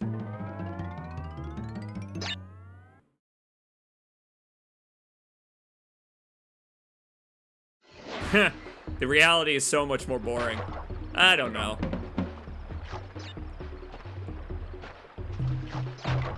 I think reality is more interesting. Because at least there's something you can do about it in reality. You know what? There. That summarizes it in a nutshell. Cyberpunk saying you can do nothing about corporatism and there is no escape is pathetic, because there is. Very much so. And you in the real world should fight for all you can to escape the clutches of capitalism. Asking you to admit defeat and then work within the system is silly. If the goal is still to defeat the system. You know what game addressed that really well? Other all-ages game that I really enjoy, Ratchet & Clank 2. In Ratchet & Clank 2, you are a hiree for Megacorp, trying to recover their pet experiment, the Proto-Pet. And the Proto-Pet in Ratchet & Clank 2 is a futuristic home technology pet that it's basically a cutesy all-in-one, where you basically don't have to feed it, you basically don't have to walk it, it takes care of itself because it's sentient. And therein lies the problem, is that the villain is abducting them because they are sentient, and because they turn into horrible gremlins when they are experimented upon any further. It turns out they like to eat, and they're very hungry, and Ratchet & Clank 2 turns into this story about how you were taken advantage of by Megacorp to recover these little proto-pets. You know, the story flips on its head in that way. I don't know. It's a kid's game. They don't have to put too much nuance in it. The villain literally has a cape and rides a hover skateboard. Then again, that's very cyberpunk, the villain riding a hover skateboard. I'm surprised Keanu doesn't do that. And it's a crocodile.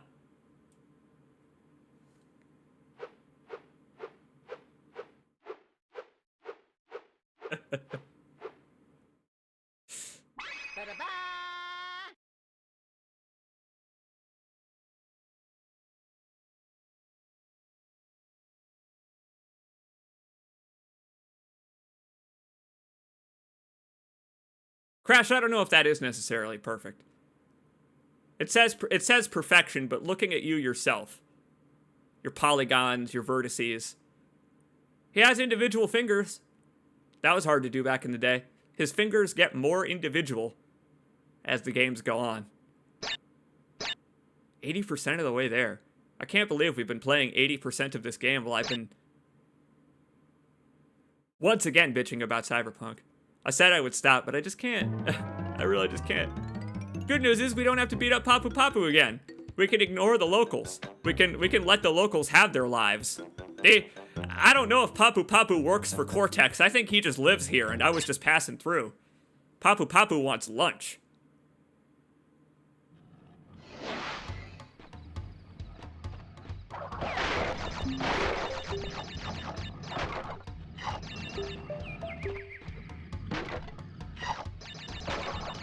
have I got?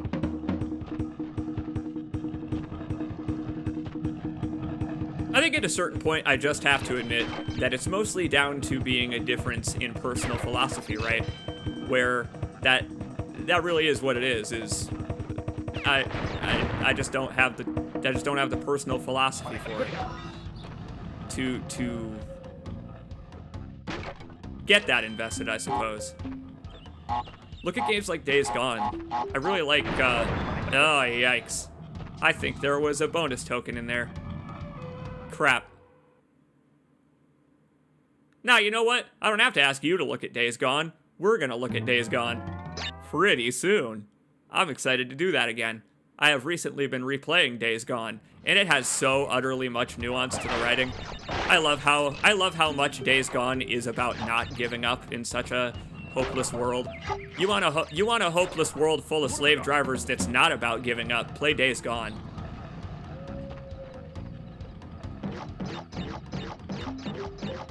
You want to see dispassion done well? Play Days Gone. Ugh.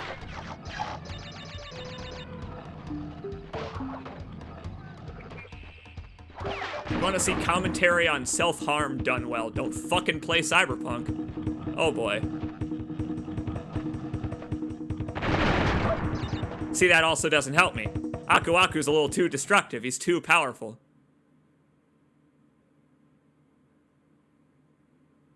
He's far too powerful for this level. I have to intentionally take a dive on Crash's power level here. And I gotta agree with Base Slut. It's funny, in a way, how, as we've been playing through this, I have kind of gotten used to Crash 1's original physics again, and his, general slidiness and all of that, and we've stopped having the problems that we had at the beginning, where I was kind of just slip-sliding off of platforms by barely not making the jump. It really was muscle memory. This game really is still pretty damn solid as a platformer. Ah, see, that's the same problem as before. Well done, Einstein.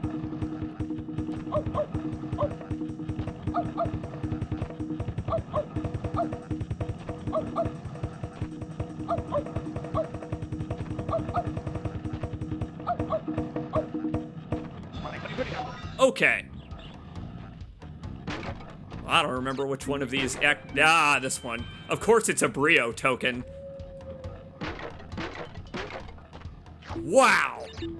Talk about dexterity, Crash Bandicoot.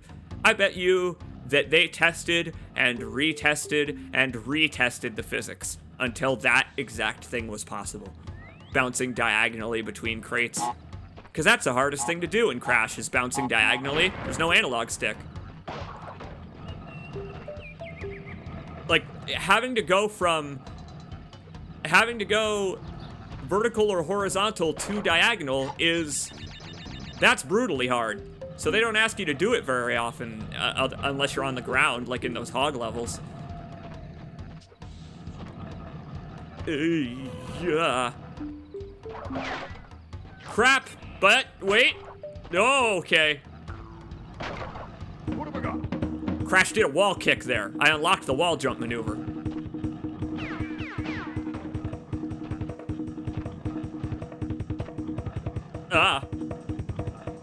Where are we going, Crash? My God. This place is ancient. Made in his own image. This whole time.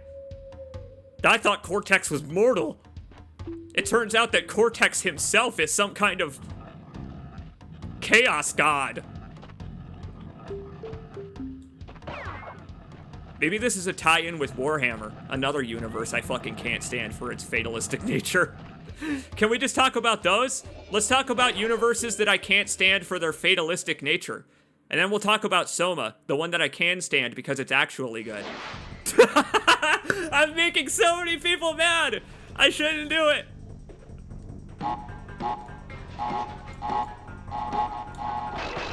It's so fun to talk about my real opinion on video games, though. I love not sugarcoating things.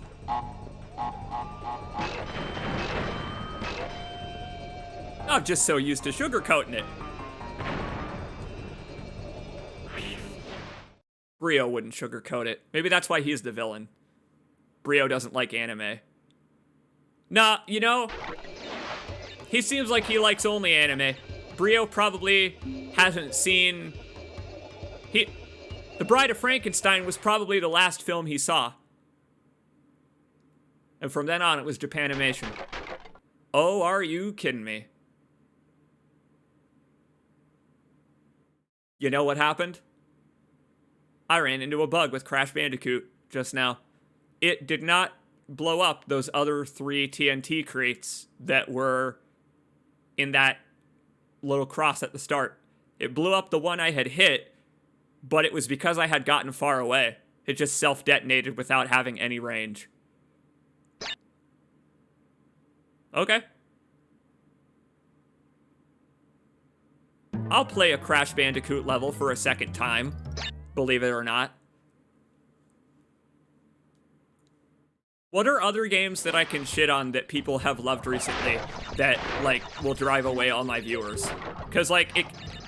You know, back when people said that BioShock Infinite was smart, I was the one that was saying that BioShock Infinite wasn't smart, and I made a video on my channel that got like 80 dislikes. It was the most disliked video on my channel because it was like a funeral video for the BioShock series, where I quoted a lot of the game's dumber quotes, like Elizabeth quoting the ghost mom. Like, it's like when Elizabeth yells at the ghost mom and she's like, "I conjured you from the visions that I had found inside my own head!" That type of shit. I put a bunch of that in the video, and I said it was set to "It's Over" by Roy Orbison. I believe Roy Orbison did that song. It's over, it's over, it's over. That song. It was my most disliked video. And then people discovered that BioShock Infinite fucking sucks. But by then I had deleted the video because, like, I only made it because I was mad. Like, I only made it because I was disappointed in BioShock Infinite. And I wanted an outlet, so I was like, fuck you, BioShock Infinite. I'm taking my footage and shoving it in your face. Nowadays, I've mellowed out a lot. As you can tell by the past, like, couple of hours of us talking about Cyberpunk, obviously. I've mellowed out on considerably on games that disappoint me. You know what's one that actually disappointed me? Is Slime Rancher 2. I genuinely would recommend that you don't buy Slime Rancher 2 right now unless you haven't played the first one.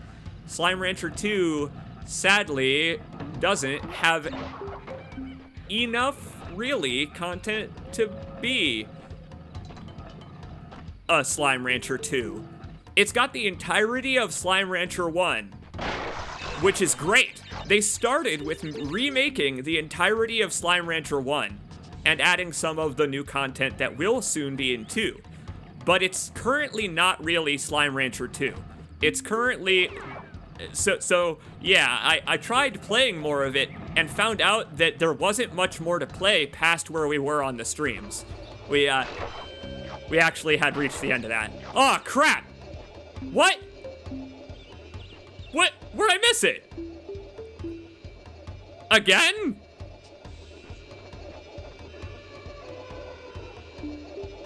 What? How did I do that?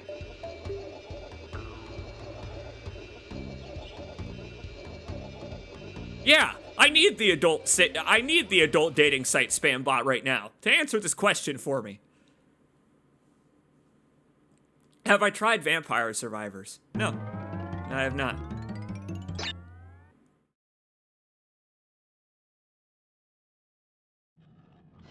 You know?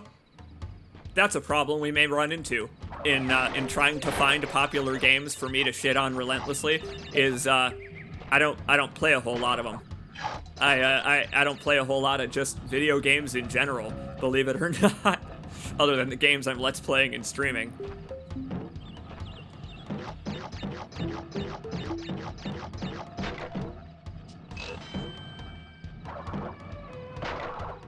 It's dude, it's $3. I'm going to go buy it for you right now.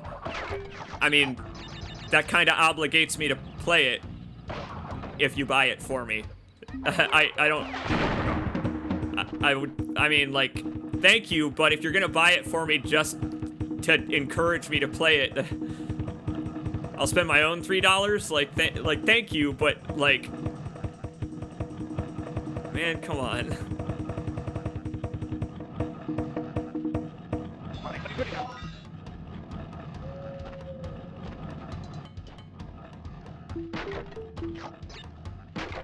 There we go. I didn't skip it this time. I didn't inexplicably skip it this time. I just need to make sure all these crates blow up. At the expense of Crash's pants. Crash now wearing shorts a la 9S, I'm sure. Just don't look that close. Please don't look that close.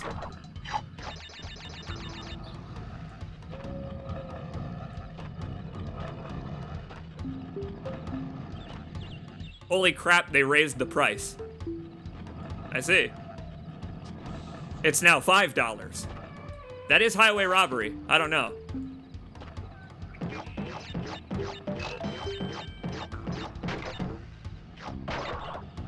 You know what? I wouldn't say you did oversleep. Welcome, Spirit.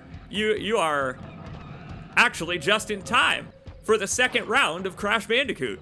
We have thoroughly shoved it in Cortex's face that he ever came to our islands. And now we're going to give him a swirly by collecting all the gems and then coming back with our hot girlfriend, our hot Bandicoot girlfriend. We're going to dunk his head in the toilet because we've already blown up his blimp and set his castle on fire. Give him a reason. Give him a reason to dislike me in Crash Bandicoot 2. Because he didn't have enough already.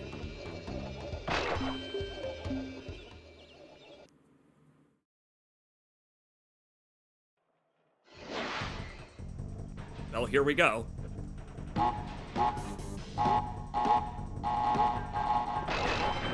I do so love how these are always at the end of the level that you'll have to replay if you beef it. Let me just make sure all of the crates explode this time.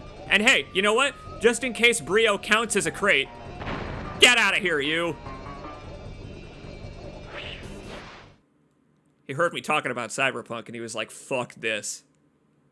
This guy doesn't know what he's talking about. I get the feeling you've played this game quite a bit. You know, I do have some experience with Crash Bandicoot. But we also have been jumping quite a bit all over the place, as you'll see right now. We have all of the colored gems. We went and got those first, because they are required to get the clear gems, which we are now picking up. Hold on. Let me just write down this password. Triangle, triangle, triangle, square, square, square, triangle, triangle, X, square, triangle, circle, square, triangle. You know what? It's easier to use the memory card, I think. I'll let my memory card remember for me.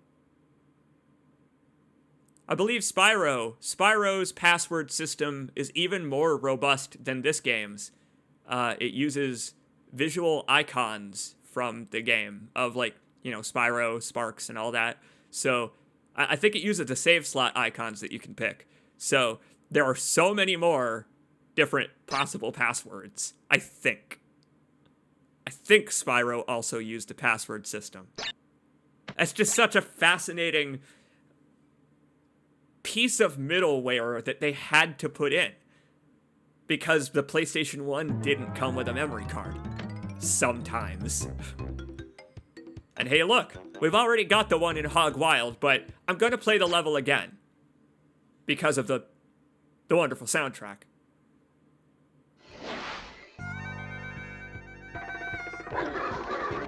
And it's just the suggestive eyebrows before he goes for a ride. Like, that poor hog has no idea what it's in for. Crash really mistreats his hog.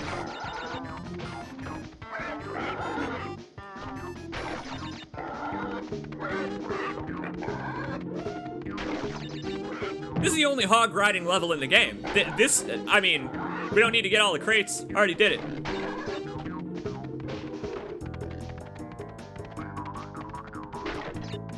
It's that part of the music that I like the most. Because that instrument is not used anywhere else, nor is this gimmick. And I find that to be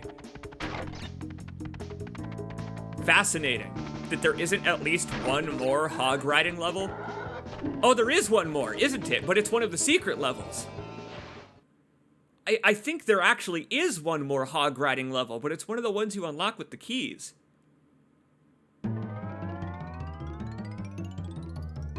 Fair enough to the game in that case. It was rare enough that I was able to forget it. But as a gimmick, it's so wonderful. Just Crash jumping on a hog after suggestive eyebrows, spins in a circle and goes for a rip-roaring ride, I don't know. Oh, great. Here we are again. The gate. You know, the great gate. The gate that's great. The gate that's not so ungrateful to be so great. Given the number of spiritually inhabited tiki items in this game, masks, torches, crusher traps. I don't know if crusher traps are a real part of Aboriginal culture. I don't actually know what cultures they're borrowing from in this game, but they talk about it in the blog, I believe. Like, it's fascinating how they didn't want to identify a real culture for the tribes in this game, but in doing so, you make a caricature of all tribes of people, and so they had a fine line to walk where they had to, like, not make them too stereotypical, but also keep the influences from the real people. So they had to make them genericized caricatures that still held the influence that they originally held. And that's hard. That's really hard when you... I mean, look at this guy. Look at this guy. Look at this guy. His lei is made out of, like... I don't know. Like 4 triangles. However much it would make to make a torus around his neck. It doesn't have a lot of detail to work with.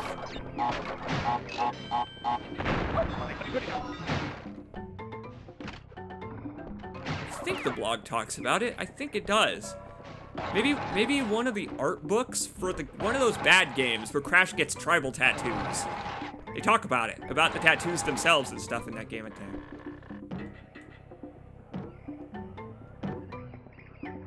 Oh boy. See, this is going back a long way where I used to know a lot of this because I used to, I used to be a kid. And I have infinite time to read about these things. And blogs like that really stuck out in my memory. But nowadays, I just love inside developer history like that I've read so many and watched so many. There's a wonderful behind-the-scenes video series by Mike Stout and Tony Garcia about Ratchet & Clank 2, and also Up Your Arsenal, I think they did as well. If you just want to know the development history behind these games and the fine lines that they have to walk in so many different respects, technically, in terms of concept art, in terms of, I don't know, in terms of, like, making it so that everyone can play one of the first 3D games that ever came out. Again, they called it the Sonic's Ass camera perspective. That's what it was called. They called it the Sonic's Ass camera perspective. Yeah! I want Crash Team Racing, but everyone is riding on a hog. And, like, Kaine or A2 from Nier is in it, riding on a giant boar that can drift. Like, the guest character is from Yoko Taro's Nier Automata. It's A2. Oh, that son of a bitch. Oh, I remember him.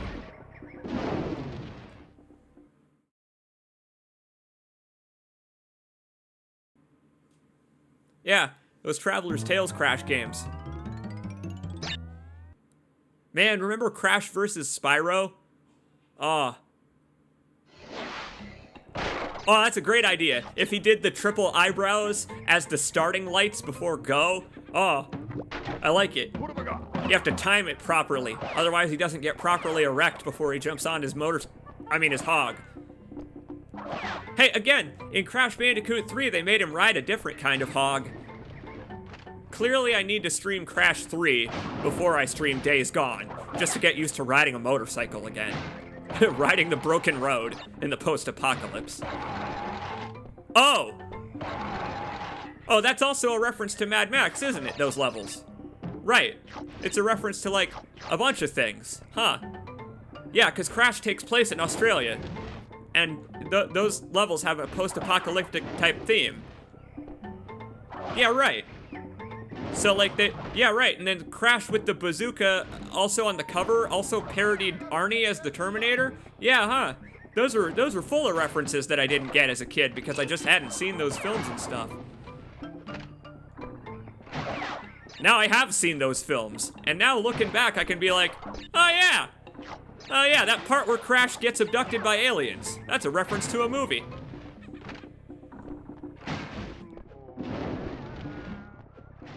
I don't think I should... Well, no, I do think I should probably stream Ride to Hell Retribution. Ride to Hell Retribution is honestly what Days Gone wanted to be.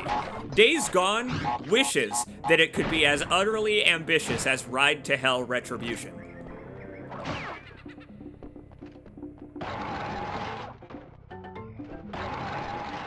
Would that be fun? I don't know if that would be fun for me to stream. Ride to Hell Retribution. That game is so utterly broken that I think I'd just end up talking about other video games. And probably pissing everyone off, knowing me. It turns out that when I talk about video games that I don't like, everybody gets mad and says that I'm a plebeian who doesn't know what he's talking about. Sorry, I've only been Let's Playing for 10 years. I only do extensive research on, like, every game I show to you. I told you I don't play many video games. I do wiki trawling for the games that I do play. Yikes.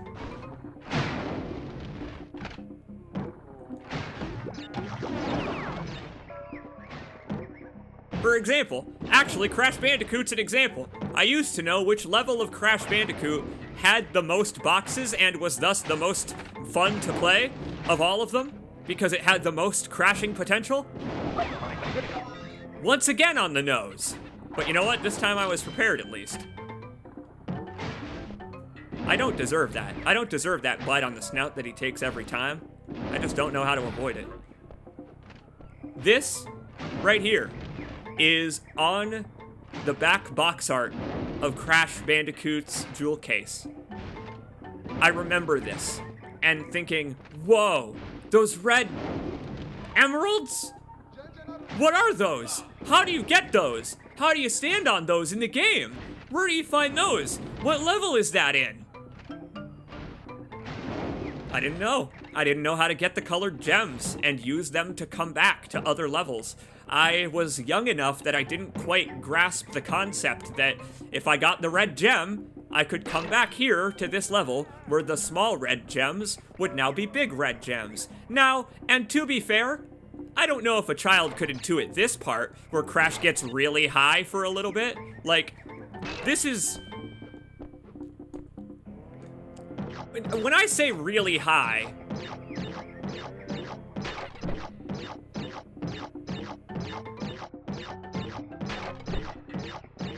Okay, or maybe brain damage. He also could give himself brain damage. But I do love the curvature on the background art there. It's almost like a matte painting in a film. It reminds me of The Lion King in a funny way. The yellow, blue, and purple kind of remind me of The Lion King and its matte paintings. Wait, I have to go back now? Oh, come on. Thanks, game. Wait. Oh, shit. Oh. Oh, okay. Alright. Crash Bandicoot has come down. Crash Bandicoot has come down from his high, and he is thoroughly confused. Oh my goodness.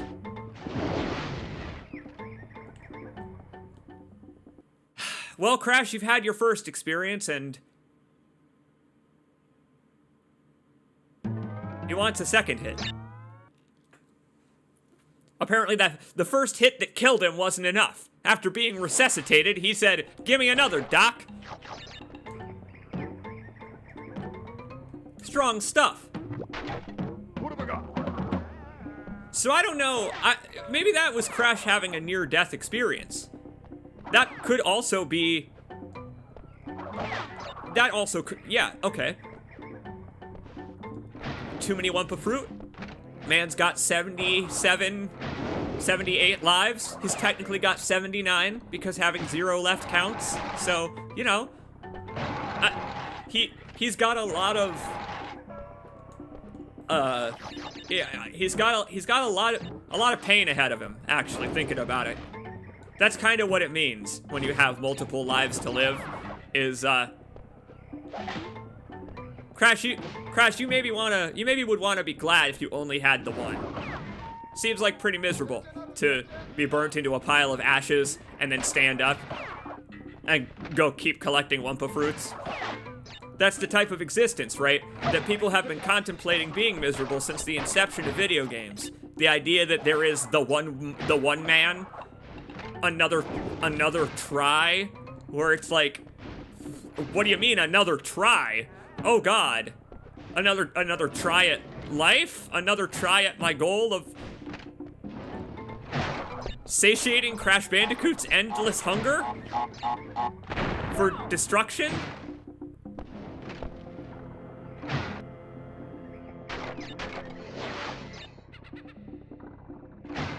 Now, you know what would be great? I have a suggestion for the developers of Crash Bandicoot.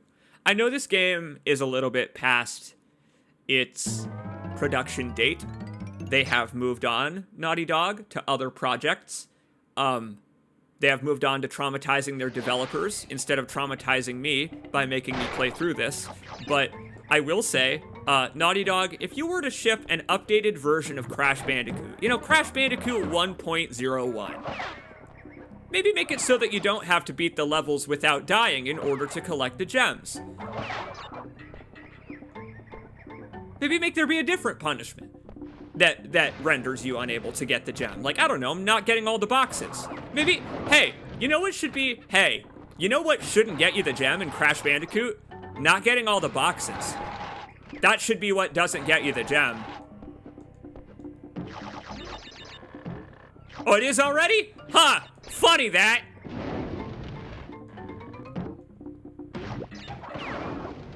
Icing on the cake. Icing on the cake, that's what it is.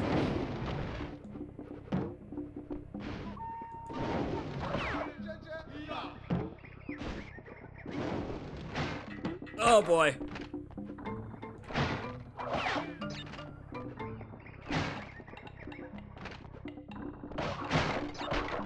I appreciate how this is a different commentary on deforestation and environmentalism.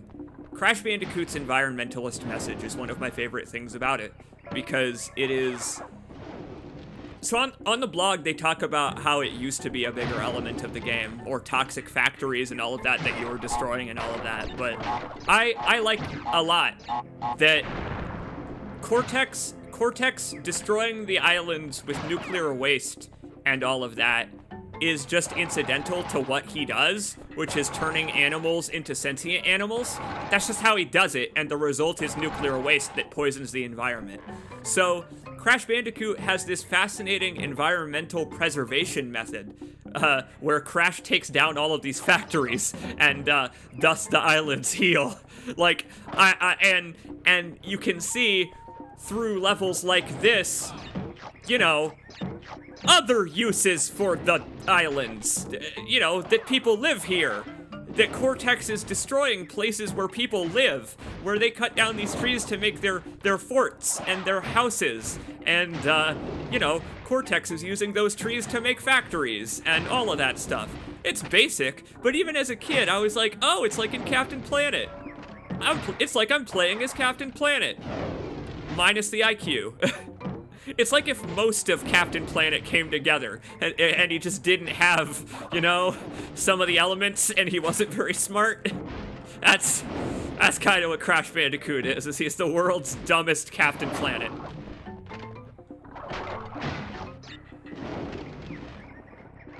Yeah, Sonic had that too. And Sonic lost that along the way a little bit. Robotnik turning his friends as animals into the robots was just a small part of it. He was also like roboticizing the environment. Sonic CD is fantastic because in Sonic CD, you literally change the future. It's awesome. Sonic CD is, in my opinion, the best Sonic game because it has 3 distinct versions of every level in the game, a past, present, and future one. In the present, Sonic is trying to stop Eggman. But in the future, if you just go to the future in Sonic CD, you end up in a bad future because, you know, Sonic just left to the future, so Eggman won. So you have to go to the past first in Sonic CD, and you have to release this thing in the past and then go to the future. It's like this capsule thing that, you know, creates a good future instead, and you then fight Eggman in the good future. And Sonic CD represents that environmentalist thing so well. It represents that that theme, that motif so well by having all of the bad futures be just smog and like stuff that would be ostensibly pretty, but like it was built by Eggman. There's that one level that's like the Starlight City zone where it's like, oh wow, it's all pretty, and then you go to the future version, and the future version is all dilapidated and covered in vines, and it's wonderful. It's such a wonderful game. I ought to stream Sonic CD. I love that game. God damn, I love that game.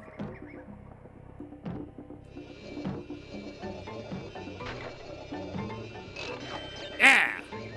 That's another one down. And I only failed near the end twice this time.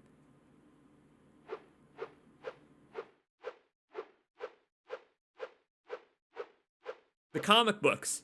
The comic books also were very much about that environmental message type of thing. In the plots themselves. Up until around Ken Pender's tenure at the Sonic Comics,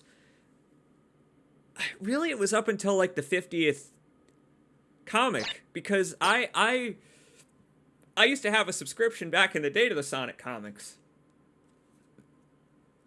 Because of course I did. And I really disliked how the Sonic comics got edgier leading up to the 50th one, where Eggman like dies in a reactor explosion and then comes back as a robot, but it's actually Snively pretending to be him as a robot.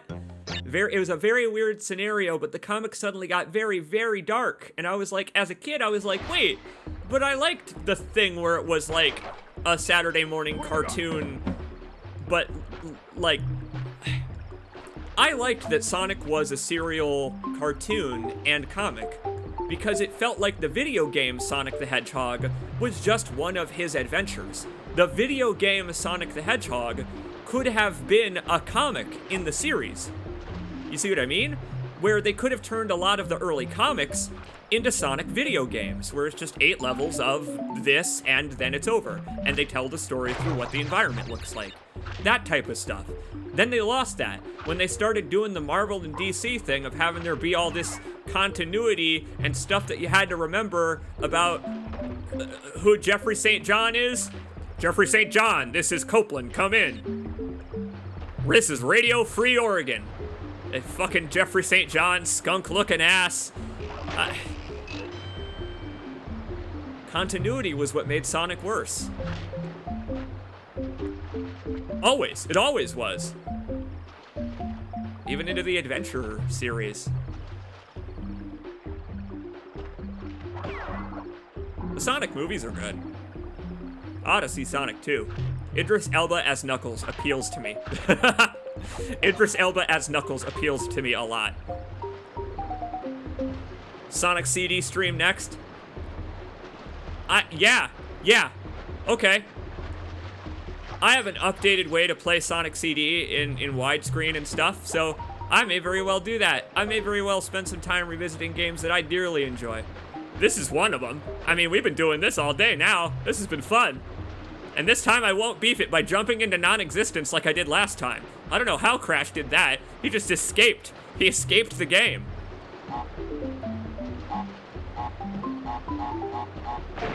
Yeah! There's an extra life, I think, under that waterfall, but not a box. The box is in the other one.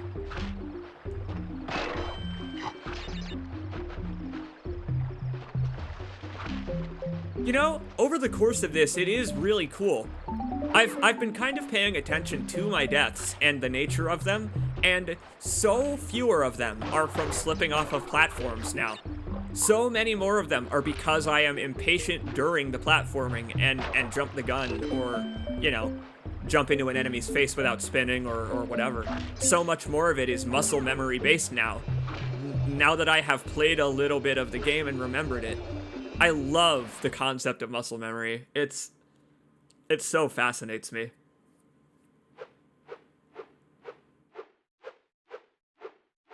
Hey, Baselet! Taking out the adult dating site this time. That ought to be my subscriber noise, honestly. I ought to make that be the sound whenever someone joins the Patreon or donates. A quack followed by da-da-da! Your muscles remember. Your brain can't remember, but your muscles do. You know what? Maybe that's a bad thing. Maybe that means that Maybe that means that Crash Bandicoot, rather, inspires my fight or flight instinct.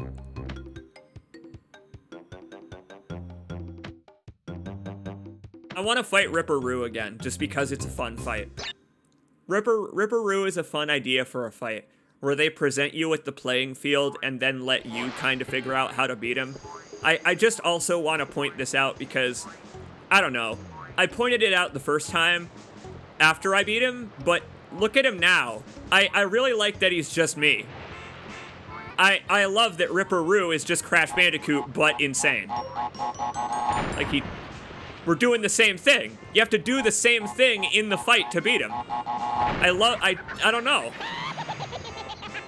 And I love that he gets one up on you, too. He gets one up on you in future games by achieving higher education. Like, Crash doesn't go to college. Crash counts on his sister to be smart.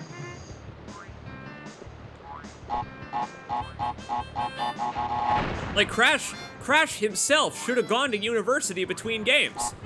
Crash 2 would have been a puzzle game. But yeah, I love that he's just Blue U.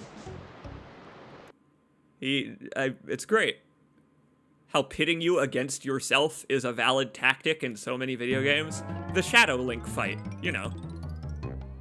I definitely equate that with the epicness of Shadow Link, for sure.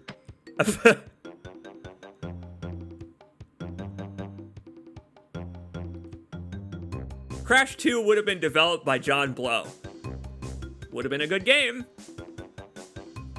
Still, at least. It would have still been a good game, at least. Long as you plugged your ears. Alright, Temple Ruins. What do we got? I was thinking about playing The Witness. Because, for some reason, folks like to watch me play puzzle games. The Talos Principle was an excellent stream, and I feel like The Witness would make a wonderful counterpoint to my stream of the Talos Principle, because those conversations that I had with the chat while talking to Milton are some of my favorites I think I've ever had with you folks. We talked about some real deep stuff in really intellectual ways for a live streamer, an audience, and a text prompt in a video game. We got pretty deep into that in the Talos Principle. So I would love to play The Witness and just laugh my ass off at all of the tapes and stuff in it. Like, I'd love to play The Witness, because it's a great puzzle game. It is a great puzzle game.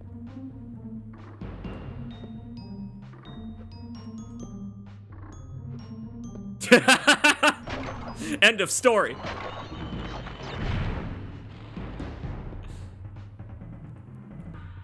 The narration in The Witness is among the best part.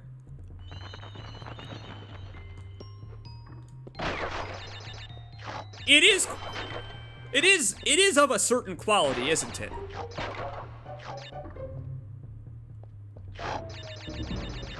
I liked the audio logs in the Talos Principle better.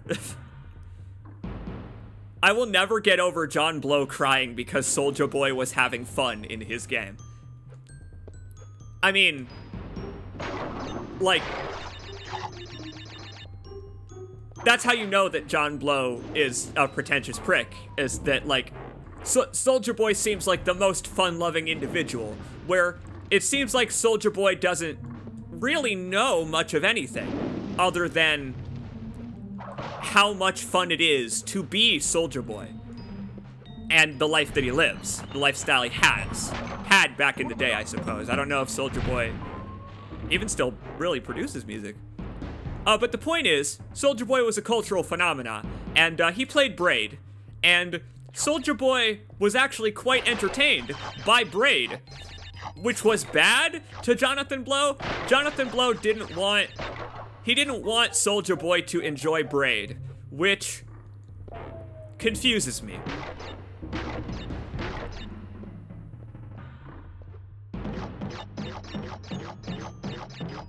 Oh, I'm talking out of my ass about The Witness's narration. I've only ever picked up 2 of the audio logs in The Witness, and they were both, like, navel-gazing stuff. And, like, maybe The Witness's audio logs do actually have a plot, kind of like the Talos Principles, after a while starts to emerge. But the thing is, I didn't pick up enough of them because they're itty-bitty. The Witness's logs are so tiny that I didn't even find any of them. They should have given them as rewards for solving the puzzles. Put a hub, I don't know, put a hub you can walk back to where all those obelisks are or something. Where there's like a wall of audio tapes. Yeah! I feel like the devs don't want me to enjoy Dark Souls 3 every time I try to play it too. Well, that's just true. They don't. Well, you think From Software wants you to like Dark Souls 3? No! The point is letting go. The point of Dark Souls 3 is that everything ends, and so they intentionally made a bad game. Oh, I shouldn't say that. Dark Souls 3 is mostly a great game, and then you play the DLCs. It's not a narration so much as a series of ideas that become more apparent as you pick more of them up. Yeah, fair enough. Fair enough about The Witness, right? That's what I looked at it as, is I saw it as a work of art that I could walk around in, right? I don't like Jonathan Blow for pretending that it is more than that. As a man. Jonathan Blow the man, pretending the game is more than that, is silly, because it's up to me to find deeper meaning in it, not him. Like, he made the game, I'm the one that interprets it. Like, you could put the interpretation in, but if you don't make it so that I can find it, then I won't find it and interpret your game right. You know what I liked finding in The Witness? Hidden faces in mountains. That is why I consider it more a piece of art that you can walk around in, is because The Witness has hidden faces and lines absolutely everywhere. That's what I remember about The Witness, is not the puzzles or the narration tapes that I picked up. Rather, it was what was between the puzzles that I enjoyed more, But that I feel is just a me thing, where you know me. I like looking at up-close textures in video games. So if I see a face on a mountain, of course I'm gonna try and make sure that it's a real face and not something that I just imagined. What have I got? What's the big one? What's the big one that you can only see from the top of the mountain? It's like an entire lying figure praying that's the shape of like the entire opposite hill. The Witness is full of that. And I kinda wish that finding those was the puzzle? Ah, hell. Here we are again at Road to Nowhere, everybody. The time for navel gazing is over, I guess. The tension returns.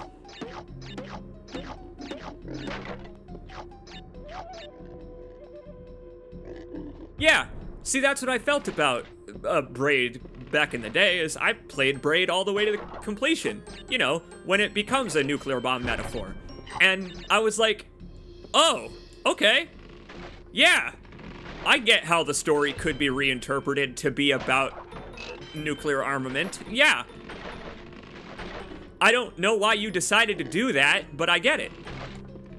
And then I looked at interviews about the guy, and the reason he did it is because he thinks he's a genius. And that was where I turned on Braid and was like, okay, I don't like it anymore. Because I was like, the guy didn't write it because he had something to say about how stories about saving princesses can be toxic. No, that's not why he wrote it. He wrote it because he thought he was smart. And it's like, maybe you are smart, but like, it is the task of geniuses to not announce their smarts to the whole fucking world, because then nobody will listen to them anymore.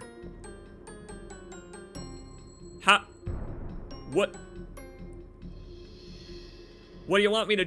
Okay, speaking of geniuses, was this puzzle designed by John Blow? One solution. So many ways to do it wrong and fuck it up so that you have to start over. Really is like I'm playing The Witness. Remember the rule set. Huh? Nice. What have I got? Crash Bandicoot once more has ascended past the 99 lives barrier. Oh. Oh, very good. Thanks, game. You know what? Starting with Crash Bandicoot 2, they put in those nitro and TNT detonators that blew up all of the crates in the level that you hadn't hit. Having nitro crates, which you can't touch or die, necessitated that, so... Joke's on them. They couldn't make you do it the hard way the same way in future games, because they were obligated to put in those nitro switches. Meaning they then had to make mazes of nitros that you had to navigate by bouncing on TNTs. They couldn't just spawn a TNT to have you destroy the TNT on the way out to make it all clean anymore. Nope. It was only the messy solution. And then they had to get more creative about the puzzles themselves. And I feel like that's one thing that kind of kept Crash Bandicoot fresh, is introducing more types of crates in a weird way. Like, Crash Bandicoot 3 introduced those rotating slot machine crates that force you to slow down and try and watch for... Uh-oh. Oh, hell. Yeah. Out you come. Thank God they do that. Ones in the other one don't do that, I don't think.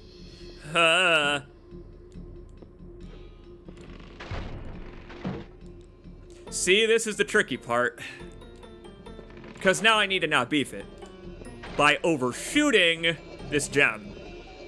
You need to be careful not to overshoot the gem and jump into the goal. Wait. Huh? What? There's not...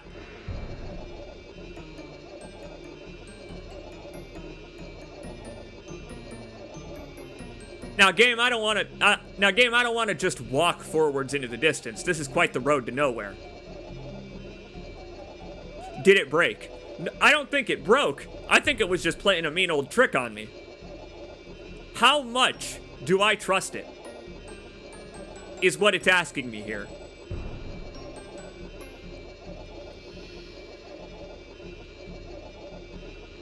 You know what? I'll bank on the level being over.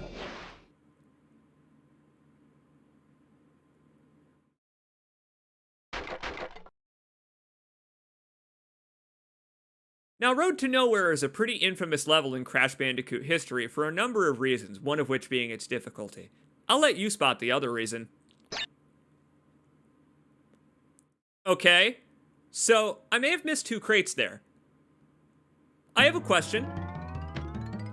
Where'd I do that at? Where'd I do that?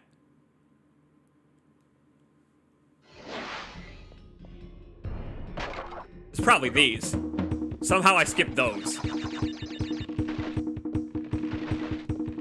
They ain't up there. I ain't falling for it, Crash Bandicoot. I ain't falling for it, Crash Bandicoot. Ah! Hogs make you hop? Good to know.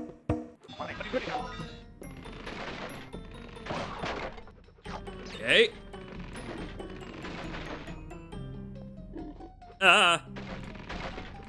So I guess I'll just walk off into the distance next time? I don't know. The reason I was scared to do anything there, you see, is because of that little hitch I mentioned. Just that tiny little hitch about Crash Bandicoot 1 where you have to beat the whole level without dying or do it over again.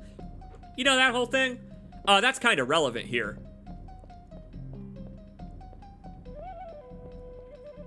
I appreciate how lenient this puzzle actually is. Because if you screw this part up, specifically, you can eat a hit to break the TNT and still continue it. Thanks, the magical hobo.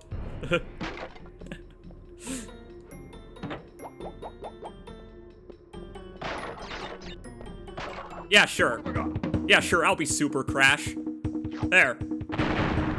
That's what I think of your puzzle. I'm immune to TNT now.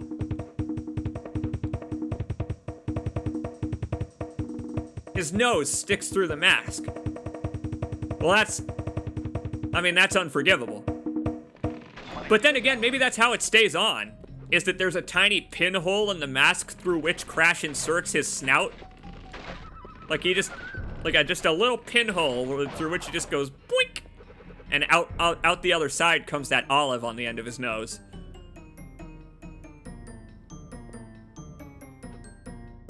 All right, Sonic the Hedgehog with a snout. Because hedgehogs in the real world don't have much of that. Like, drawing Sonic with a muzzle instead of a snout, good idea. I'm glad they didn't give him a snout. But, like, just picture in your head for a minute, Sonic the Snout Hog.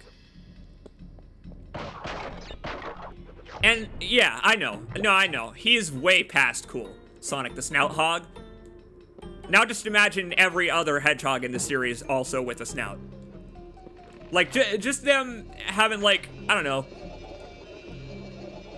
goofy faces. Alright, Crash. What do you want from me? You want me to just take a step forward? A leap of faith?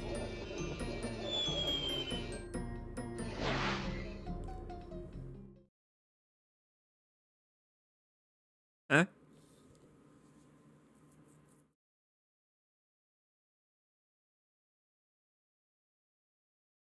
I guess it should have been literally a leap.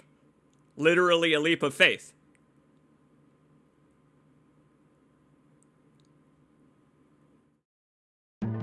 Yeah, I saw a platform, and it's one of those ones that magically turns visible as you step over it. So that yeah, so it turns out that there is in fact a series of platforms. That's fine. I have not gotten a single one of those this entire time. Didn't expect to. Alright, so, hey, so note to self, and, you know, note to everyone watching who I'm sure is about to play Crash Bandicoot, don't. It's fine to just beat Cortex. You don't have to get all the gems.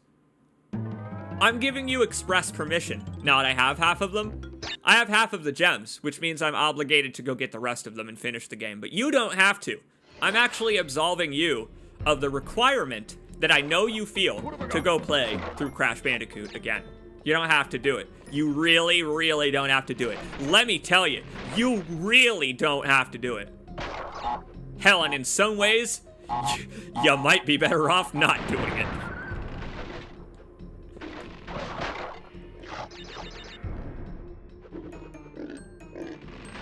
I'm having so much fun with this. I'm having so much fun. I love just revisiting a game that I like from when I was younger. I don't know. Like,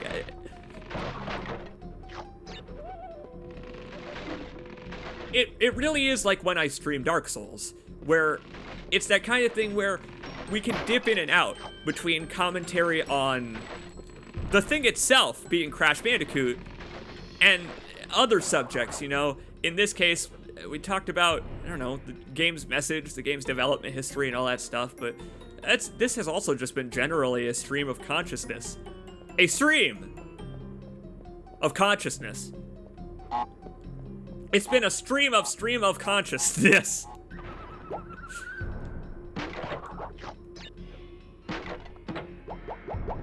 Look at that, I could do it in my sleep. What have I got? One step from becoming a speedrunner. Okay, I never quite noticed the way that his snout bounces when he runs. Look at it flapping in the wind as he runs. He's got a very Woody from Toy Story flail to him. Crash is he's just animated so well. Where he just looks like so almost cool, flipping through the air, bouncing off of boxes, and then you remember that he's a Bandicoot wearing fingerless gloves and shorts, and you're like, it's cartoon, that's right. Like, they really nailed that, they genuinely really nailed that cartoon motion in how he moves and how he acts, his character. Very restrained Tasmanian devil.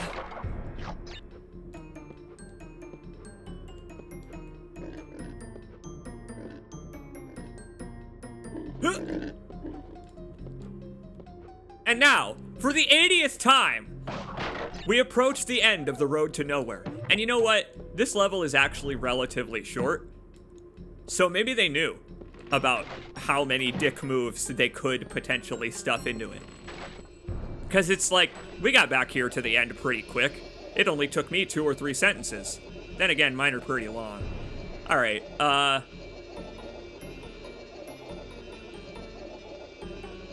right.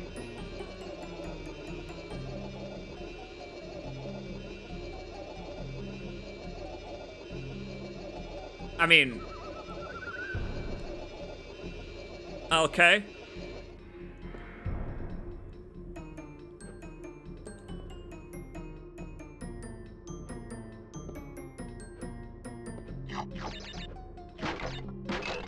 Not even a Wumpa Fruit. Not even Wumpa Fruit as a guide as to where the platforms actually are, huh? You just kinda gotta guess. Cool. Thank God none of them are breaking platforms. None of them are falling. If any of those were falling platforms, I may have had some foul words for the developers.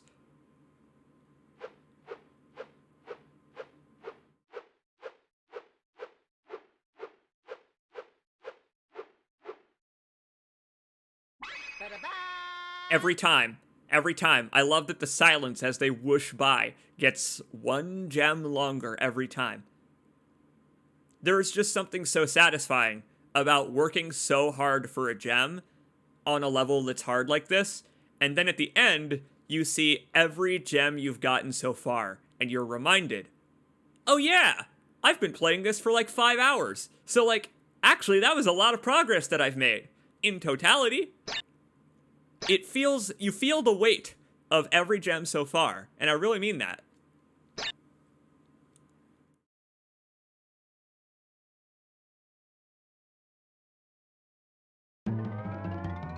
Yeah, so I gave up on getting 100% in Crash 4.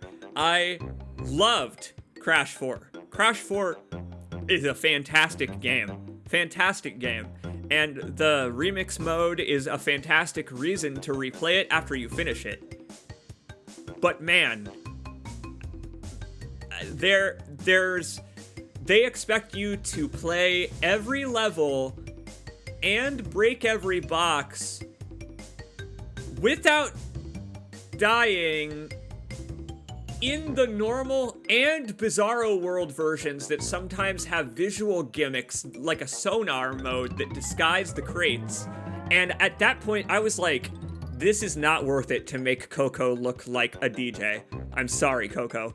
I will not unlock the DJ outfit. So like, totally. I totally loved Crash 4. Probably won't ever 100% it. This is about my limit for 100%ing games like this. This is about my limit.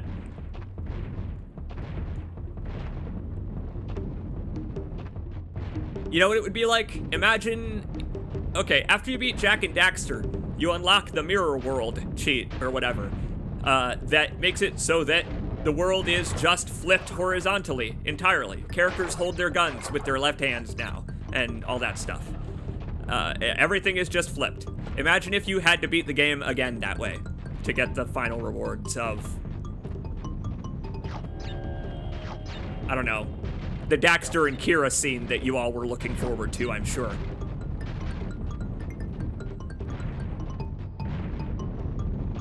I would love to play those games on stream or even in I would do a Let's Play. I would Let's Play Jak and Daxter or Ratchet and Clank because those games are incredible. Those games are, I mean, Jak and Daxter holds up a little worse than Ratchet, I feel, but man, those games hold up as just adventures to be experienced. They're just fun as hell games.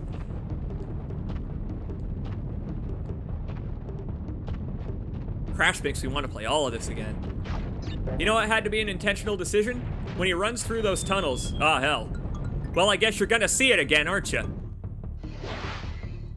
Check out his eyes. When he's standing in these tunnels, every part of him is dark except for his eyes. I bet you having his eyeballs glow like a cartoon character, like a terrifying, like just so you can see the panic on his face at all times.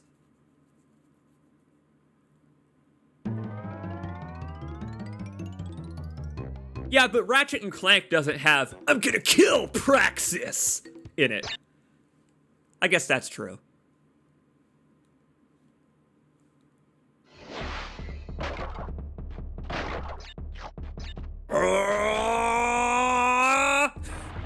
Oh my god. I played so much Jak and Daxter growing up. Just that ha as you go to Dark Jak. Like it just sticks out in my mind. Oh my god. I can hear that shit in my head. Oh no. Oh no. You're making me want to do it. You're making me remember how much fun Jak and Daxter is. That's just a weird, fun fantasy world. I love the Metaloids. They're weird. You want to see a fatalistic cyberpunk universe done right? Look at Jak and Daxter. Oh, that's funny. Jak 3 gets dark from time to time. Makes sense, I guess, but like, man.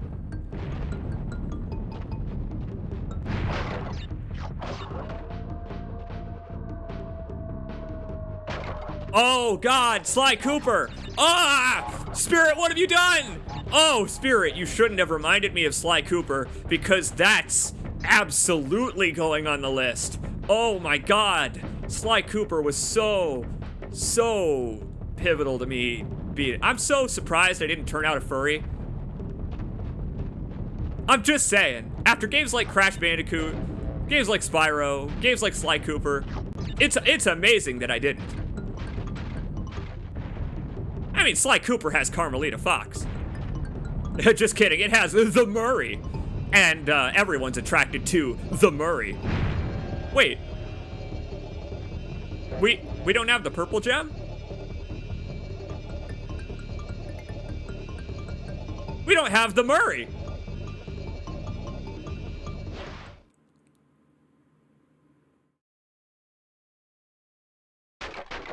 Okay, well, I guess we're headed over to Lights Out real quick. Time to lose a few IQ points, Crash. I'm gonna kill Chaos. Fucking bump the Limp Bizkit. I don't care. That's a better use of Limp Bizkit than the use of Franz Ferdinand that I saw.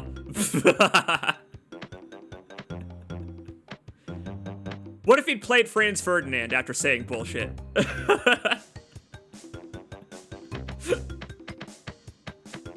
Hey, there's Lights Out. Yeah, I guess I meant to go back, but in the end, I did not.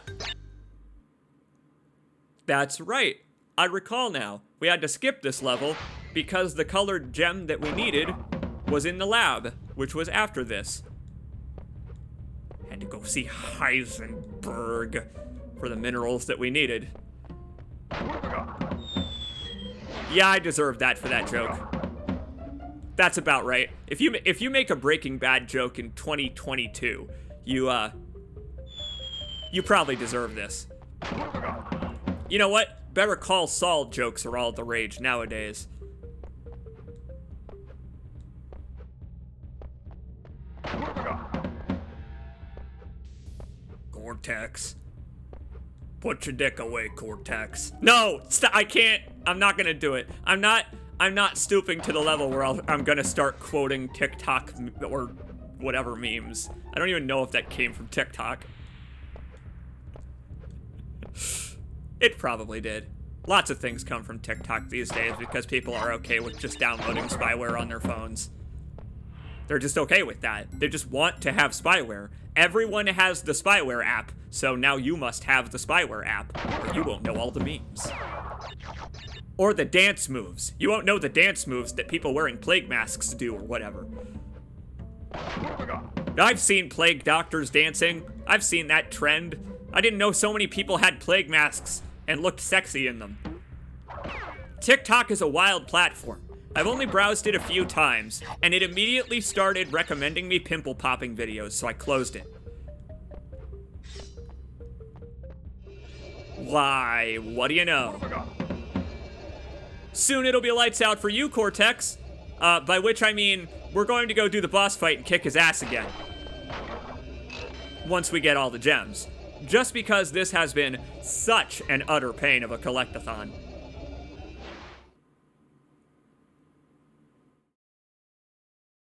But yes, Sly Cooper is a great series of games. I never played the one that was about time travel, because that one only came out, I believe, on PSP. And, unsurprisingly, I didn't have one. Every time he does that is an opportunity for me to make a punchline, so while the gems are flying by, I need to set up a joke. I'll start telling the aristocrats next time. Well, I'll be able to finish it by the time all my gems fly by. Sly 4 was stinky, don't play it.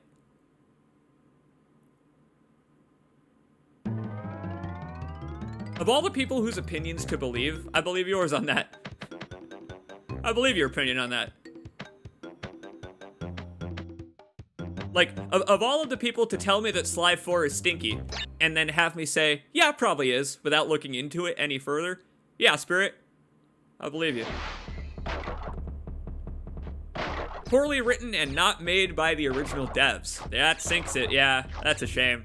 That is a shame, because back in the PS2 type era, right, the middle era, between the PS2 and PS3, that was a death knell. When a game changed studios, Spyro had that happen. Crash had that happen, where suddenly Traveler's Tales was suddenly making some of the games, and Vivendi made Crash, I think, as well at some point. And it's not that those games are bad. It's that Spyro as a beat 'em up with, oh my god. Who the hell is the voice of Sparks? It's David Spade. David Spade as the voice of Sparks. You have to wonder, giving Spyro a cutesy on and off again evil girlfriend, I mean, you have to wonder who told them to write that, because that's a thing that you would write if you were told to write it. Also, I just want to question the point of having an Aku Aku mask in this level. Is he just here to bother me? To remind me of my inevitable demise? To look behind me and let me know that it's coming? It's closer every time? Like, he's like my short round, just to remind me of how much danger I'm in. Thanks, Aku Aku. Yeah, weird-headed Spyro, where he had like a weird circular human skull. There we go. It's the purple gem. This gem always mystified me, because the gems in Crash Bandicoot are generally based on real gemstones. I had, when I was younger, a Crash Bandicoot action figure playset. I really did. That came with Cortex and a rubbery-ass Crash Bandicoot with rubbery arms and legs, and it had a set of all of the colored gems and some of the gray gems. But I was just kind of mystified by this one, because it's such a weird shape that's not a real gem. What? Like, look at how oblong and weird it is. Why did they shape it like this? There's always gotta be one. I loved this. I loved this as a kid. Discovering that underneath there were like a million dead crash corpses somewhere. Like, down in the ground. Look at the attention to detail in this level. This thing that I'm standing on is one of the platforms that fell down into the pit when I was running away from the boulder.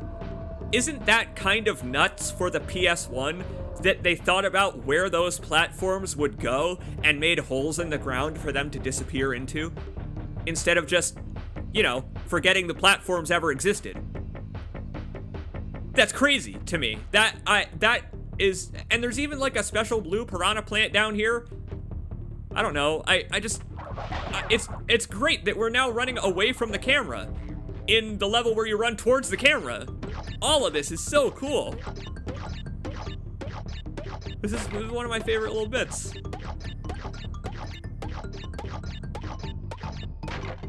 Yeah. And of course it's his ugly mug staring back at you. And he brought Brio with him too. I'm just starting to think at this point that they're eldritch entities. You see what the camera did at the end there? Look at the angle that it left us on.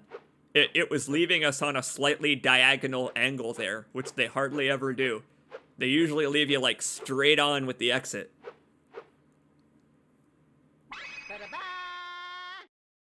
That was one thing that Crash 4 did that the previous games didn't do very much, was rotate the camera as you were platforming forward towards or away from it.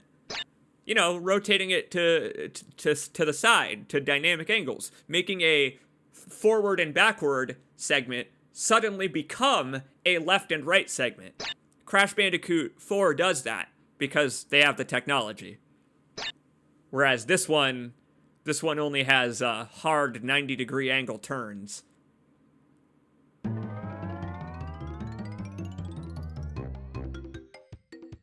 Here it is again. Sunset Vista. We were so close the first time. We were so close.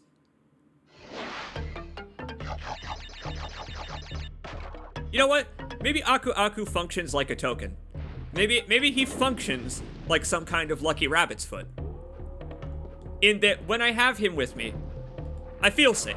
He doesn't have any actual effects, and honestly, it's kind of inhumane to be dragging him around everywhere I go. I mean, after all, he's kind of like, he reminds me of Grimoire Vice a little bit, and Crash Bandicoot is Dad Near, where he's just this dumb caveman being guided around by a much smarter individual. You know what Crash Bandicoot has, though, is love. I mean, hell, Aku Aku even has a reverse evil mask called Uka Uka. The near comparisons are there. I see where your real inspiration is, Yoko-san. I see.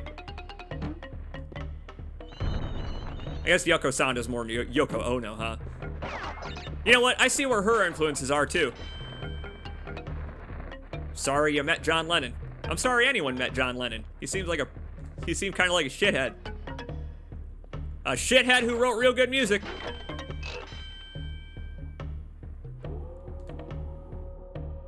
Yeah, it's better to call him Taro-san.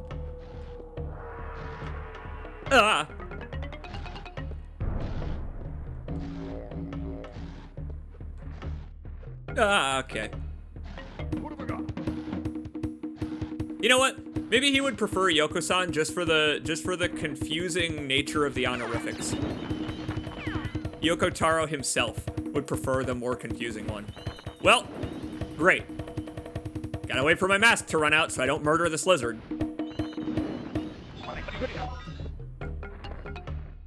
Oh, I guess I could. I could freely murder the lizard. Sorry, the Brio was in a different stage. Here's something for you to pause and watch on stream.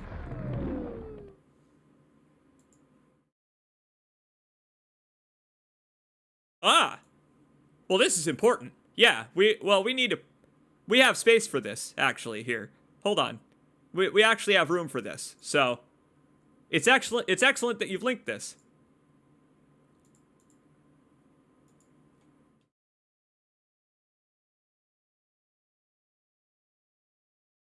Perfect.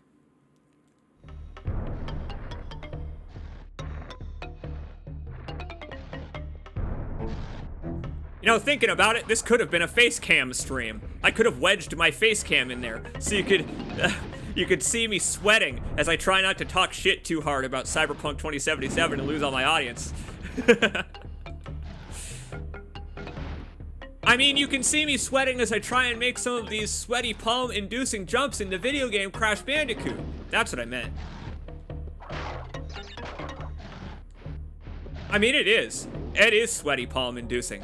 Back in the day, I had the Mad Catz controller that had an air conditioner fan built into it, and air holes through which it blew air to cool your hands during intense gaming sessions.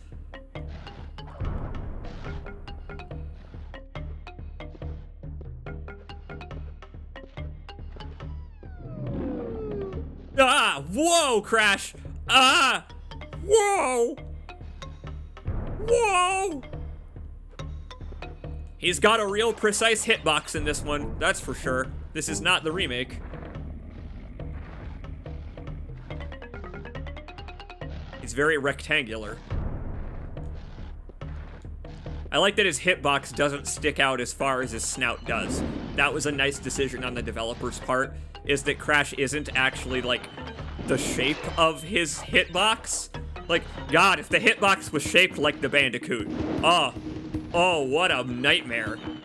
Thank goodness they went with, like a little rectangle. That was a standard to establish real early, I feel.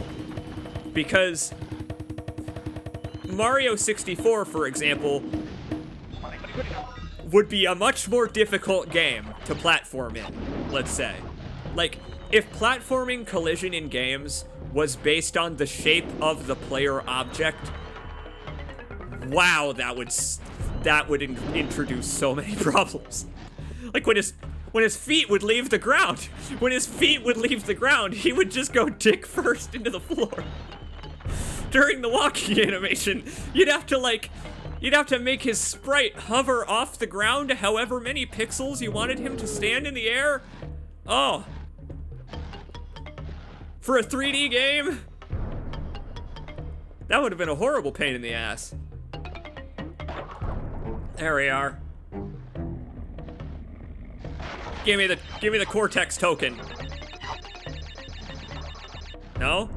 Oh. Maybe that's in the other one. Okay.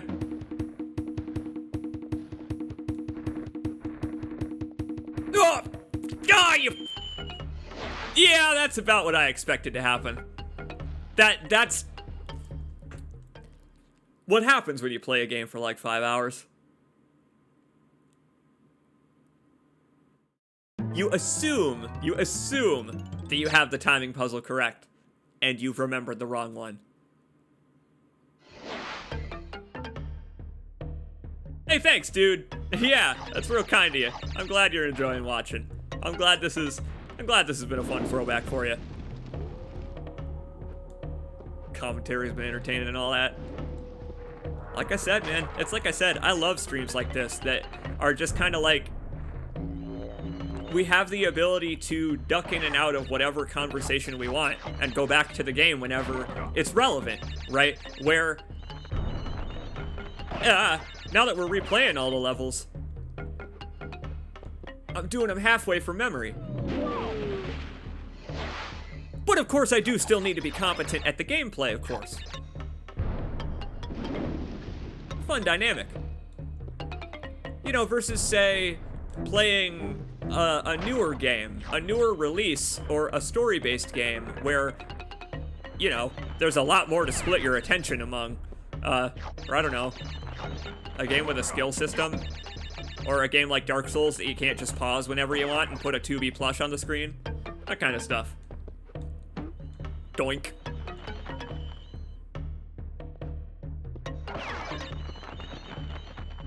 Sorry,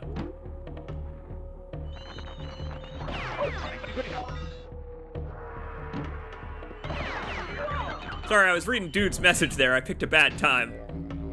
But, apparently they did. Apparently they did tweak the hitboxes, of Crash in the remake at some point. Apparently when it released on Switch. That's good to know. I didn't know that. Because, you know, they were very points to the developers for being forthright about how that was the problem, right? See, we'll talk about that briefly, actually, because this whole time I've been making references to it, but I will explain how that came about, because I do know how it happened.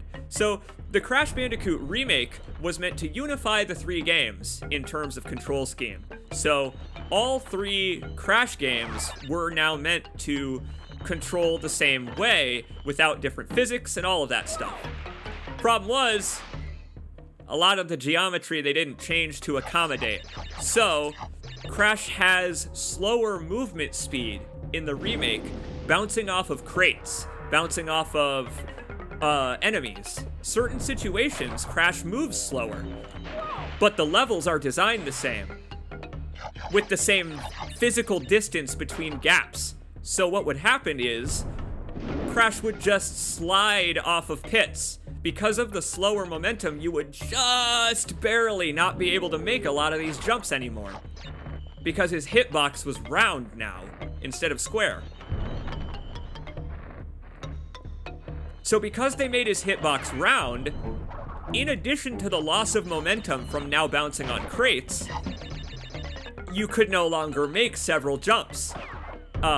Especially if you were playing at 60, it became really hard. But it seems that at some point, they did go back. Right when the issue broke, they revealed why it happened, and, you know, that does make sense as an explanation. They didn't want to touch the levels, but they wanted to unify the gameplay. So, the end result was that they unified the gameplay, and the levels themselves don't match anymore. I'm not saying it was the best decision they could have made, but it's an understandable one as a way to make a remake of a game like this.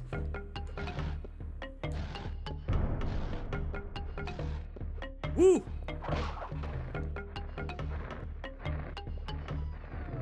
Why do the bats make a sound just like the Digivolve sound effect? I'm sorry, what?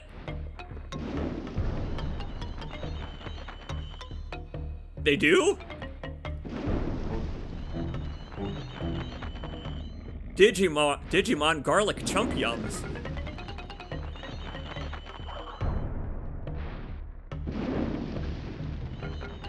Now, when I was a child, I had the option of watching Digimon, but I never chose to, and I almost regret it, because it seems so fucking weird. Well, that was the wrong time. I kinda arrived at that puzzle at a very bad time.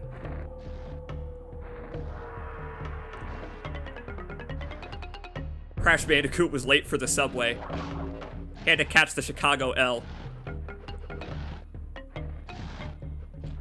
But yeah, I never caught Digimon because I think it was because I was more into Pokemon. And I already had Pokemon, and so I was like, well, I don't need 2 series that are about forcing evolution upon creatures. And I picked the wrong one. Because Digimon has like sexy angel and demon ladies. So it could have also been like my adult awakening. You know what I mean? It could have been my puberty awakening. Sadly, I went with Pokemon. I don't regret it though. Because playing Pokemon Crystal and fighting Red is probably one of my favorite moments in gaming. Where, right after the checkpoint too, huh? Thanks. Like I said, you assume you know the timing. The way that Red just turns around silently to face you with a ... and then unleashes the Pikachu. It just, I don't know. I was like, oh my god, he's from the last game and I was him. Does he have my Pokemon? And the answer was actually yes. He did, because in Pokemon Yellow, you start with Pikachu, and I got the special yellow Pokemon Game Boy as my Game Boy Color. So when I fought Red in Pokemon Crystal, it was one of the coolest experiences of my life, because I was like, oh my god, does he actually have all of my Pokemon? How'd they do that? And obviously he doesn't. He just has the starters and stuff, but hey, as a kid it fooled me for a sec. I gotta say, Sunset Vista is my least favorite level in the game.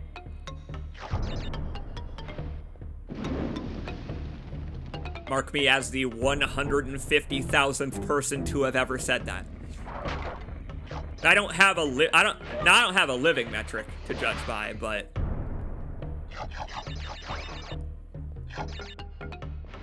those of us who have passed out of sheer frustration trying to beat this level.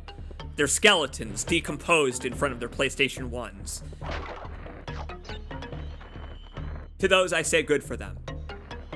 They stuck to it to the bitter end. They knew what they wanted in life, and they were willing to reach for it, no matter the cost. Me, meanwhile, I know when to give up. And it's not now. Now's not the time. Now's not the time to give up. We don't have time for giving up. I mean, what? Cortex is just getting away with environmental destruction?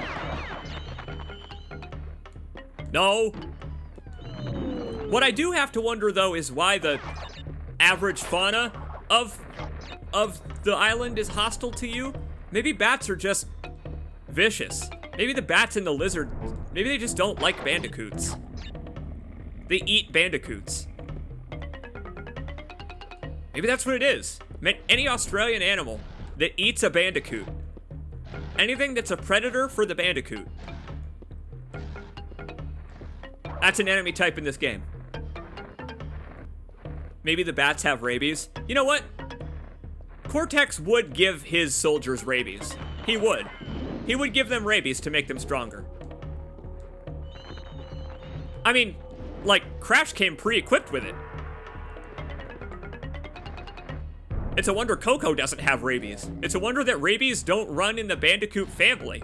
Like, they should all just be foaming at the mouth at all times. It's just the PS1 didn't have the technology to render that.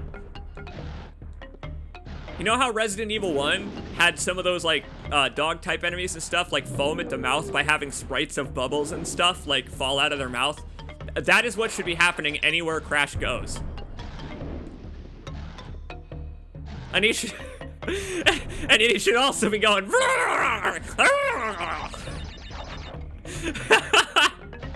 It's just like just a wild animal at all times. Oh my god! We're fine. I am completely composed. I have nothing. I have nothing but composition.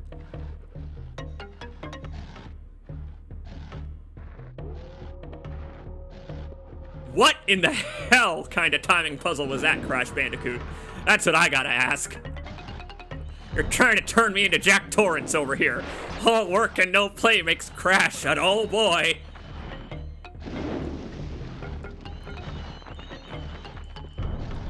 No invulnerability this time, Mr. Bandicoot. You're doing it the hard way.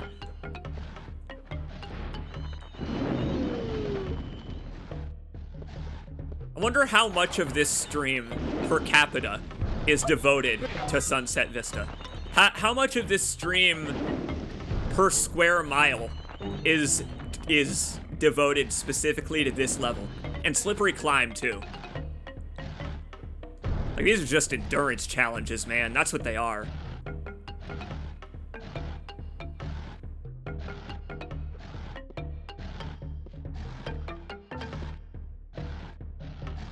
I might get up and take a break in a minute. Go to the bathroom, all that, refill my drink and all that. Like we usually do. Oh boy. Because I haven't yet. I haven't yet because I did all that stuff before I left on the trip. I went to the bathroom before I left on the trip this morning, Mom. I don't need to stop for a restroom break. But after about 6 hours, your bladder decides otherwise. That used to be, in my family, the camel. where I could hold it for any length of road trip. And now I have frequent prostatitis. So now I know why that is. It's because my prostate was never functioning properly. The reason that I was able to hold it so well on road trips when I was a kid, that's no longer a positive. It turns out that when you get older, that starts being a negative. It starts to hurt really bad and not be your choice anymore. Who doesn't love prostatitis? Who among us hasn't had prostatitis, except for all of the women? You know, you've had conditions that I haven't had, so good for you, I say. Good for all of us having our individuality preserved in the modern era of medicine and science. It's important. It's important to preserve your individuality. You know what they say, be your own advocate. Have a disease named after you. Love the mask encouraging me to go quickly here. I just love the mask being like, yeah, but don't you want to just speed up? No, I don't, game. Bet there was a crate on top of those metal crates.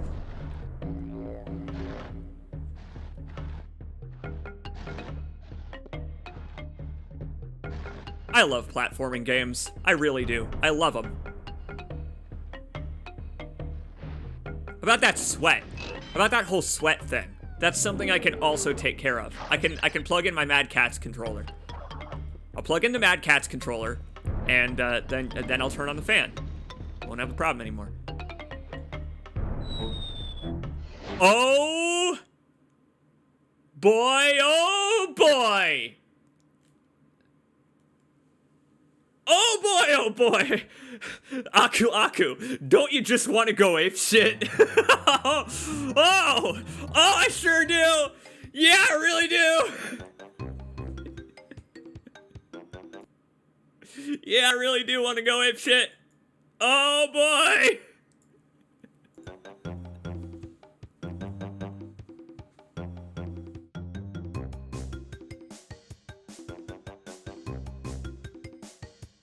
Gonna take a break real quick, because I just feel like playing the rest of this. I really do.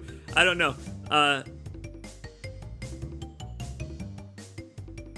It's not gonna take very long. Gonna get up, refill my drink, go to the bathroom. I'll be right back, and then we'll finish Crash Bandicoot. Usually when I say that we're taking a break, there's like 3 or 4 hours of the stream left, but after Sunset Vista, I think we're back to the third island. So there's actually not that much game left. But don't worry, Sunset Vista will find a way. I'll be right back, everybody. Thank you very much, by the way, for joining me for this. This has been really fun so far. Just to, I don't know, play an old game and chat with the chat. Oh, you're right. I have to add 2B in a cup. That's right. I have to put that on the BRB, don't I? Oh, of course. Nope, that's me and my dad. I showed that earlier too, but you know what? I have to show that again. I'm going to show that again because this picture of me and my dad is one of my favorites ever. Hey, Emily Smith. Welcome. You're just in time for us to go gem collecting. We'll be right back in a minute, but first check out this pic of my dad. He's a cool dude. And, you know, that little rat down there at the bottom of the image with his Estus flask ready, should he need it. Again, Doom guy over here, looking for imps to shoot.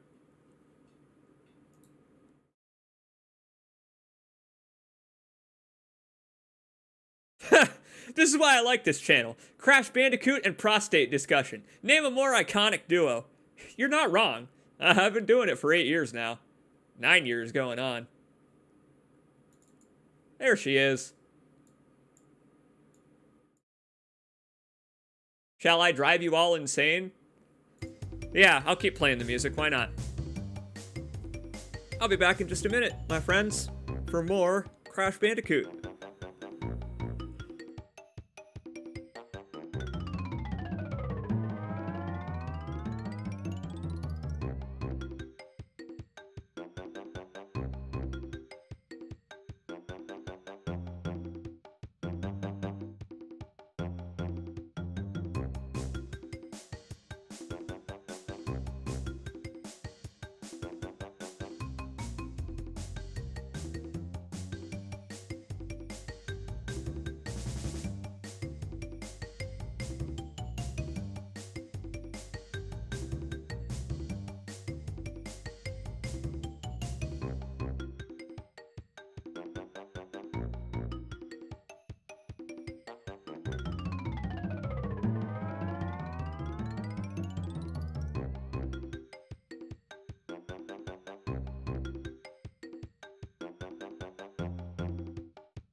You know, speaking of prostatitis, it's time to talk about its companion, proctitis.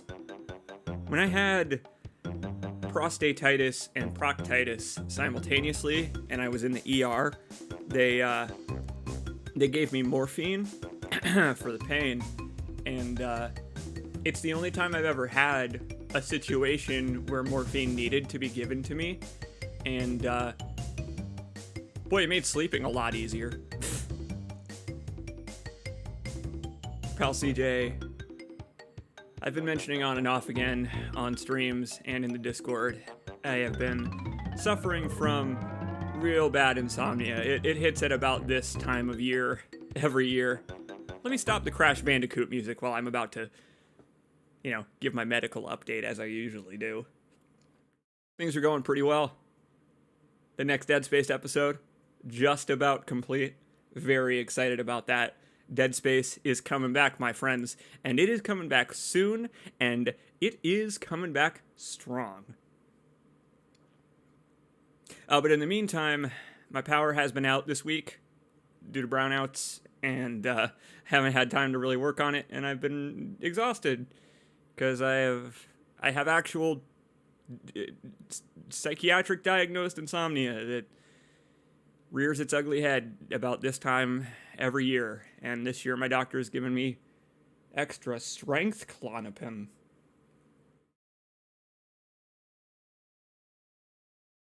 Just to regulate my circadian rhythm in the meantime. All this to say, your pal CJ is doing alright. I'm doing alright. Maybe that doesn't sound like I'm doing alright by the fact that I need to be medically put to sleep in order to sleep right now. Maybe that doesn't sound alright, but it is alright. Because it means that I actually currently have a normal circadian rhythm. Someone asked me right when I started the stream this morning if this was one such stream where I had been up all night and was doing it before bed. No. Thankfully, I slept last night through the night for the first time in like 3 weeks.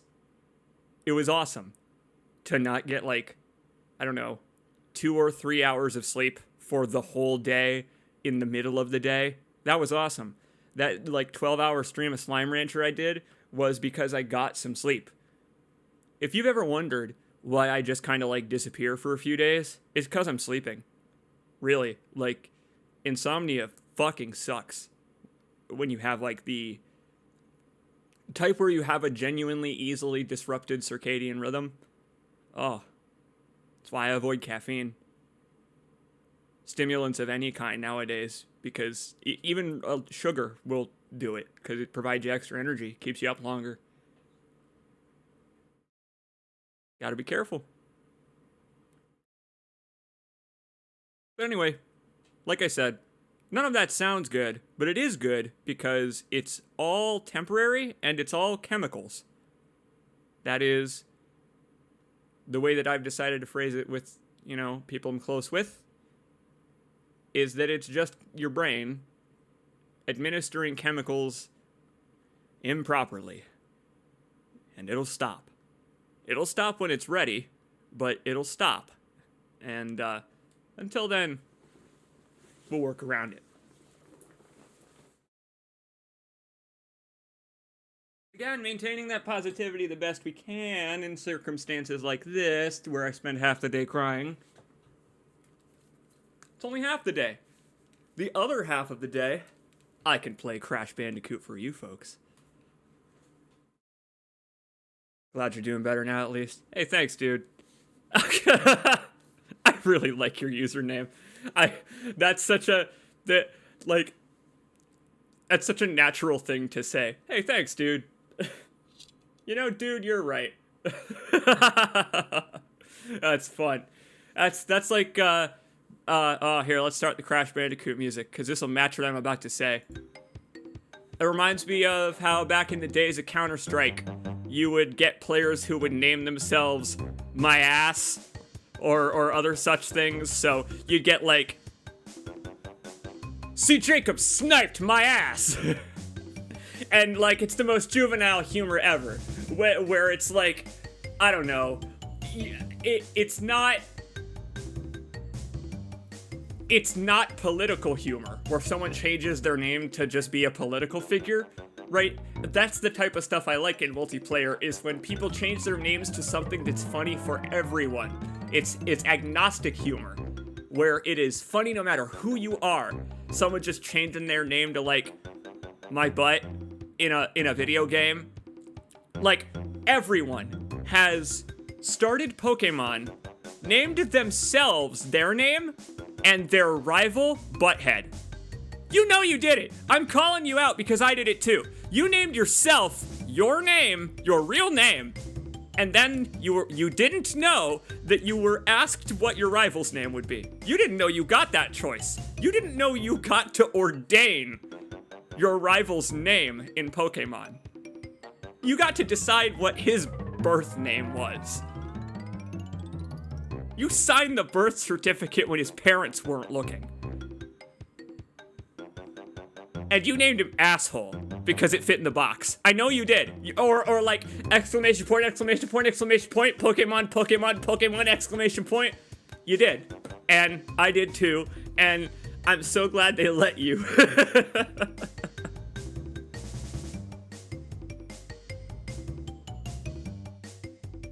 I have never done that. Again, I'm too old. Well, but, okay. Do you have an example from your gaming generation then? Because that's something that's persisted across them. Like, someone absolutely has spent all day at a Galaga cabinet getting high scores progressively worse than their last so that they could spell out, with the 3 letters, eat my space ass with 1st through 3rd place. Someone's done that. Everyone. Someone has filled the board on Pac-Man with ass. Because of course they have. It's so funny. Like I said, agnostic humor. Stuff that everyone will find funny. You may never have done it. Fair enough. But that's because you have your own version of it that you've done. That's kind of what I meant more, was it's something that everyone can find funny because everyone has done that Captain Underpants thing of, haha, if you take off the A and the S on this sign, it says ass. Haha. Everyone, because it's just so funny. And it's so harmlessly funny, too. Big sex man on asteroids. That's very good, Speedline. And that requires winning the game with a specific high score each time as well, so you don't end up with like sex big man or man big sex. You gotta be very careful.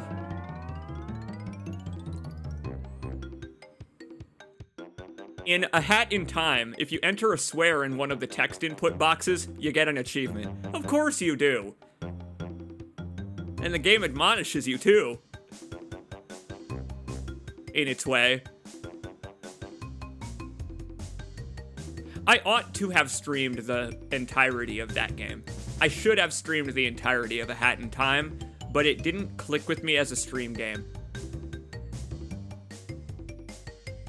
Same way I think that a game like Ty the Tasmanian Tiger or Banjo-Kazooie maybe wouldn't, where they drop you into one level with multiple part objectives, and you visit it multiple times in that way.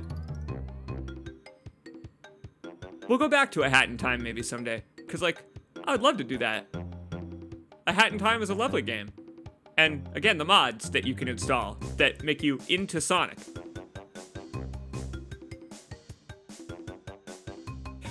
I think my thing is naming dramatically powerful things Dave or Steve. That is pretty great. Having a completely mundane thing for the legendary sword.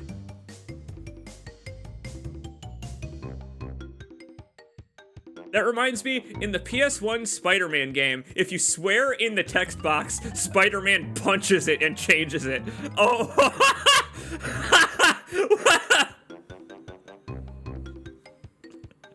That's real good! That's like Dark Souls 2 swear filter levels of good. Where in Dark Souls 2, you can't name yourself Knight. And just take a second to think about why you can't name yourself Knight. Dark Souls 2 has a starting class called Knight. And there are a few letters in that word that fit the swear filter. And it's an agnostic swear filter. Oh my god, it's still true in Elden Ring? That's so bad. They have to be doing what I'm doing with that fucked up character at the bottom there, and be using a pre-made list from somewhere online, right? Of like an updated like current list of terms like that. Like they have to be, and it has to be automated because no one wants the job of going through and being like, do people still say cooter? No, okay, you can name your character Cooter now. Do people still say cojones? Oh, of course people still say cojones. God damn it. Ah, stupid. Waste of time. Anyway. This is fun. I'm liking this a lot. The casual nature of this. I'm sorry you've been listening to the Crash Bandicoot music this whole time. I'm sure it's been excruciating. Oh, hey, Tubi.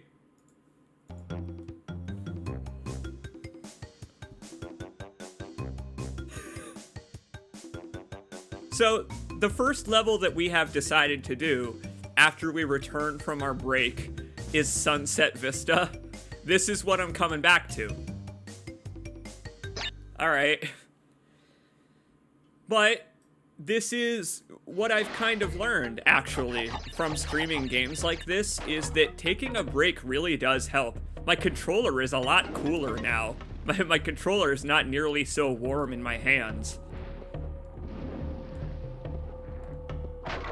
It makes me feel safer because it's less likely to, I don't know, thermonuclearly self-destruct.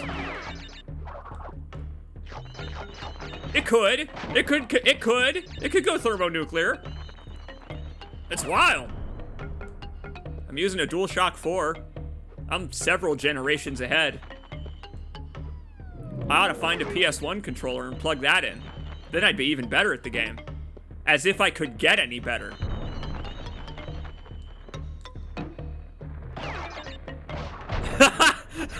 Yeah, Spirit, exactly. I need to make completely serious video essays about the nature of writing and storytelling, theming and motifs in gaming. Set to the overworld theme from Crash Bandicoot.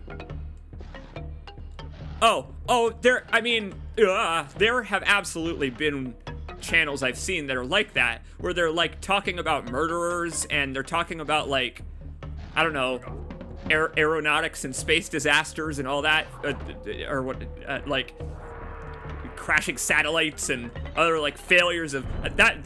This is specifically the genre of like aeronautics is where I noticed they do it a lot, where it's like they use the same jangle pop that you would hear in a commercial advertisement for a social media website, where it's like, and then satellite 14 went dark. This is sponsored by audibly.com.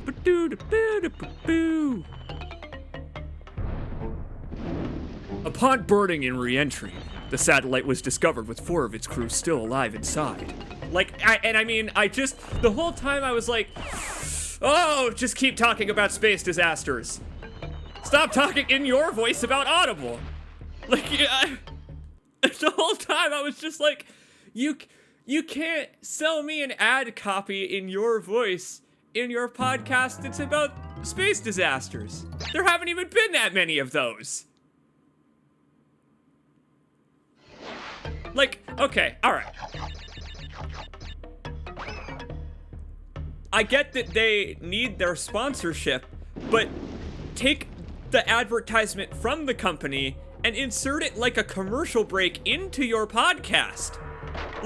It just feels weird for you to become the salesman for a while, you know? Like, you put on one of those, flat pork pie hats and you pull out a cane and you're like, now, let's take a break from all the death and misery to talk about how you can read books for free. I went full John Mulaney on that one.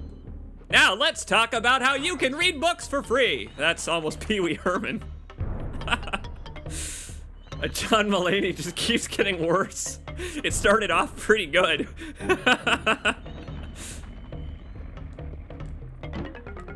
You know how I know that I'm in a good mood, folks, is when I laugh at my own jokes like an asshole.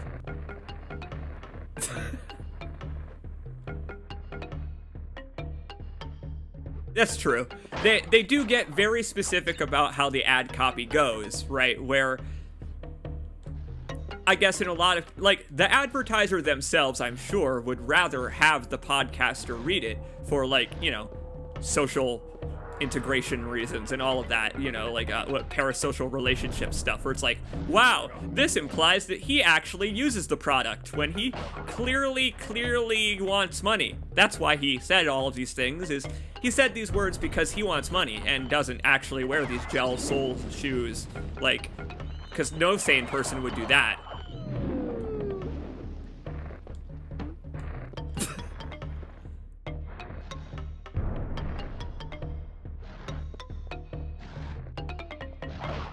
I have been contacted by advertisers before. Can I talk about that? Yeah, I guess I can. It was years ago. They probably went out of business for being shit. because that's how advertisements are, is they're pop up and go companies that do that online. I used to get sponsorship requests on Twitch back when I had like 60-ish subscribers. So not too many, not enough to make partner, but enough that you're on the upper number of affiliates, because there are a lot of affiliates who, you know, only have 10 to 20 subscribers. But once you start getting a payout every month, which is at the 60 subscriber mark on Twitch, or it used to be, before Twitch started being shit, or, you know, took the mask off and revealed it was always shit, I guess. Whatever. Ah! I knew it. The moment I jumped, I knew it. That's fine. Gives me more time to talk about how Twitch is shit. We're in no particular hurry. Saturday morning cartoons, that's what this is, including my gameplay. Anyway, yeah, Twitch ruined itself, basically, in a lot of ways. Oh God, what? I actually forgot what I was saying. I actually forgot what I was relating that to, my shitting on Twitch. Man.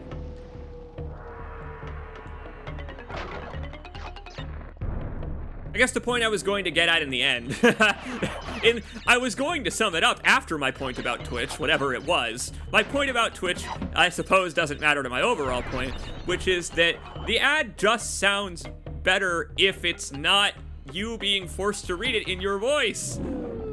Because, you know, Twitch silencing me to play an advertisement puts the writing on the wall that you should leave the website. They made me silent. They made the person that you're there to see silent and played an ad for washing machine fluid.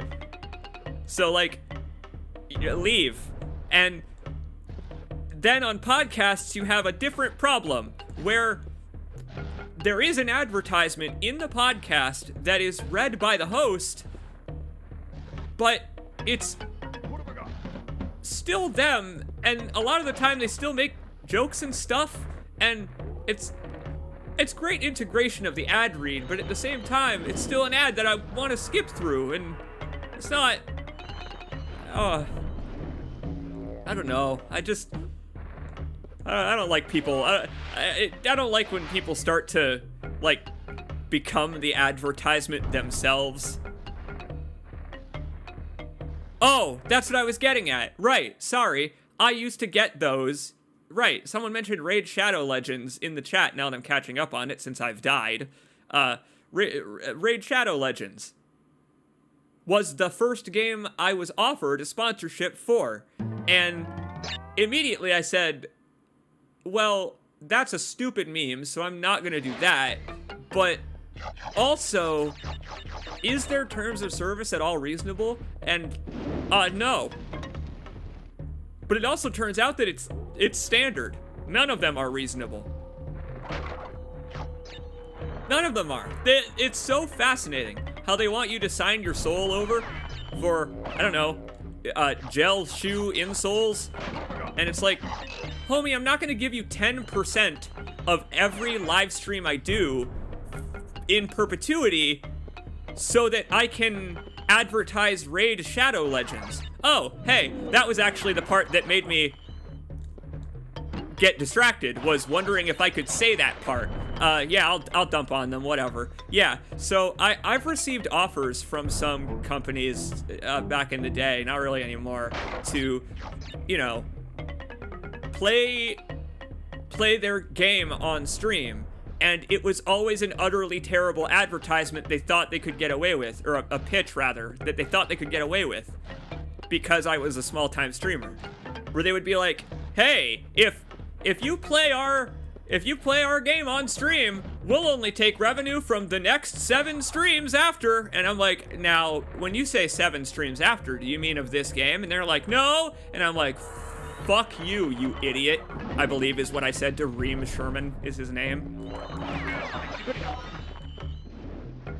Nope, different guy. Sorry, Reem Sherman is a different guy who didn't delete my account on Stream Elements when I asked him to. That's a different corporate crony who lied to me.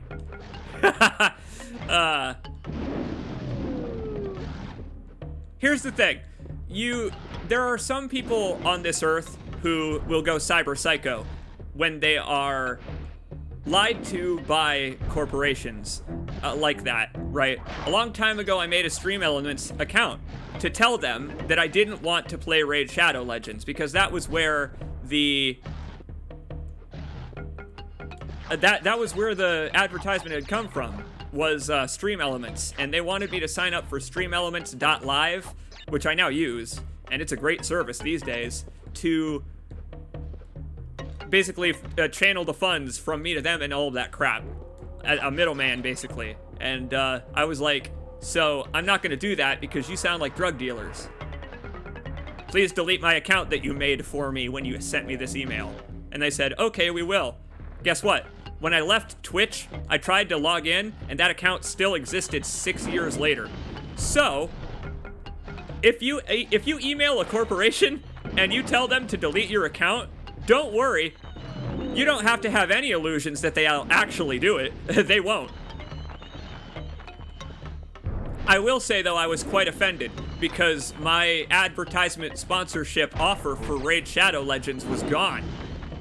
It had vanished. It expired. They withdrew the deal because clearly I didn't want it.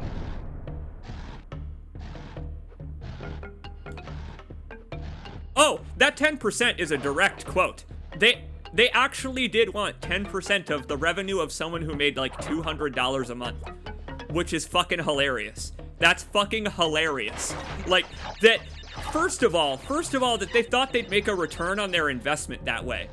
That they thought they'd make a return on their investment by saying, we want a percentage of the revenue you earn from the stream. That's okay, but I don't earn revenue from most of my streams because I get paid a salary monthly on Patreon. I don't make money the way that you think I do. Like, I was super the wrong person. I was so very much the wrong person. I just have no idea why they thought me, other than a number that they saw on the screen. And I just, oh. Insanity, man. That's just insanity. Okay. Speaking of insanity, this is one issue I do have with the preciseness of Crash's hitbox. The precise nature of it. Oh, it makes jumps like this quite difficult. And also getting back after. Ah, this is a tough one.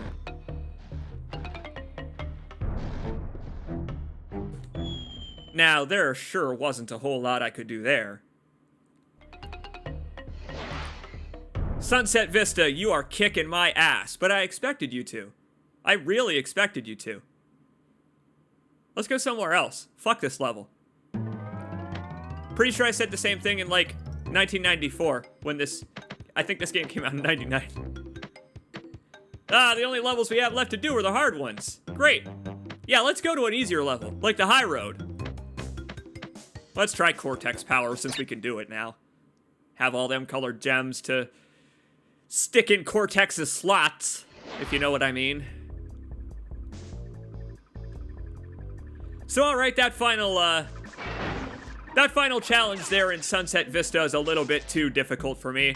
And, that is the final jump. I don't think there's anything after that. What have I got? We'll go back. Don't you worry. Crash Bandicoot is not yet done wreaking vengeance on Cortex for this, what you're seeing here. I mean, Crash is glowing green. That's a color he should never glow. Like, if you ever start to glow radioactive green, your first thought should be, well, who's to blame for this situation? What have I got? That sounds like something that would lead into a commercial for Fallout. Vortex says, who's to blame for the apocalypse? It's this guy. I like that guy just has a couple of guns. He's just got guns. And make sure both of those blew up. I love that this is the kind of universe, the kind of Roger Rabbit style cartoon universe, where there can still be really big old guns, big stupid guns, Sam and Max style, where it's like, yep, this will just blow a big circular hole in Crash Bandicoot. Clash Bandicoot. Why did I say that? What's... Clash of Clans was another one. Is that what it's called? That was another one. That's why I just said that. Clash of Clans was another one that wanted me to advertise for them for a ridiculous amount of "we will steal from you" for playing our shitty game. And I'm like, I will not degrade myself in that way, thank you. I don't even have a phone that can play this, I think. Oh, what is it? It was one of those mobile games that has just a screaming guy as the face. What have I got? Yeah, really, where's the Crash Bandicoot Battle Royale? Uh-oh. Ah! God!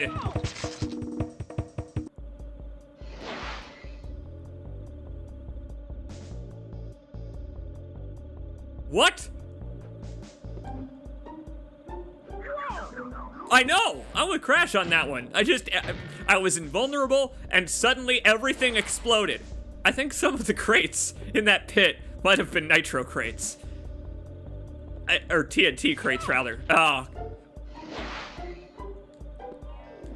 Some of the crates in that pit may have been TNT crates. I'm gonna go check before I restart the level. Where the hell am I? Oh, this level.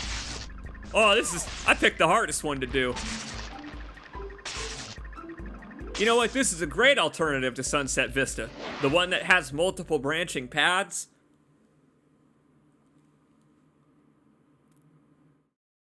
Every time Aku Aku gets summoned, all I hear is Rutabaga. I remember as a child, desperately trying to figure out what he was saying. I never could. I don't actually know if what Aku Aku says is supposed to be something that... I don't know what that is. I don't know if it's supposed to just be a chant of some kind. I don't know if he actually is saying something that's translatable. I don't know if it's Hylian speak. What have I got? I'm gonna imagine it's just gibberish. I'm gonna imagine the man just doesn't even know what it means himself. I'm gonna imagine if you asked Aku Aku, he would just be like, "It is a phrase of power." And then just not elaborate and just hover in the air in silence. Again, very Grimoire Vice. Again, I really like running with that idea. That I'm Dad Near and he's just Grimoire Vice. Uka Uka, the evil book, sure. I guess that would make Cortex the Shadow Lord. But yeah, it kind of makes sense, honestly. He's just me without hair. He's just me without hair all over his body. He's just like the Shadow Lord. Whoa! I love you, Shadow Lord! No, that was almost... You're right. You're right. I have gone full Ridley. Still falling!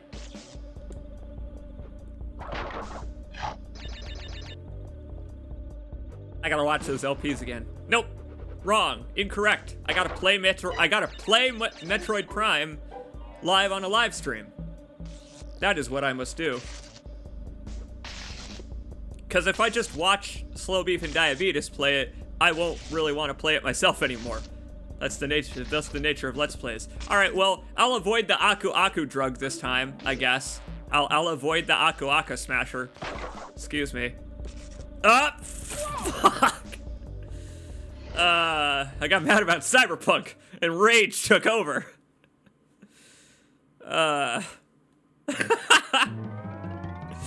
This is fun, in a way, to me. It's just this endless repetition of like, live playing through the frustration, because I've always been interested in how long a playthrough of Crash Bandicoot would take. Just a casual playthrough of it to 100% in a single sitting. And this game is a pretty average length, it turns out, and I'm impressed. I really am. I'm impressed with just, like, if I were playing this on my own, and not jabbering to and back and forth with an audience. To, at, back and forth with, you know, the whole dynamic. Even were I not, I would still be getting more and more competent at the gameplay as I went, right? Or, you know, incompetent as it were, but you get sloppy after 6 hours. That guy, for example, on his 6th hour of shifts of revolver reloading and firing at bandicoots down hallways. I mean, he's done it to me so many times. You want to know part of why this is so difficult? It's the diagonal jumping that you're required to do. I talked earlier about how they don't make you jump diagonally very much because it's hard. It's really hard. Let's see if there's a box up here. There isn't. Jumping diagonally is difficult because this game doesn't have analog support, so you have to swap from, you know, you have to rock your thumb on the D-pad, and it ain't easy.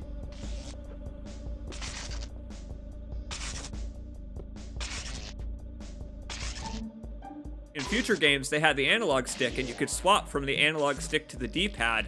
Hell, some games even had, like, walk on the D-pad and run on the analog stick. Alright, well, What have I got? I'll just take it this time then, I guess. May as well, right? Chaos, chaos, as they say.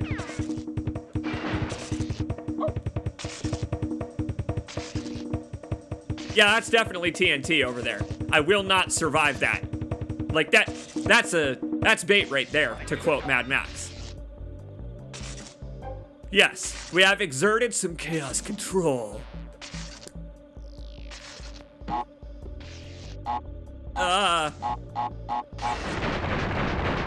Perfect. The level is now 1/3 of the way over. Probably. I don't know. I think that was right. I think I took the right series of paths. I'll go back and to the right, I guess. I'll head back to the grassy knoll. Just to see. Cause hey, you never know. Right, there is a box here. This game is such a dick. I gotta say, this game's a real piece of work. I guess it's cool though, in a way that they denoted that you found the right path by marking them with ways you can't go back from. Like, I couldn't go back any further, which means I took the right path. You see? Those were my teardrops from earlier, cascading to create the crates that will get us out of this level.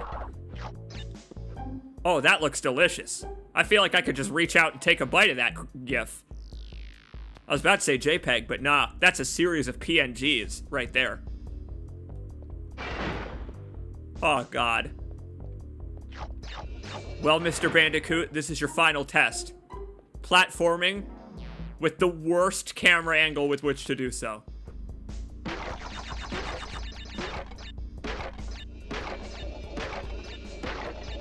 Unbelievable. Unbelievable.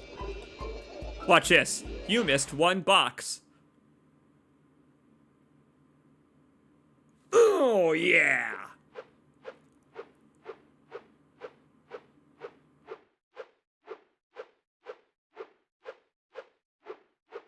Those are the electrons lighting up in your brain, the neurons sparking between one another.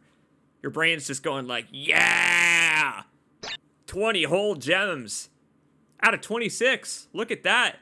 We're actually almost there. We actually almost have done a full playthrough of Crash Bandicoot. Look at that. It gave me an exclamation point next to where it says complete. I don't know when that showed up. I don't know if that exclamation point has been there the whole time, but I know that some games mark your save file by having a 1 or 2 exclamation points depending on your completion. Yeah, right. There's a level there that we didn't get the Cortex for, so can't go to that one yet. I guess we could go try Sunset Vista again. Or, alternatively, here. Let's go whole hog. Whip it out, everybody.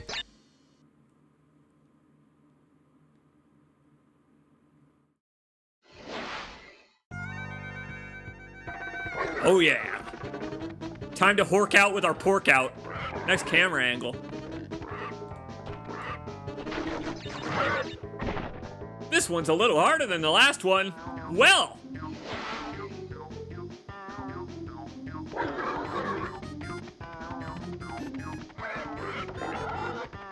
Okay. No, we're good. I remember what I'm doing. I remember how to control my hog. Big part of adulthood is learning to control your hog. I think this is the one. I think this is the one that has that dick move. Maybe all of it's a dick move. Maybe it's all just a prank.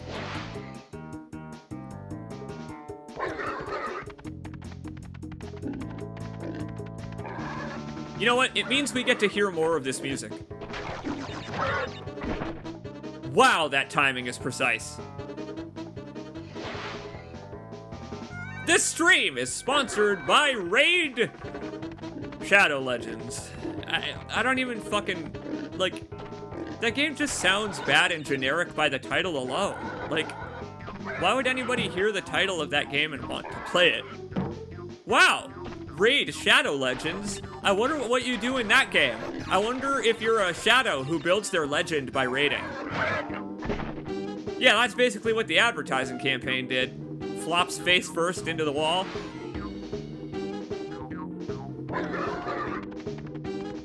This one is miles more difficult. I also have a lot less experience with it. Predicting these fellas is a lot harder than the ones in the other stage. And these have gems, too. I gotta say, I understand the pig's distress. Like, look at where we're riding the pig through. Now, I think I've mentioned this actually before on stream. Look at where we're riding the pig through. He has to witness his brothers and sisters on kebabs. Dance past the he has to, okay. This hog has to trust Crash Bandicoot to dance him past the natives elegantly. Crash Bandicoot? He has to trust Crash Bandicoot? I almost made it too. Damn. Shame.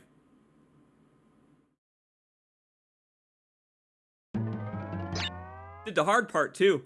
Slaloming between the boxes. This hog has to trust Crash Bandicoot. See Jacobs 2022. I say for the second time on this stream, it's remarkable I didn't turn out a furry. With the number of games I played that featured Carmelita Fox. I played so many games that featured that character. I was about to say that woman. And like, I feel like that would make me officially a furry if I had said that woman, but I caught myself.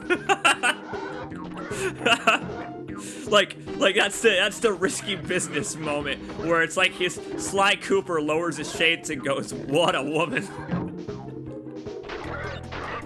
And it's like, I don't know, what a lupine.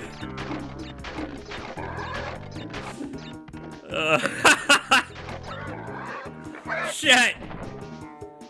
Those who forget their mistakes are doomed to repeat them, as they say. Gotta do a short jump. Officially a furry. No, dangerously furry. It's like in a flight simulator when you get close to a mountain and it goes, tarmac, pull up, tarmac, pull up, furry, pull up, or furry, pull hog.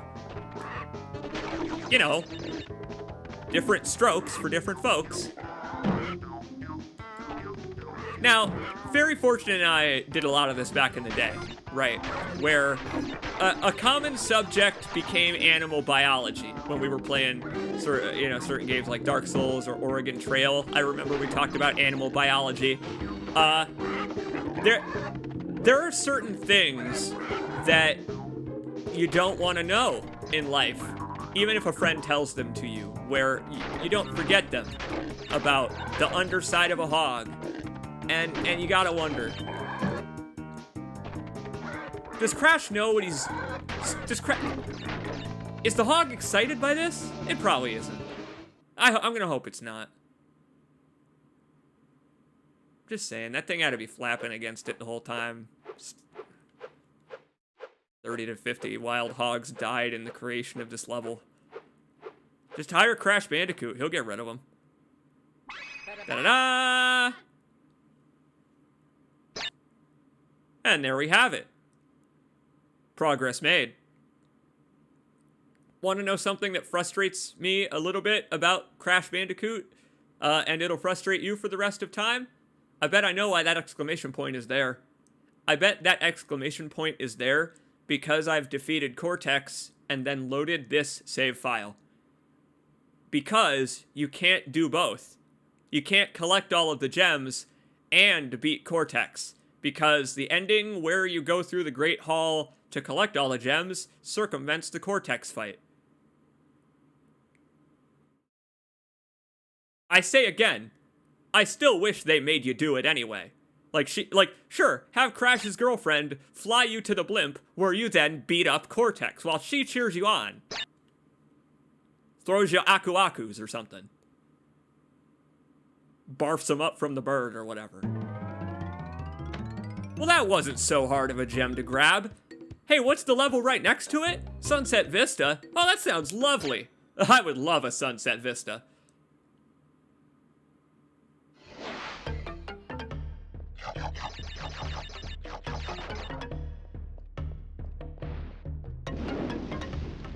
See, Crash's girlfriend got dubiously deleted from continuity. Dubiously deleted. Tawna got dubiously deleted.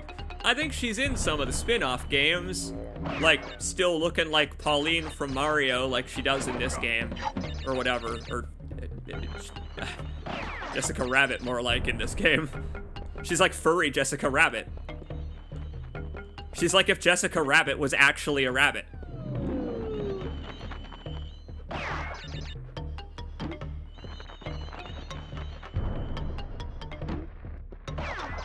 Which was the point, that they've now walked back. That was the point. They wanted to parody characters of... They wanted to parody pop culture of the time with her design. They talk about it on the blog post, actually, and it's not retroactive. They show concept art of her not looking like a... oh god. I don't know. I don't want to say the word, but it starts with a B and you know what it is. They redesigned her for the appearance in Crash 4 wholly intentionally because they very well knew that her appearance in this game aged poorly as soon as it came out. It was meant to be kind of a pop culture reference to begin with. And, hey, it turns out that it's kind of one to make that was dated when it began.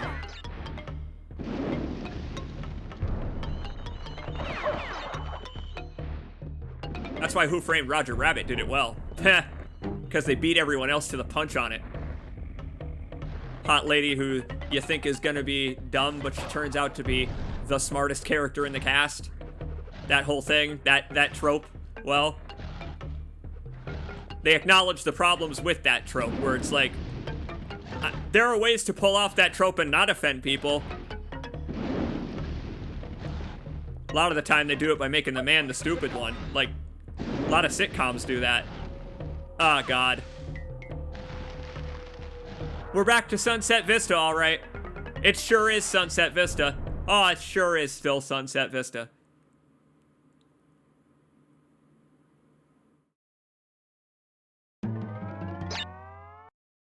No, she is not Emily Smith. She's not in the new one. For a fascinating reason. It's a plot spoiler, but I guess it's also not a plot spoiler because of the name of the game. What's funny is, Crash Bandicoot 4 shouldn't have been called It's About Time. It should have been called It's About Dimensional Relativity. That's what it should have been called. But I feel like that wouldn't have sold as well or been as easy to put on the box.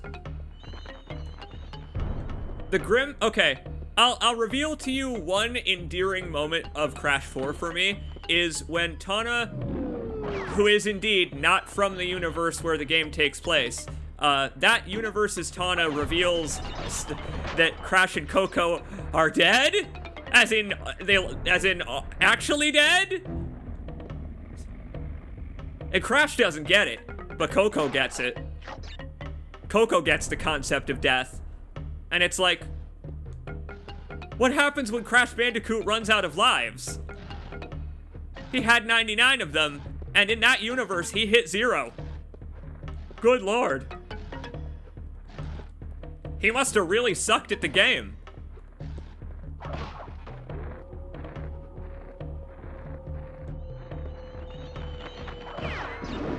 I guess it's not much of a spoiler, is it? I did it again. Oh, thank God. That lizard has screwed me over that same way twice now. Thankfully, Crash Bandicoot has a really fascinating mechanic that so many 2D type platformers don't take advantage of. I love that you can jump into the foreground and onto the background in Crash Bandicoot. Like, you could jump onto the sides of the bridge in Road to Nowhere, and if you're dexterous enough to stay up there, it serves as like an actual real shortcut through the level. It's awesome. Like, I love that stuff. Like, the depth can screw you for sure. Like it did earlier. We almost had it. We were like one jump away from the end, and then that last series of platforms got us.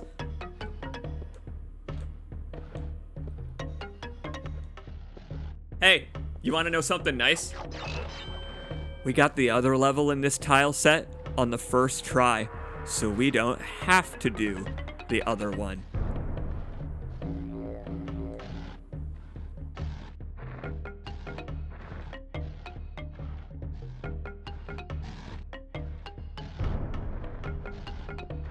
And in that way, I'm excited, honestly. I'm excited for this tile set to be over, because it's the most difficult one. Thank you, Magical Hobo.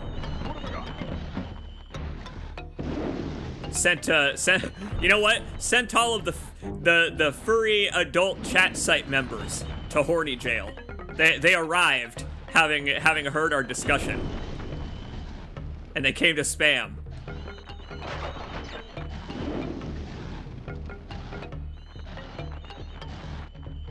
But what do you think are the odds that we make it all the way through this level?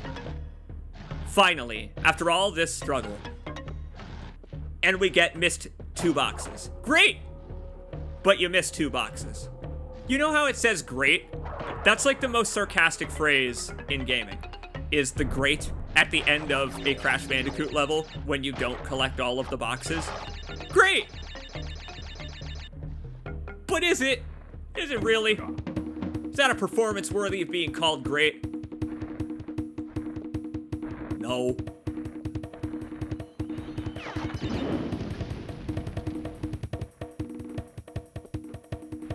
Yeah, I agree with you. I totally agree with Emily Smith on the tile set thing, where what? Uh-oh. Oh, I can't jump over it this time. Oh no. That's okay. I just gotta get in there. Yeah, okay. This is not so hard. I just haven't had to do it yet. Ugh. That one just requires trust. And why would I ever trust in a video game? You've seen what happens when I do that.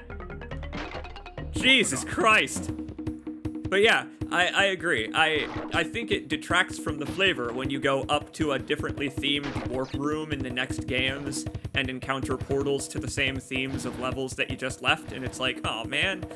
Like, I get it, but I do wish you had also taken the chance to do something new with the new area. Like, theme more of the levels around the area that I'm now in. That, you know, that kind of thing.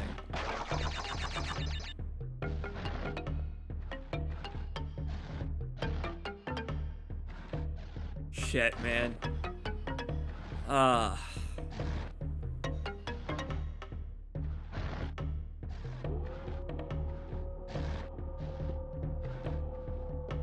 What the hell? having to make use of your coyote time to make the jump. That's so brutal. Like, that jump, I bet, is one that gave folks problems in the remake. All right.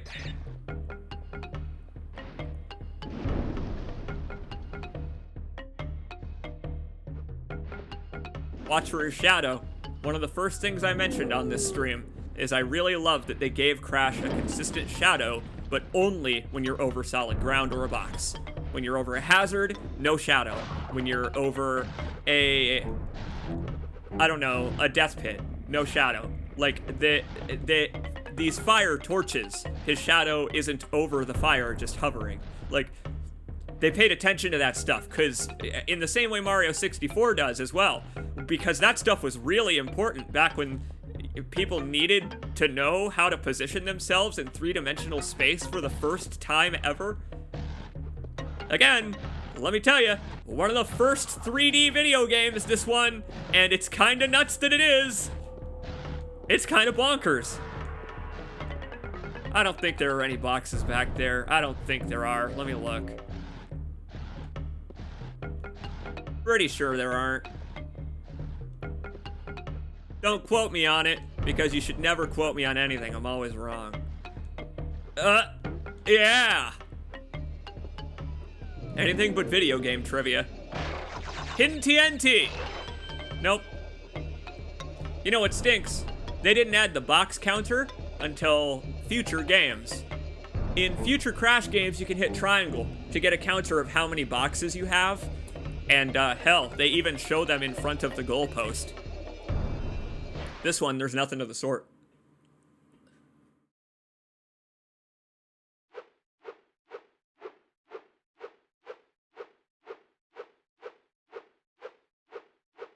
The relief that you just felt upon reading the word perfect on the screen there.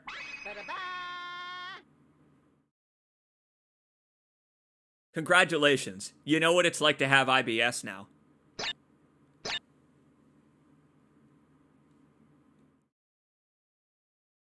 So that, like, I mean, that's, yeah, really, including the ta-da at the end. Hey, is that the M from the Metallica font? The M in the Crash Bandicoot, can I, look at that M. Is there a level that has both an M and an A in the title? Yeah. Is that the Metallica font? No. No, it isn't. No, it's not. No, the A doesn't look like that in the Metallica font. Okay, I was concerned for a second that they rode the lightning when they were making this game.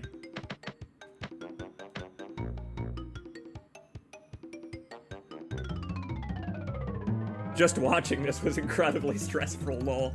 I mean, hey, I'm here to relieve that tension. That's part of why I'm here. I'm hoping my commentary helps assuage some of it. All right, High Road, let's take it again. Take it away. Ride the Lightning was AC/DC. I know. I'm aware. I'm the guy, dude. I'm the guy who quotes song lyrics all the time. You think I would make a mistake like that? The only band from that era that I don't like the catalog of is Leonard Skinner, and it's because Leonard Skinner is so one note. I'm sorry, Leonard Skinner. Led Zeppelin is close, but the only real reason to not like Led Zeppelin is because of how much music they stole from black people. I'm sorry, Leonard Skinner. I wish I liked you more. I only like your big songs because they're the same as the songs that everybody doesn't know.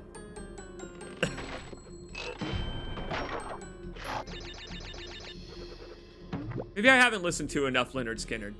That's the thing, is I've listened to the albums that the songs that were on Guitar Hero are from, but I guess I haven't listened to their entire discography, have I? But that was the conclusion I came to back when I was in, like, my early 20s, and I was exploring bands that I recognized from Guitar Hero. That was how I learned a lot about music, was I said,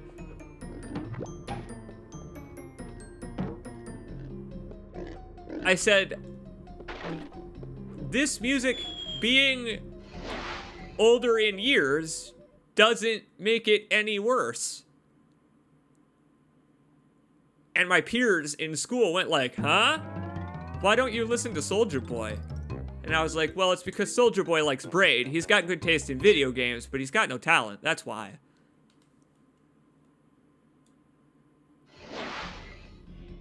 Zeppelin stole from white folks, too. They stole. End of sentence. Yeah, so, like, that's why I said Lynyrd Skynyrd instead of Led Zeppelin, is because Led Zeppelin is a given band to hate. Like, it's okay to hate Led Zeppelin. It's not okay to hate Pink Floyd, though. It's never okay to hate Pink Floyd. It's okay to hate AC/DC. I love that I'm just doling these opinions out as if they're fact now. I'm like, you know what? It's okay to like this. It's not okay to like that. They're not even really, like, related to my opinions on the subject either. I'm just kind of, like, dictating. Maybe live streaming is going to my head. I have the ability to say anything, and so I just am. I should be a science fiction writer. You know, like Harlan Ellison. Mail raccoons in a box to my neighbor because I don't like them or whatever.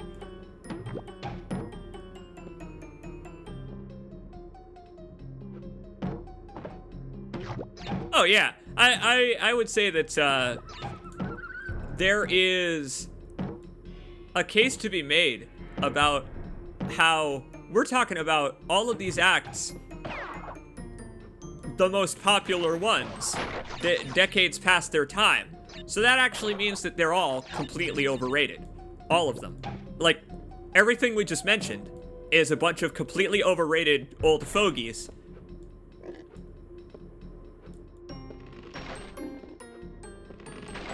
It's fascinating. But like I said, that doesn't make the music any less good now, does it? Tuesday's gone with the wind indeed. And so is the majority of that album. from my recollection. I think that's the one. I think that was actually the one. When I listened to Tuesday's Gone and the subsequent album, and I was like, hang on. Does every Lynyrd Skynyrd song sound the same, but they're all pretty good? And then I was like,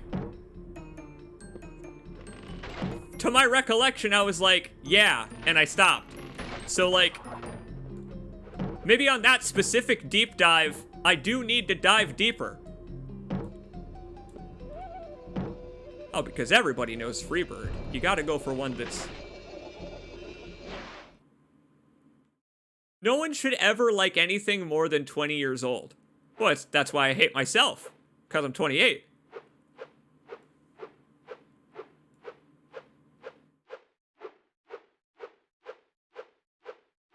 Oh yeah, I really like that Soulja Boy didn't get Braid. That's my favorite thing about Soulja Boy playing Braid, is that he was just playing Braid, like we are playing Crash Bandicoot. Like, maybe at some point, Soulja Boy sat down and read the books that talked about, like, you know, how, like, I obsessed over saving the princess and all of that. I had to rewind things to make it right. Like, maybe Soulja Boy was able, as a lyricist himself, to piece together the game's greater arcing story. I'm gonna say he didn't do that, and that's why Jonathan Blow cried, and that's why it's so fucking funny. That's why it's so funny. It's because, like, I'm gonna guess Soulja Boy probably didn't get invested in the story of Braid. Oh, we talked about that earlier. But I do love to bring it up. Now, Jaws of Darkness, I believe, is where the other key is. We have another key. And there's another secret level. And once more, we plunge into the dark.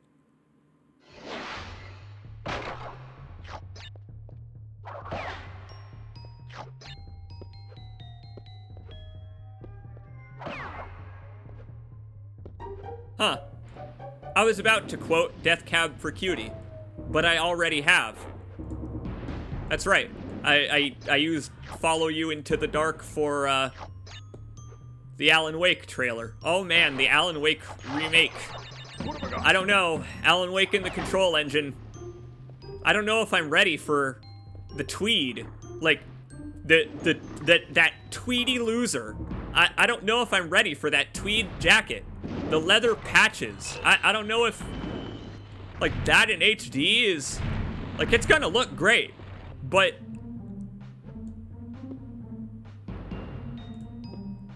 what a hipster. Like, he needs to have a goat mug slung around his shoulder in the Alan Wake remake. He's wearing 3 coats and a scarf. The scarf used to be bright orange, so you couldn't ignore just how much clothing Alan Wake is wearing. The guy was dressed up in full homeless chic, including the rifle. All he needed was a shopping cart.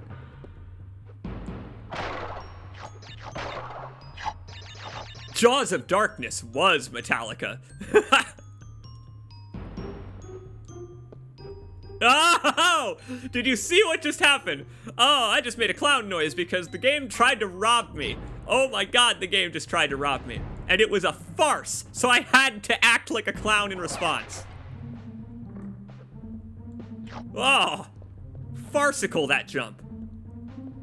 Hey, just so you know, there's a fucking crate up here. It's up there. What a dick move. What a dick move. Right? I remember that this crate is here. I have remembered that this crate is here on every single attempt at streaming this game. All of them. What have I got? Successful or no. Whether I went insane by the end or maintained it. Clearly we know which way we're heading this time.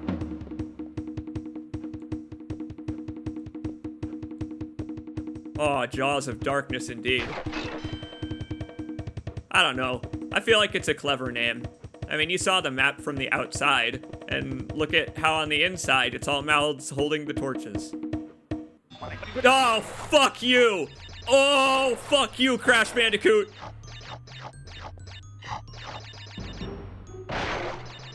So I was kind of hoping to make it to those boxes before that invulnerability ran out so I could smash them without falling off the edge to my death. I had to curse the game there. I had to curse the game. And, its family, its lineage.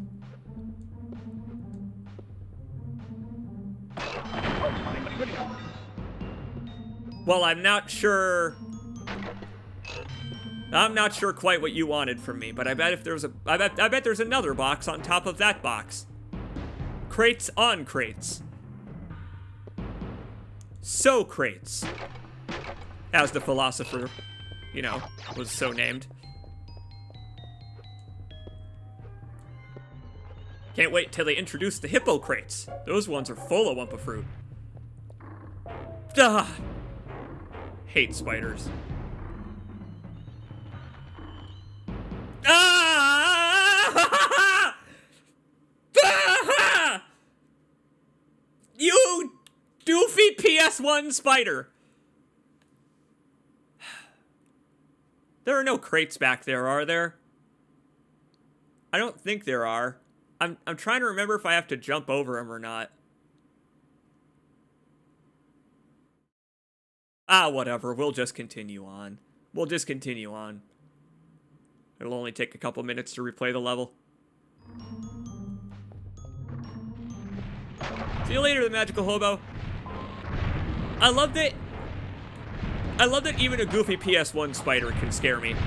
If it stays in frame close enough and long enough.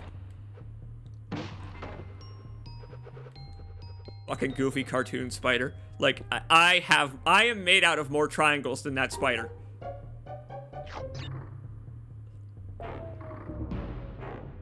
Yeah, thanks for watching, the magical hobo, and for moderating. You've done a great job. Oh. Fuck. I can get all the crates, but now we have to replay the level, because Nope, I actually can't because there are crates in the Cortex level. Alright, well, I guess we're doing it over again anyway.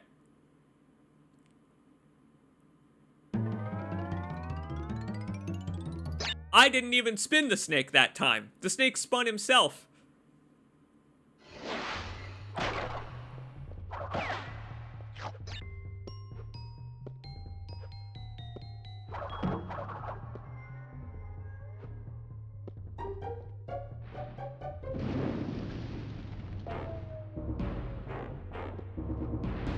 Go.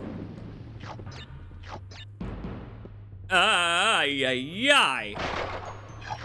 Again, jumping diagonally, like, I love that it is a thing that ramps up as the game goes on. You know, this is after that Cortex power level, where the diagonal jumps were only, they didn't swap back to horizontal or vertical. Now they do. Because fuck you, Crash Bandicoot, specifically. Because specifically they hate you, Crash Bandicoot. This place was built with your suffering in mind. Why do you think all these platforms are floating? It's to test you. To see if you're ready to take on Cortex without being turned into, I don't know, a pile of ash by his laser gun.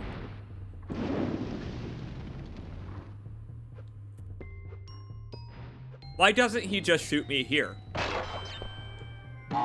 I mean, we are about to meet face to face, and he's got a gun.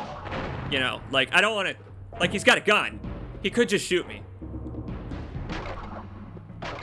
Like, instead, he throws down a key and he runs away. You know what? Maybe it's not loaded. Or, maybe he expected the trap to kill me. Jigsaw style. And he was just there to watch because, like, he thought he was safe. But no. For him, it's game over. Don't forget that crate. Hey, speaking of music, what's up with the drum fill from Funky Cold Medina being in this soundtrack? Why is it here in the middle of this? Just that drum fill? I don't know. Not gonna get the, oh, we are gonna get, you know what? This is where I expected to become invulnerable, I think. It is time to, what's a verb? What's a verb for destruction of crates? I can't think of any. Smash? Bash? Slash? Destroy? Crush? Eliminate? Obliterate? Trash? Thrash?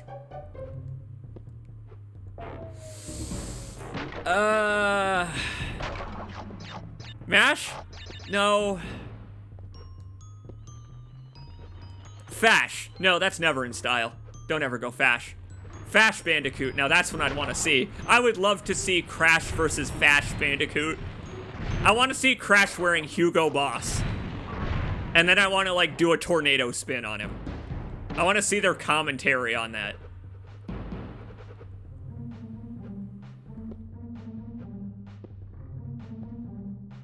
Flash. Nope, not that quick. You know what? It's not that fast. Crash, let me ask you something. Son of a bitch, there I did it again. Oh boy, you guys.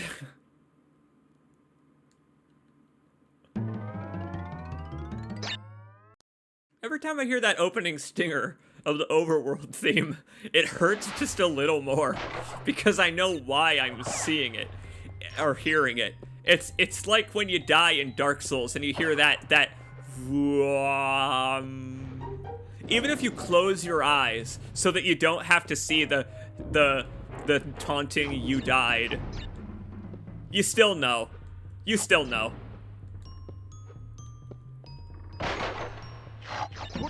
Don't worry. This time I won't fuck it up. I said... whatever. That's one thing I love about these games, is their margin for error. It is so utterly slight, but the live system itself being so generous means that, not really, they are instead constraining you by the challenge that they have imposed upon the individual level.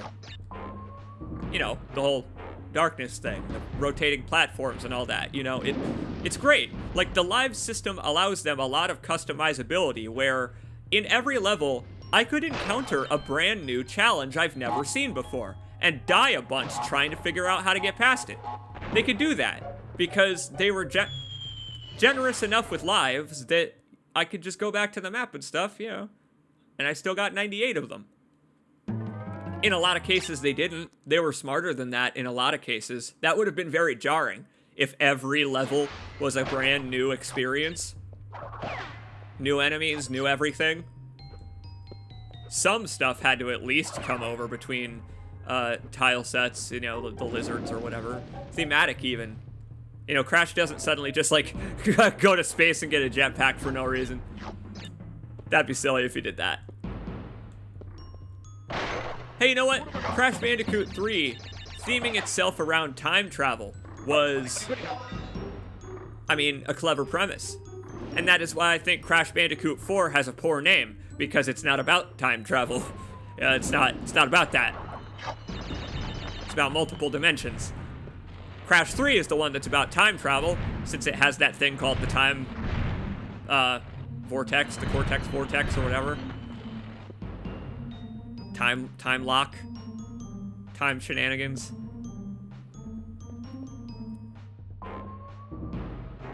I liked that about Crash Bandicoot 3. Going into levels to see that Cortex had already rewritten history within them. You know, seeing like giant sphinxes with Cortex heads on them and being like, oh my god, he went even earlier than this. Cortex is dead. Cortex is dead and deified in this universe. I have got to stop this. Maybe that means that in that universe, Cortex is considered an animal. Damn it! Oh, now I'm overshooting platforms a little bit.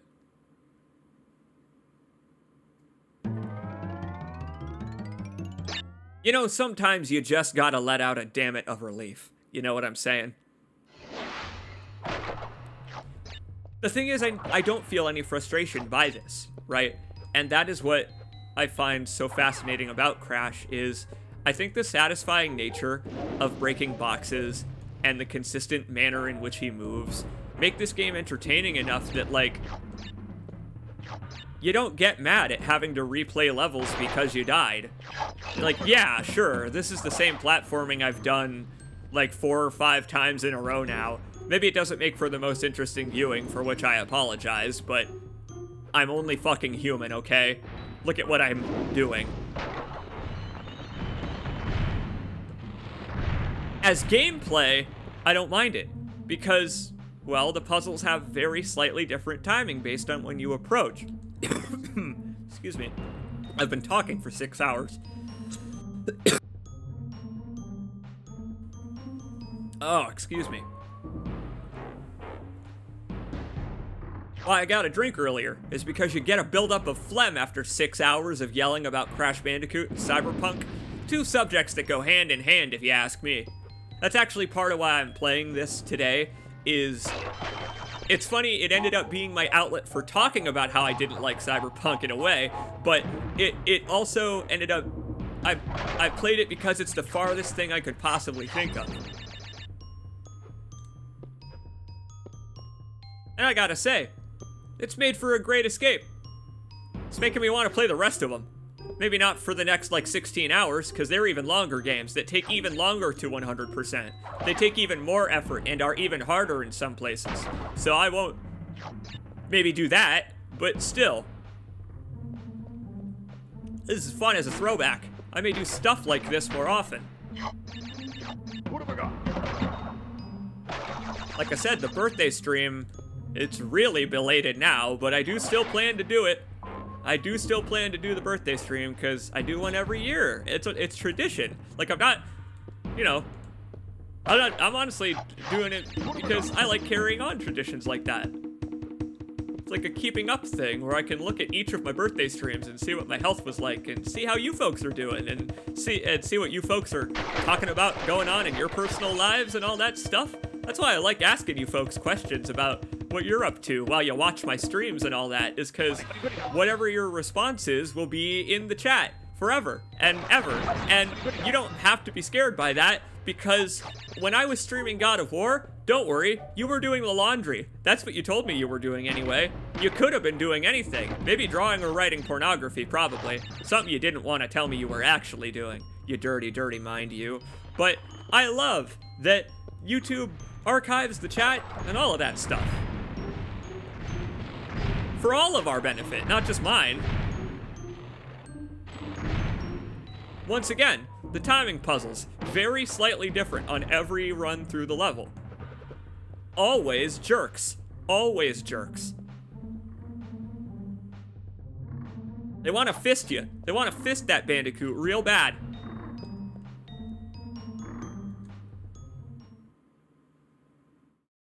Now, I have a couple options. I could make a save state here, just in case I fuck this up real bad and spin this snake. But I won't do it. Instead, I'll just do it right the first time.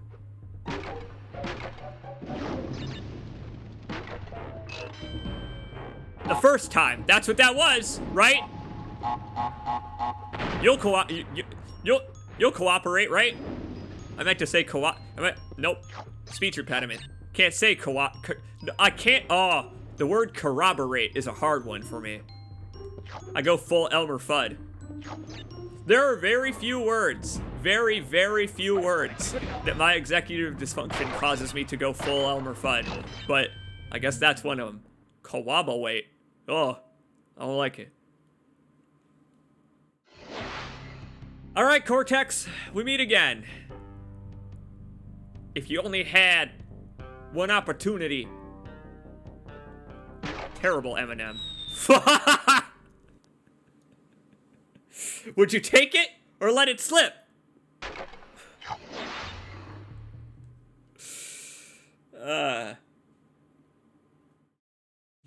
Go do something else.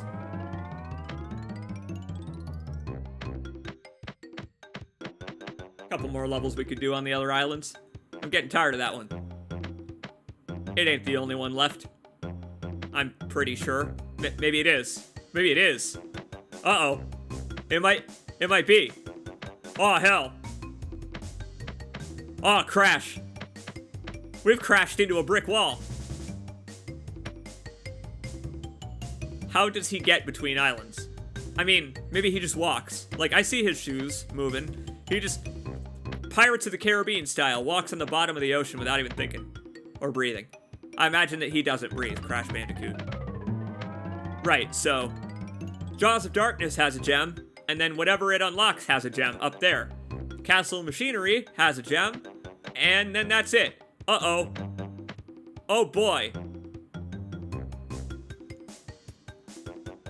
Well, let's try Castle Machinery then, because surely a level that comes after the one we were having trouble with won't be any more difficult.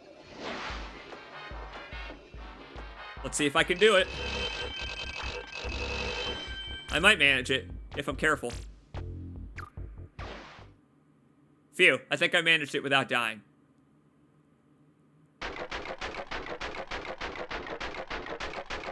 So after Crash, would you stream Jak 2?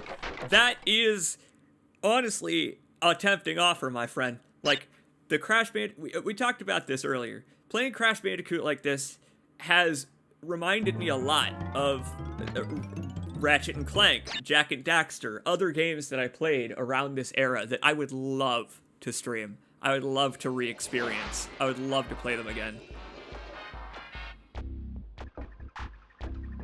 Little detail I like. I love how the camera zooms into its real distance there. Did you see how the camera started off with a little vista to show you the end portal as if to imply that you could make it? Here, I'll die, completely on purpose, just to show you again. Here you go. Take a good look at this totally purposeful death. Nope, sorry, Crash. But I love how the camera zooms in as you fall to the real distance. Just a fun little fake out. That's one of the earliest that's one of the earliest instances of a vista in a video game. I'm spinning too early. I've been spinning too early this whole time.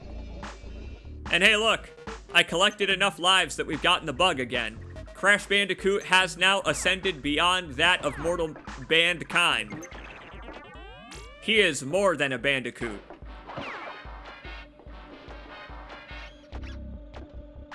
One of the earliest instances of Windows Vista. That's right, if you look in the game files, you will find Windows Longhorn.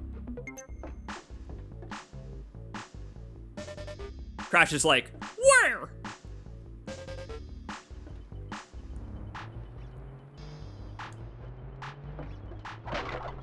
He has to be very confused. I just want to say, like, there's not really the implication that Crash was ever a normal animal, or that this universe really has those, because even, like, in future games, the enemy types that are just normal mammals, they talk.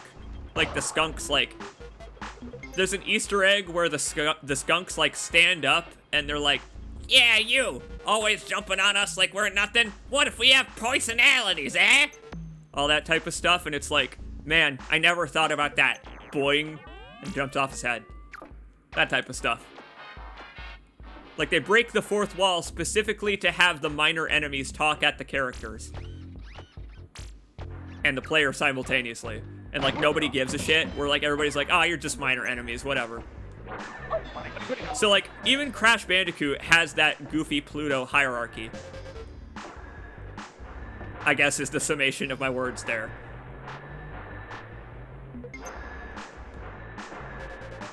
Oh, close. Very close.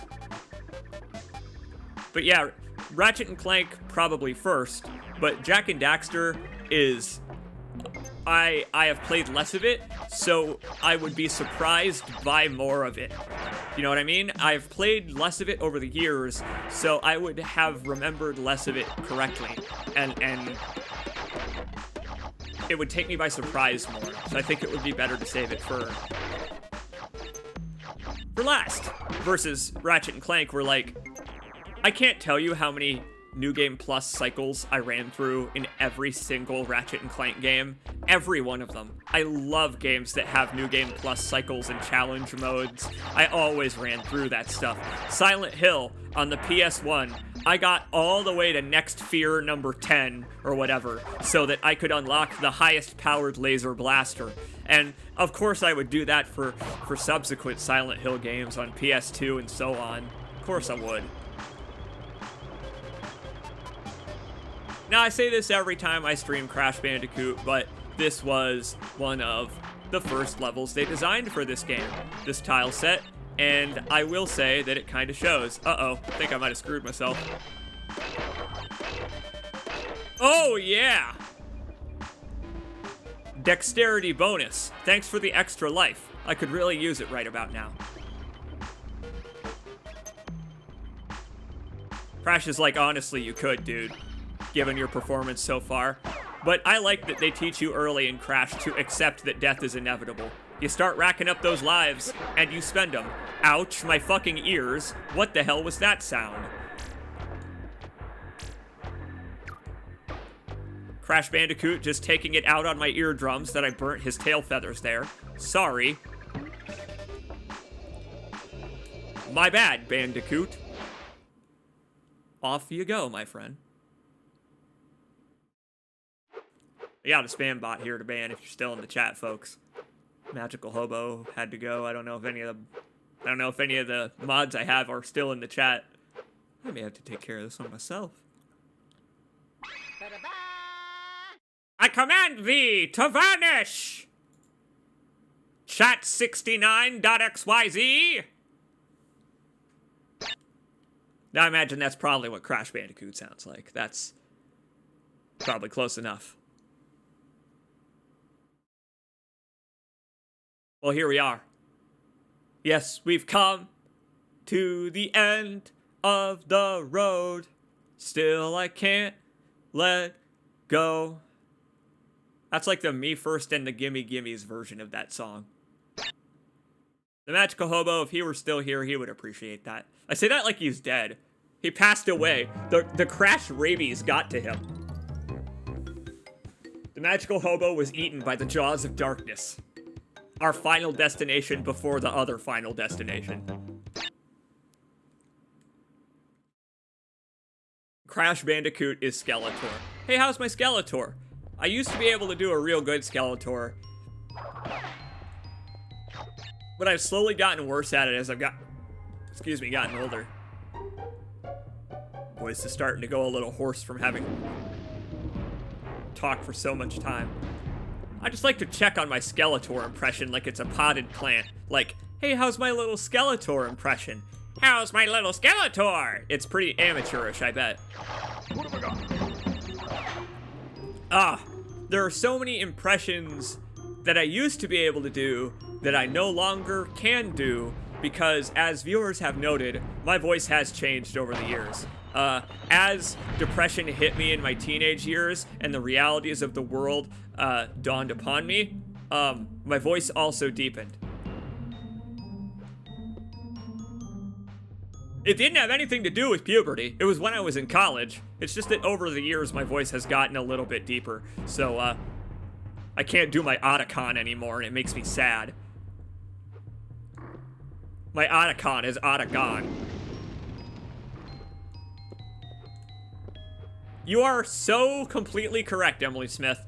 There are characters where the correct way to get into their head, even for the actor themselves will sometimes say this. You'll find interviews where they'll say, like, I get into my character's head by saying a sentence in their voice. And little aside here, Jin Sakai's actor, Ghost of Tsushima's Jin Sakai, his actor he was really cute and bashful about it. He did streams of Ghost of Tsushima that I suggest you watch because he's a real chill guy, and he's actually not great at video games. He doesn't play them. So, you get to watch Ghost of Tsushima get played by someone who needs the help of the accessibility features and stuff. And it's actually kind of cool to see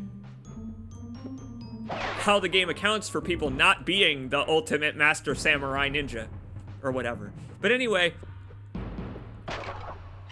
his phrase for getting into character as Jin Sakai, I am Jin Sakai. What have I got? And he did it, too, on stream, where he laughed about it. He was like, no, it's dumb. It's not like other actors. You guys don't want to hear it. And then he did it, and he was instantly Jin Sakai and was able to, like, you know, voice act along with the characters. And it was like, wow, voice acting's pretty cool. Where it's like everyone has their coda.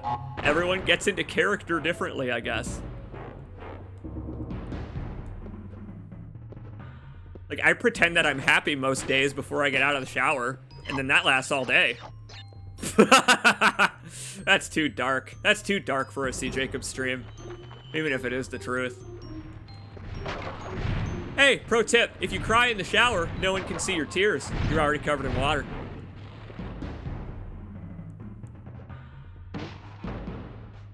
But you're very much right. To sum it all up, the best way to get into character as Skeletor is to let out a nice guttural He-Man!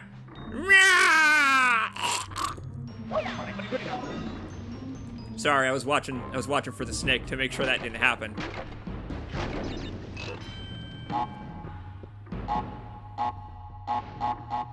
I wish Mark Hamill had done the voice, but I also wish I'm also glad he didn't. Like, because there's a part of me that would love to hear a Mark Hamill impression of Skeletor, but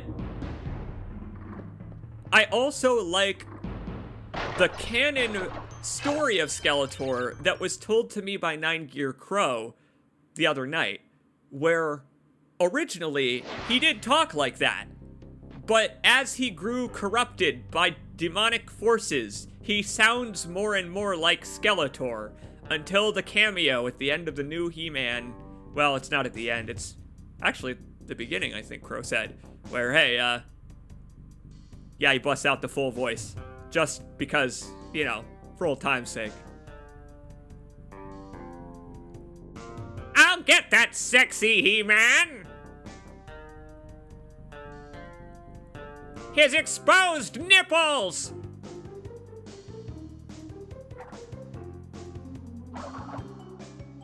We must have a peck-off! Skeletor's got exposed nipples, doesn't he? But they're purple.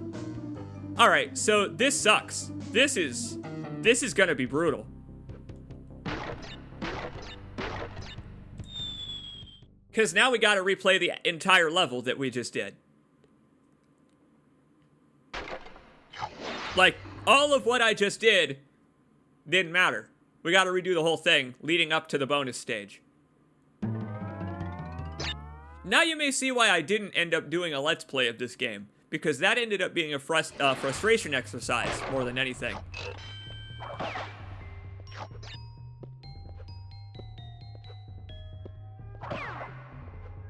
Did I ever tell you the definition of insanity?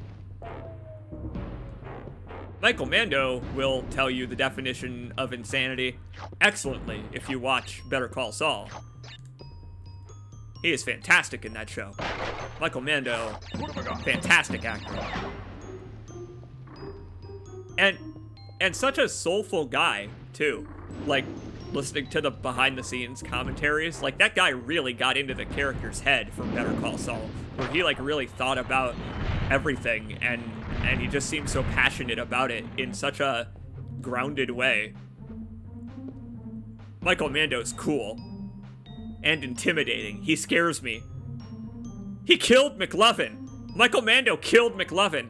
Remember the marketing for Far Cry 3 where he buried McLovin's head halfway in sand and then you could find McLovin's head in Far Cry 3? You remember that, right? Where he put a box of tarantulas around McLovin's head? But it was, like, not meant to be the character McLovin from Superbad. It was the actor who played McLovin, Christopher Mintz-Plasse, and Voss, the character from Far Cry, not Michael Mando. So it was as if Chris Mintz-Plasse had been abducted by Voss onto Far Cry Island? And he just tortured him while advertising Far Cry?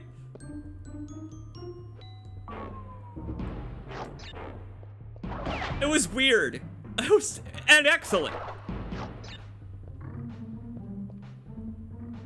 Captain Chris White Sheets. You know what? I gotta say, I'm fucking with Torres all the way. Like, what a disrespectful thing to do. Like, I would genocide. I would genocide millions. What have I got? Dirty boots? Dirty boots!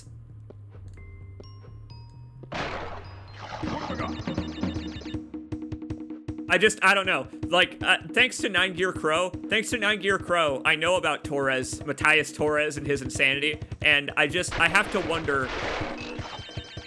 Project Aces knows that that guy's real, right? That guy really exists. I mentioned this in the Discord. We were talking about Drakengard. I really like the canon explanation. It's definitely canon. Don't contradict me because I know I'm right. I like that the joke ending for Drakengard that ended up being the sequel hook that led to Nier. I like that the joke ending for Drakengard has an Ace Combat plane in it. Because that means that Yoko Taro is responsible for them ditching real-world locations in Ace Combat. See, because when it first came out, Ace Combat used real-world names and places, and then swapped over to Strange Real, and didn't go back. You know, Strange Real? A strange, but real place. Well, what if the whole white Chloranthe syndrome thing wiped out the Ace Combat world? What if Drakengard is a crossover with Ace Combat in the final few seconds, and what if the Ace Combat world, which was meant to be the real Earth, was wiped out by Drakengard, by Yoko Taro? I just kind of want that to be canon. I just want it to be canon. Oh, fuck.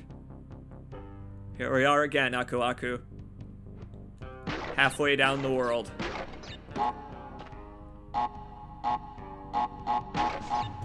Patience, young Padawan. Patience. Wrong one.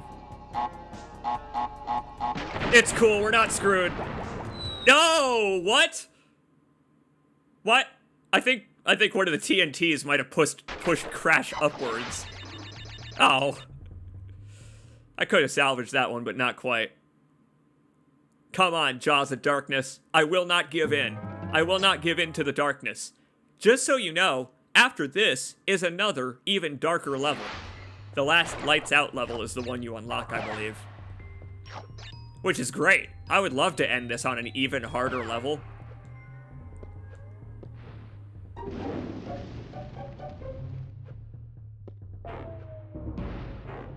I feel like killing Voss like a third of the way through Far Cry 3 also killed my interest in the Far Cry series at all. Like Far Cry, wow. Man, what a wasted series of games. Like, you want to see wasted potential in video game form. Look at Giancarlo Esposito in Far Cry. My God. Oh my God, what wasted potential. That man could have been in such a better game than Far Cry. Sorry, Giancarlo. You'll get better video game roles than, you know, Far Cry, biggest blockbuster game of the generation in terms of sales. Far Cry sells like gangbusters, okay? Lowest common denominator games often do. I found a lot to love about Far Cry. Throwing shovels at people in the mountains. You know what I didn't love about Far Cry? Every single time any character opened their stupid fucking mouth. It was like GTA 5, where every moment that the characters weren't talking, I was like, oh, this game's actually pretty good. And then they would start talking, and I'd be like, Michael, fucking shut up. Like, I only want Lamar to speak. Only Lamar can talk. Trevor, I don't even want you to talk. Franklin, you're okay, but only in response to Lamar.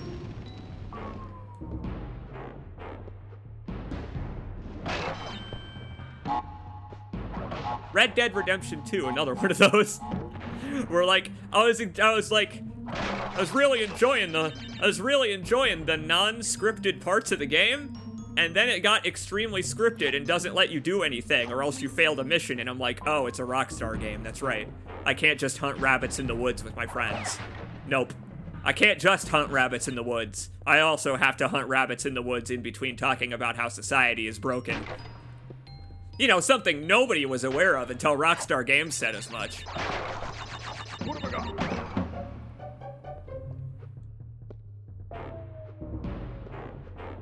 Yeah, killing Voss that early was such a mistake for that game, because he was by far the more interesting antagonist.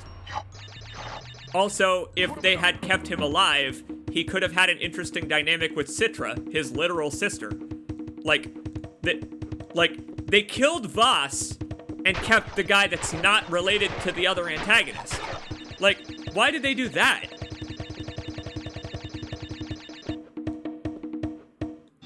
Like, I don't understand why they killed Voss and left Hoyt, or whatever his name is. And also that guy who's like Buck, in that he's here to party. I think that guy's name literally Buck. That's lazy. That's lazy as Far Cry should be. The skin is the best part for that guy, I've heard. Yeah, Far Cry 3 is really bad. I need to stream Far Cry 3 someday, because it's worse than you remember. Like, see, you remember Far Cry 3 being okay. It's not. Far Cry 3 is garbage the entire way through. The whole thing. And as the moment Voss dies, Jason Brody becomes the worst protagonist in gaming. Because he gets this high and mighty complex about him that the Tatao is special and powerful and allowed him to kill Voss. And all of his friends are like, Jason, we came here on vacation. You don't have magic powers. You're poisoned.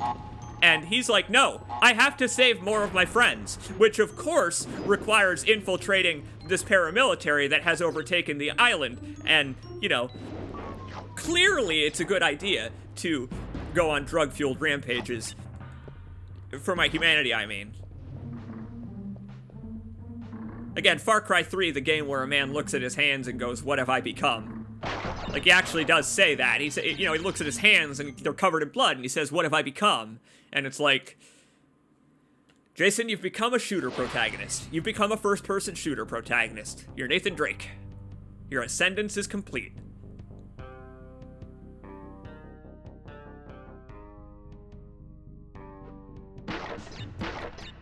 That's very fair. Voss may be a case of the actor outshining the intended performance, where they probably meant for Voss to be a minor villain, who dies part of the way through, to introduce Citra later as the more powerful sibling. The one who was really in charge, you know what I mean? Okay, then.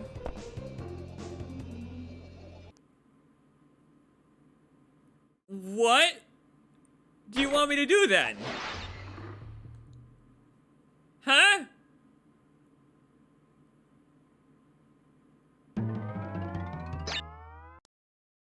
You gotta be, like, right on the edge of that last box. That is really unforgiving. That's probably the most unforgiving thing, bar none.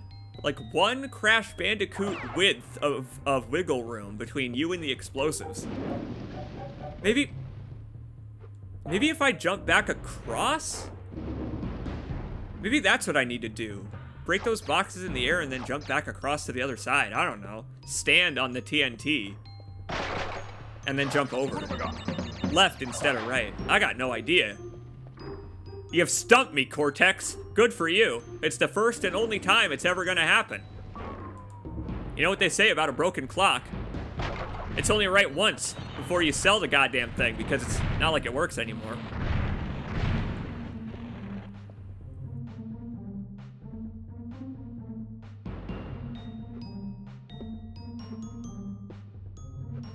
I think you're right. Voss really is a case of stealing the show in a way that they weren't able to recapture. I feel like they were trying to recapture Voss with the main villains of the next games. Pig and Min, whoever the hell Giancarlo Esposito is supposed to be. They tried to recapture that with the box art guy for the next games, and I don't think they were able to get lightning in a bottle twice. Far Cry 5 can go fuck itself. I forgot about Far Cry 5, and I'm glad I did, because Far Cry 5 is misery in video game form. What the hell? If you like Far Cry 5, I am so sorry that is how your taste in video games has, like, fallen. I feel like you should reassess it some. Far Cry 5 is misery. It's misery. It's getting kidnapped out of airplanes into being hypnotized. And it's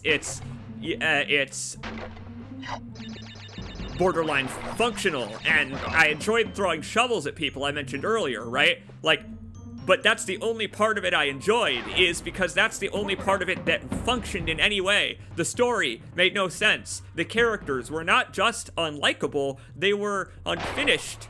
And Far Cry 5 is fascinating in how it ends, because it doesn't. And then Far Cry New Dawn is like, we know it didn't end. We always intended for it to not end. Like, it very conclusively didn't end. And we meant for that to happen. And it's like, right, gotcha. But about that whole nuclear apocalypse thing, and they were like, no, when we said that was the end, we didn't mean that was the end. The nuclear apocalypse thing wasn't the end like we said it was. Gotcha, sure thing. So you wanted to make more money.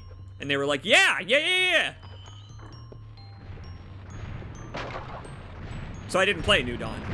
I played Far Cry 5, and that was the last one I played because I felt like they had stolen enough of my time and money. Like, I could feel the bags under my eyes forming.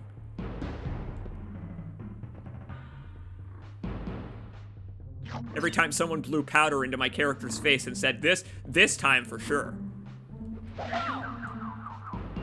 Good lord, this level. This level is brutality. My god, one bite on the nose and Crash Bandicoot is dead. I swear.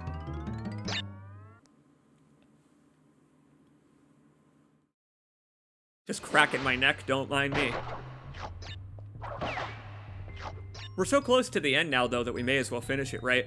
This is the second to last gem we need, and it unlocks the path to the last gem we need, and then I can go and shove all of the gems simultaneously down Cortex's throat until he's, like, shaped like an accordion, you know? Cartoon character logic, you know? It's not like I want to murder the man. He's just doing unethical science experiments. He needs to go to prison. He needs to go to prison for ethical violations. I don't want to kill him.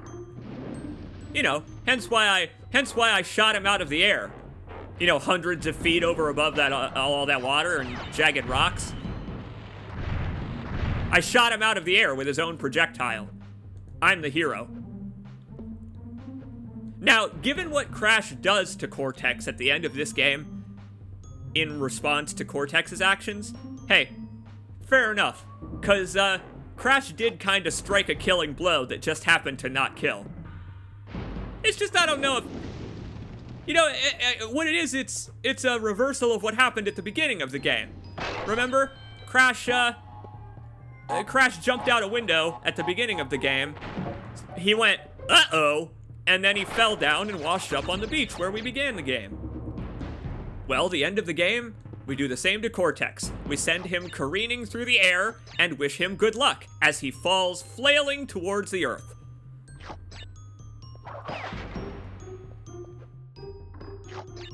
And screaming, too. He's also screaming. He's screaming the whole way. He has nothing but regrets in life. And you know what? I'm glad he realizes them on the way down. Good for him.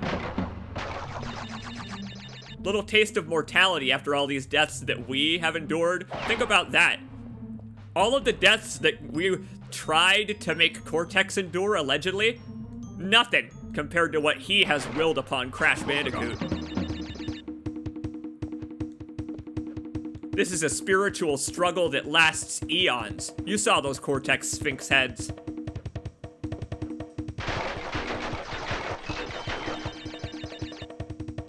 What are the odds on making it through the entire bonus stage and then still missing a box at the end of the level? 1 to 1? 2 to 1? 4 to 1? Do you want to earn less money for betting that? It could be like betting on the lame horse. Where like you bet that actually I get it perfect. And then you earn lots of... I don't know what you earn. I don't know what you earn. I need to establish some kind of channel currency. Hey dude, welcome back. You are just in time. We are nearing the end of our journey. Coming up on our last couple of gems. Cozy indeed. Wonderful way to spend a Saturday this has been. It's, you know, I've been streaming since it was 7-ish in the morning where I was. And I have enjoyed every minute of this. I really have. I have enjoyed every minute of it. Not that it's over yet. I say that, but I do still have to beat Jaws of Darkness. And that's proven a little difficult. Thanks to these here game designers, I gotta give them credit. They made a product that was quite tough. Maybe they even did it on purpose, the rascals. Yeah, that's right. Well, welcome back, sea men and sea women. Sea men, sea women, and sea otherwise. All right, Crash, let's do this.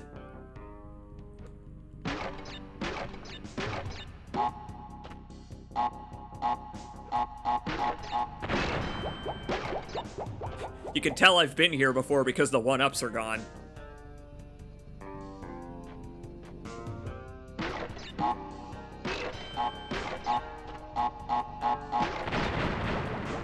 Nah, there's no way. That ain't right. Okay. I thought jumping back across would be the right thing to do, but nope. They seem to have accounted for that, actually. That's probably why that is like that. Okay, so that's also wrong. What the hell? I suppose I'll just time it to the last second, the last split second of Crash's life. Wait till the flash before his eyes when he sees his own birth and childhood. Are bandicoots mammals? Bandicoots don't come from eggs, do they? They don't come from eggs. They don't come from eggs. Maybe they do. No, they don't. But, okay. What have I got? Crash Bandicoot going all 2001 A Space Odyssey was my point, where he's just gonna turn back into whatever that is. Whatever he is in embryo form. That was gonna lead to a 2001 reference, but I think they're mammals. I hope they're mammals. They are mammals. Crash doesn't have a cloaca, does he? No. That's not where he stores the gems and crystals. Bandicoots are mammals. Okay, good.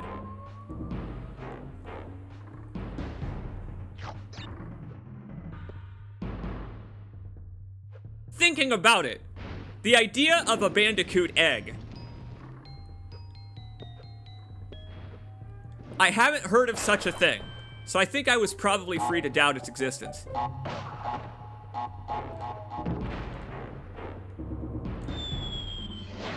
Why, when you jump on platforms, do they sometimes not...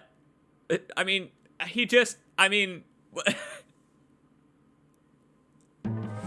don't know what I did wrong that time. I'm unsure.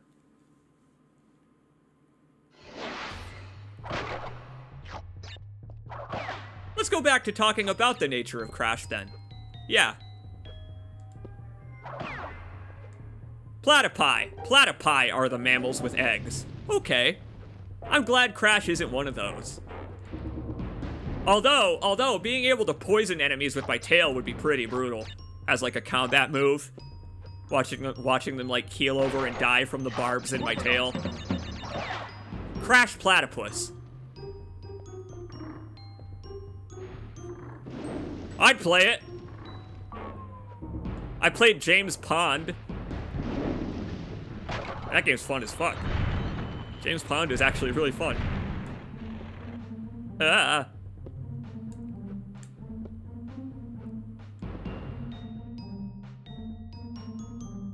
Cloaca, my other favorite PS1 platformer. Oh, I saw that before you retracted it. Klonoa? I know of Klonoa. I would have gotten your joke.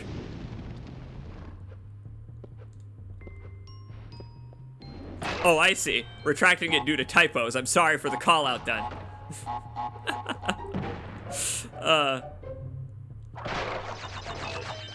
Now you need to make a okay, alright. Now we just need to find a way to tie this into Billy Hatcher and the Giant Egg, and the conversation will have come full circle. Billy Hatcher and the Giant Egg. Does Billy have a cloaca? Does he? Where do the eggs come from, huh? Do they ever reveal that in Billy Hatcher and the Giant Egg? Maybe I don't want to know. I don't want to know. Maybe they do reveal it and I don't want to know. Like, whether they don't reveal it and I don't want to know, or they do reveal it and I don't want to know, leads to the same train of thought, doesn't it? Ignorance is bliss.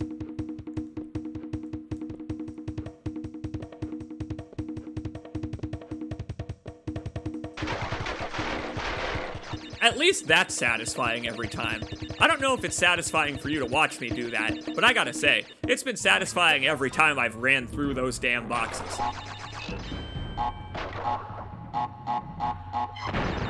Every time.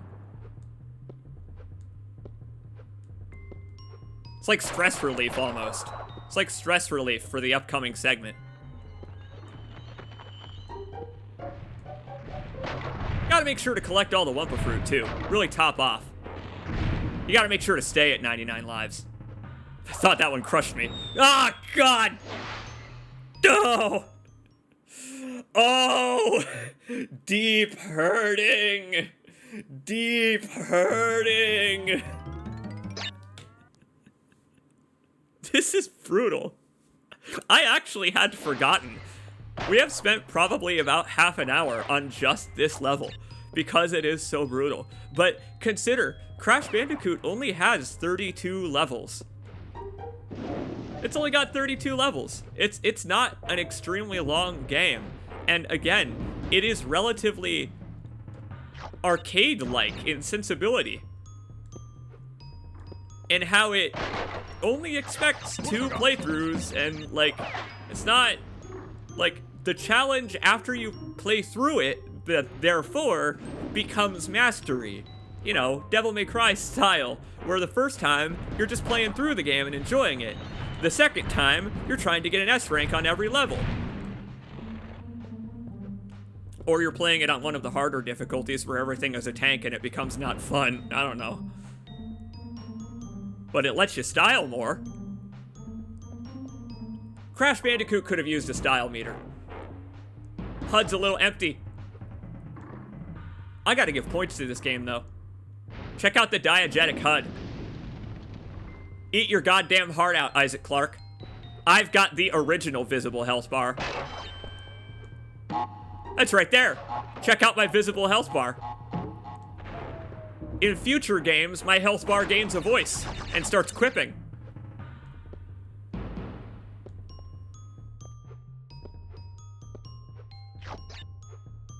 Does your health bar talk to you in Dark Souls? No. Seems like this is a better game then. Health bar talk to you in Dead Space? No, but it probably will in the Callisto Protocol. I am ambivalent on the Callisto Protocol, funnily enough. You'd think your pal CJ, the Dead Space fanatic, would be super excited for Glenn Schofield's new baby, but I'm not, honestly. I don't know why. I think I'm over the hyperviolence.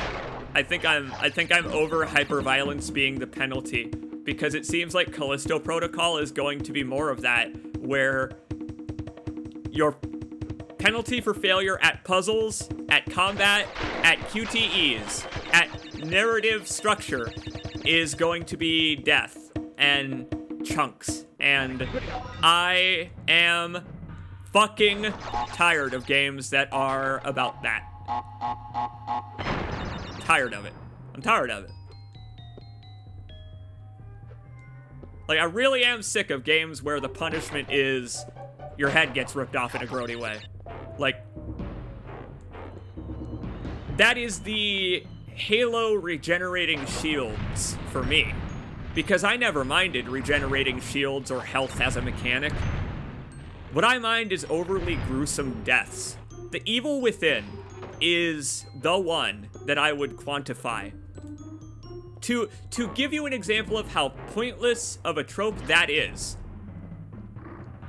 did you really care about Sebastian in The Evil Within 1? Really? Like, I talked about how cool Sebastian was the whole time, but Sebastian's kind of a nobody in The Evil Within 1. So, you get these animations of, like, the enemies killing him in all these gross, gory ways and stuff, and it's like, that's just, it's unnecessary. Just have him die. It's like how Isaac explodes into chunks in the original Dead Space if you so much as take damage. Like, I always disliked that about the original Dead Space, where it's like, why is Isaac made out of paper mache? Have him fall over without splattering for once. Just have him fall over dead. Well, Callisto seems like it's going whole hog on the chunks, and that makes me very sad. It genuinely does, because I'm legitimately not going to play it if it is that focused around gore as a reward and penalty. Dead Space is enough. Like, Dead Space was a hard line, I feel. Where it's like, after that,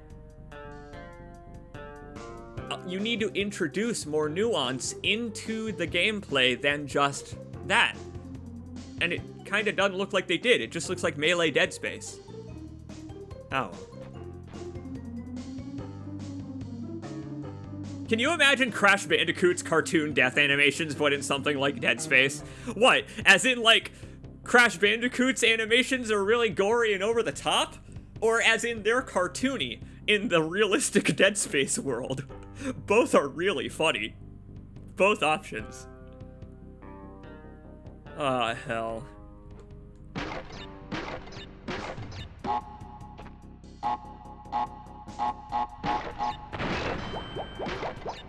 I'll just shut up this time.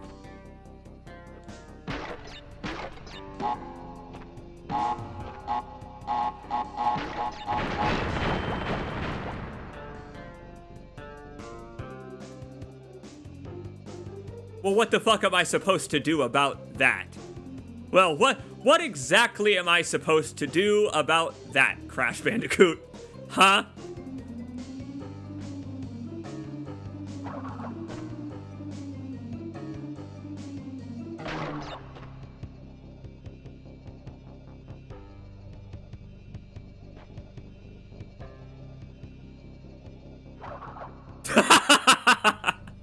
But I bet that would have worked if I'd have been dexterous enough. Well, that was unfortunate. I guess don't hit that second TNT also, because it'll blow up too soon. Okay, so you got it, game. I'll make sure to do all of that really precise platforming. At least we didn't die. At least we made it. Hey, you know what? At least we made it alive so that we could keep our masks this time. We'll fly through this stage. If there are any masks before the blue gem path. And hey, you know what? At least we're in good company. By which I mean, you've got me to commentate over the utter misery that I'm experiencing. Like, I'm really glad that you folks have me, because if you didn't have me, and this wasn't commentated over, oh boy, it would be miserable to watch. I make myself laugh and cry a lot.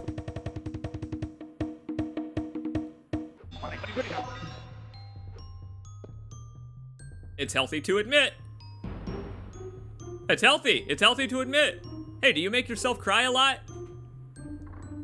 Maybe don't say that in the chat. That, you know, you don't have to overshare just because I will you to. I don't have that much control over you yet. Not yet.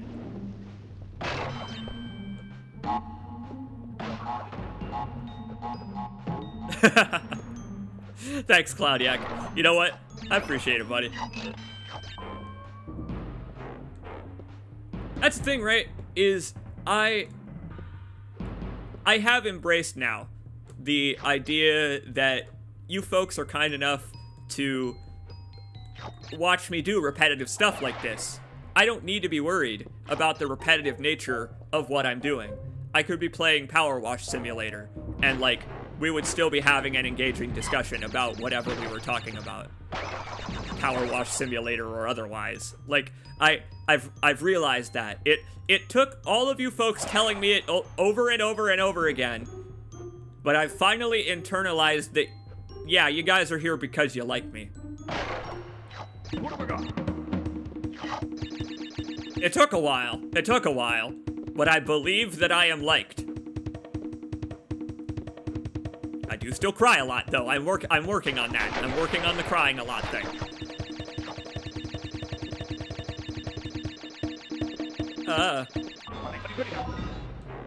I gotta say, Crash Bandicoot's knees are gonna be crying when this is over. Like, my god, the number of front flips this guy does.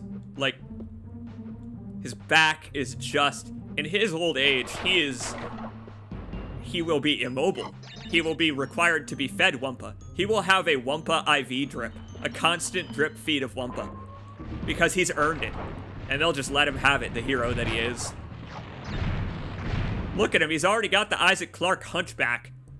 He may as well be wearing a rig. This may as well be Dead Space, given his, like, forward tilt, his Cro-Magnon tilt.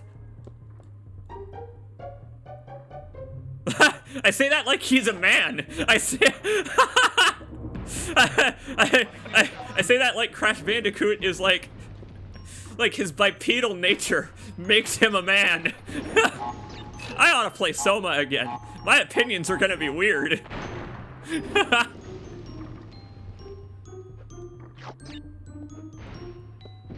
Now, what if Crash Bandicoot were here? What would he do?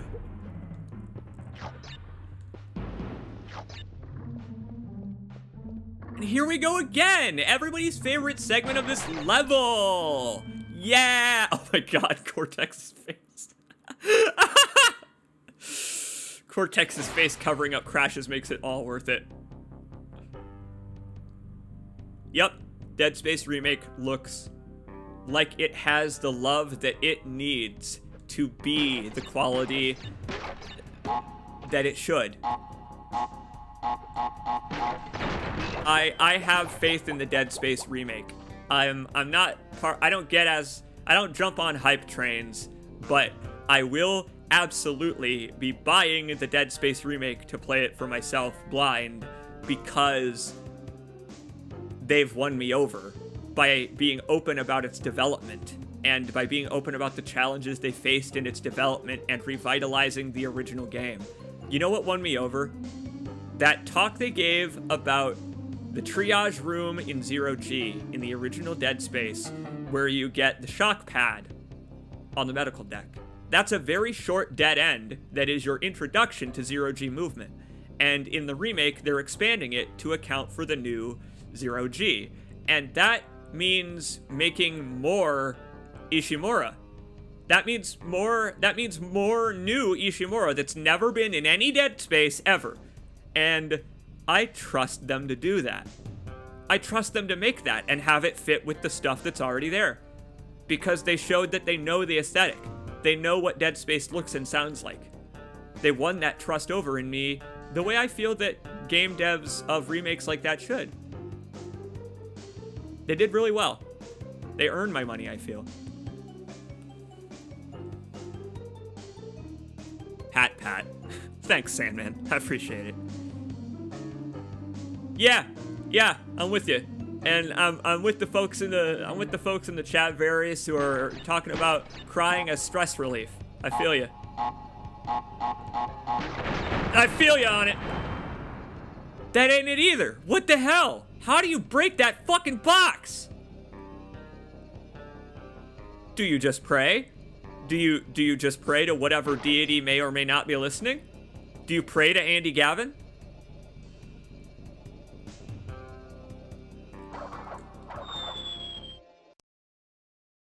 I don't understand. That's the second time we've ended up that way. Let me think. I guess I could bounce over the first TNT, hit the second TNT. The first TNT blows the second one up, so it doesn't blow up the box that's down there. How do I hit the exclamation point in time?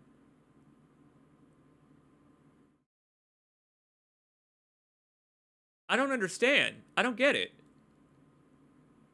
I feel like I wouldn't judge you for abusing save states here. Yeah, I'll make a save state the next time we get to it, because I just don't want to run through the level again at this point. What, like, I don't understand, though. Like, what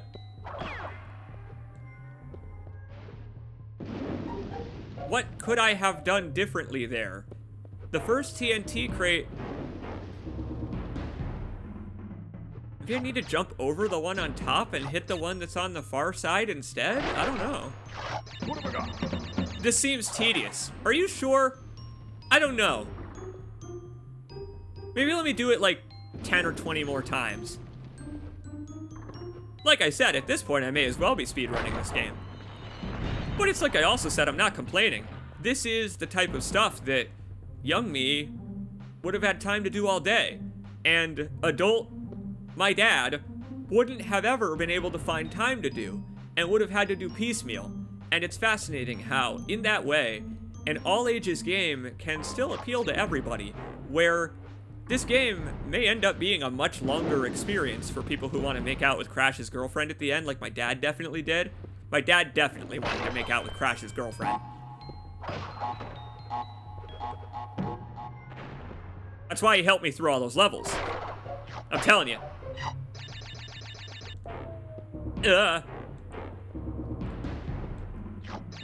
Don't go there, Dad. That's dangerously furry.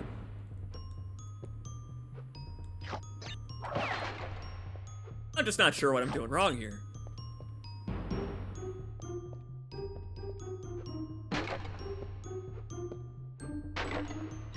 What I appreciate about live streaming is that we can defeat the tedious nature of it by just, you know, talking about whatever we feel like. And we have so far. Like, this hasn't felt tedious to do, I should say. Were I playing it on my own now, as an adult? Oh, hell yeah. I wouldn't finish this as an adult. Are you kidding me? Crash Bandicoot is like a 20-year-old game. And I'm not gonna do this for like 8 hours, like, because it's not fun. But you know what makes it fun? Is sharing and reminiscing upon the experience with others. That's what keeps it fun throughout that 8 hours.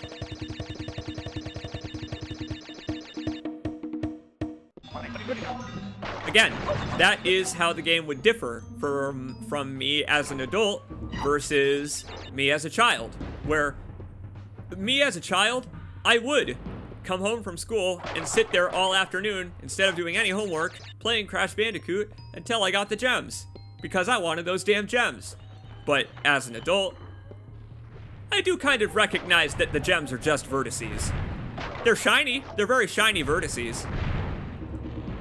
But a save state or two goes a long way towards easing frustration and tedium. We have the technology.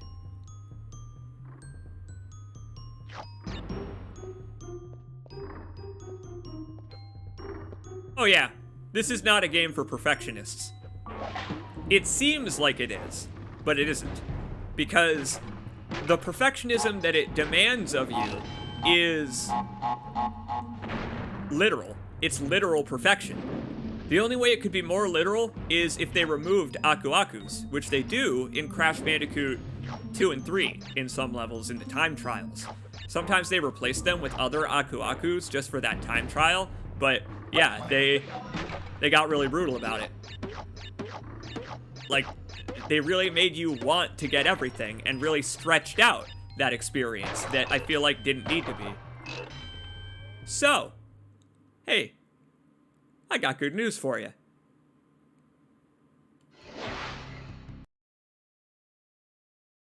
We can, in fact, rebuild it. We have the technology. Let's see. How do I'll get there from here. Nope. That ain't right. That pulled up some random menu to search for things. Yeah, 1. Search for that. Uh-oh. We do have the technology, it's just a matter of figuring out how to use it. Well, that's getting more and more wrong. That's getting more and more incorrect. That's not getting any more correct. Just for the record, I don't know what hardly any of the buttons do on RetroArch. Yeah, hell, search for that. Okay, so that's not it. Maybe it's F1. The other menu button? Oh, it's the quick menu. Somehow I closed the quick menu. I don't know how I did that. Here we are. Let us save our state. Again, it's really just saving us tedium, because, yeah, it's just a matter of walking back here having broken all the boxes, which, you know, we've got the handle on now. One thing I liked about Nintendo's WiiWare stuff is that it had built-in functionality for save states and rewinding. I liked that so much about it. All right.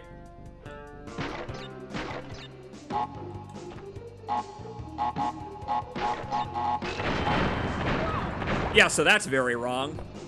Right. Okay. Why, what do you know? Thank goodness. Crash Bandicoot was just, you know, preempting.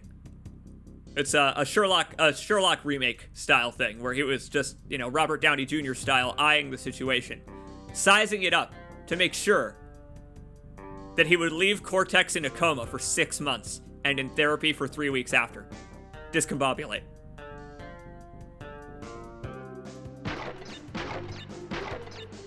TNT crate. Wait for the countdown. Discombobulate. Behind the right ear, pull out a quarter. Throw it on the TNT crate to set it off from afar. Discombobulate.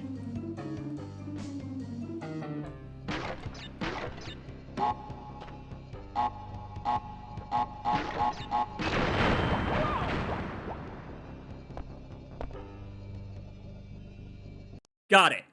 I think. I think I got it. Like, it just blows up that whole section. Okay. I mean, wow. Wow, Crash Bandicoot. Like, this one is utter brutality. Ah! Shit! The fact that you gotta jump over that and hit the one on the other side. Wow, that's worth save stating for. Uh-oh.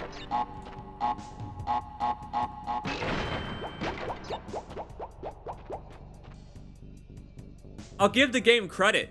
This is the only section, the only one that has resulted in any form of tedium. Like, I'll give the game credit where it's due.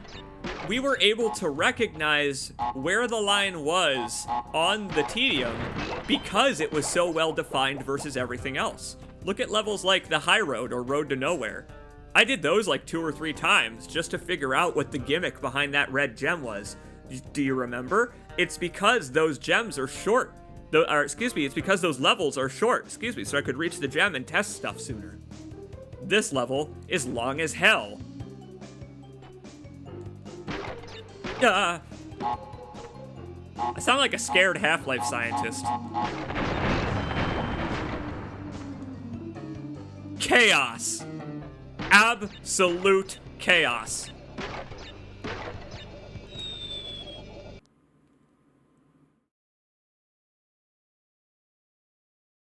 I think there's a TNT crate at the end of the line there. I think the last crate in that sequence is a TNT crate. Okay.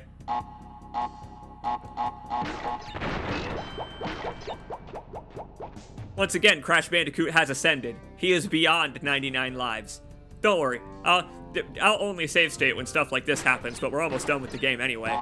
That's, again, why I'm so impressed, is because... Oh my god, we did play 99% of the game before encountering problems with this. Give that to me, you bastard! I earned it! My god! Oh! Crash is just like, did I even survive? Can I still go home? Yes, Crash. You can still go home. Back to Jaws of Darkness. Wow. Having to make a complete crash width jump there at the end in order to make it, that's not cool, man. That's really not cool. That's something that I probably would have been stuck on for quite some time, because once I had made it past that TNT segment, then I would have had to build up the muscle memory for the next segment, and we would have been there a while. Thank God we save stated, everybody. Oh, thank you for the encouragement to save state. I appreciate it. Like I said, I'm glad systems like the WiiWare had it built in, because, you know, it makes it a little easier to swallow when you have to do it, knowing that official consoles have had it. I just want to say the game just made me shit my pants there. Thank goodness we took that break earlier, because there's not much to clean up now. Ah, fuck this. Fuck it, this in a bucket. Come on, Crash Bandicoot. By the way, just so you know, that Cortex final boss challenge is the last crate before the finish line. Like, check it out. There's the exit.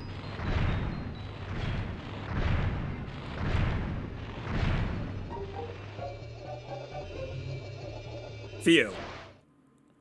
And that's Jaws of Darkness. done completely legitimately over time.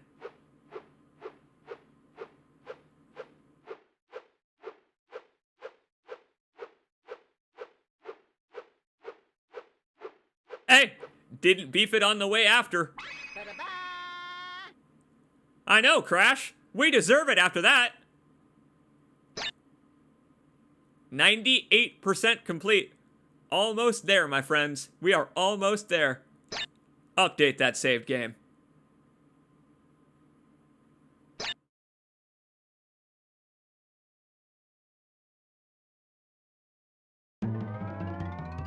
Nope. Already taken care of, castle machinery. Thank you very much. It's time for fumbling in the dark. Which, you know, pairs well with Jaws of Darkness, now doesn't it? Fumbling in the dark is quite frustrating, because I believe all of the crates are at the very beginning. They're behind me, at the very start. This is our final challenge. And I'll try to do it legit. I won't succumb to save states right away. I'll wait for the tedium to set in. But yeah, there's a bunch of these back here that are just over here. And you have to be good at jumping diagonally in order to reach them. Love those portraits of Cortex just gloating, knowing he's set up a hard jumping puzzle for you. Thanks, dude.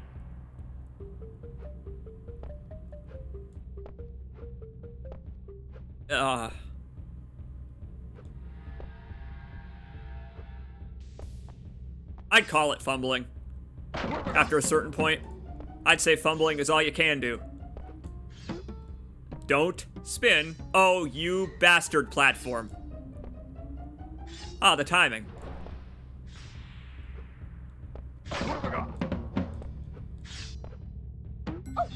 Ah, that's cool though. If I'm careful, we could still do it.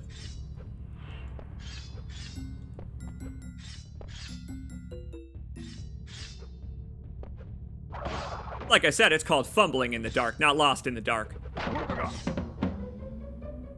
I've jumped on an invisible platform in this game before, believe it or not. Fuck that spider. Random jump scare spider just to scare you and take health away. Ugh. I don't like him hanging up there just waiting. Oh, what the fuck? Okay, well I guess that's my fault for assuming there would be solid ground there. Darn it. Fair enough, game.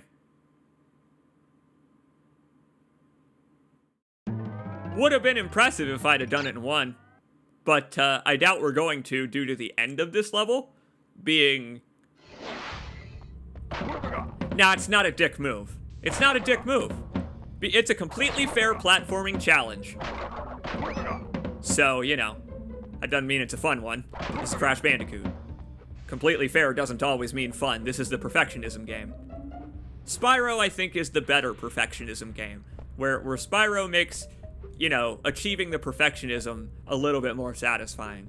Crash never managed to nail that, I think.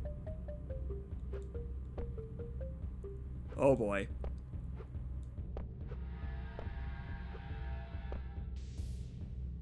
You know what Crash did manage to nail? Tension. I really do love that this game plays like a cartoon. And so when you fall like that, when he just barely misses the platform and you get a slide whistle sound and his shoes fly up out of the pit, you can't be too mad. Even if it's the 100th time it's happened, you know?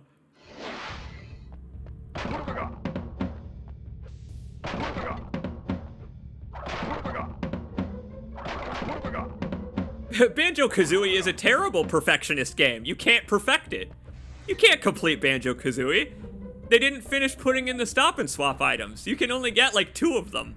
And there are so many collectibles in Banjo-Kazooie that are like way out of your sight. That's a great collect-a-thon, but I don't know about perfectionism. It took them like near 30 years. Oh, crap. You know what? Didn't hit a checkpoint. No need to quit.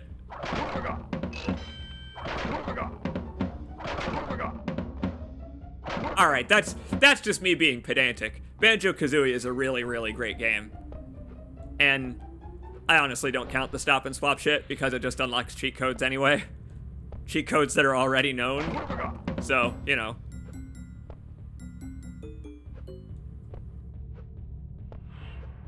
I'll concede Banjo-Kazooie, happily.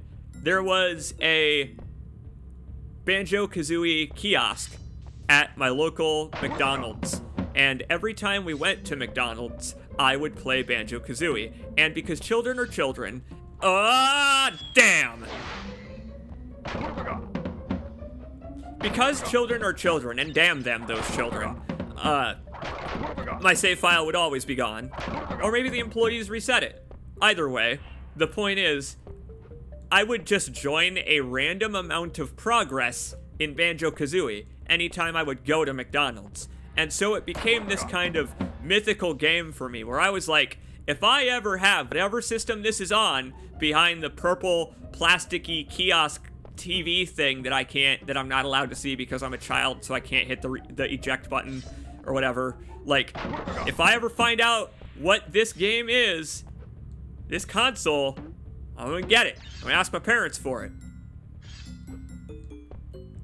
Well, it turned out that it had passed me by the time I had an opportunity. And by then I could just emulate it. Turns out emulated Banjo-Kazooie is just as good as Banjo-Kazooie on the normal console. And hey, it's even better when you're not being when other kids at a McDonald's are hogging it. when you're being hogged at by others at a McDonald's. My brain didn't quite know how to describe children conglomerating around you in a big orb as they do, waiting for their turn, their snotty noses dripping on your back. I don't know how to describe that other than in horror movie terms. Ugh, fuck that one. That spider right there is the worst. This level has spiders in it, and they're the worst as they are in all video games.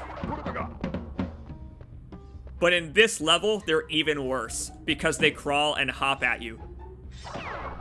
They get off the webs. Oh, shit. Uh-oh. Yeah, what are you gonna do now, Crash? What are you gonna do now, huh? Those are spiders, just so you know. Ain't it just my luck to have to squint at a spider? The thing is, he's hopping over the pits. That's what he's doing. It's really clever. Like, this game's design is really clever.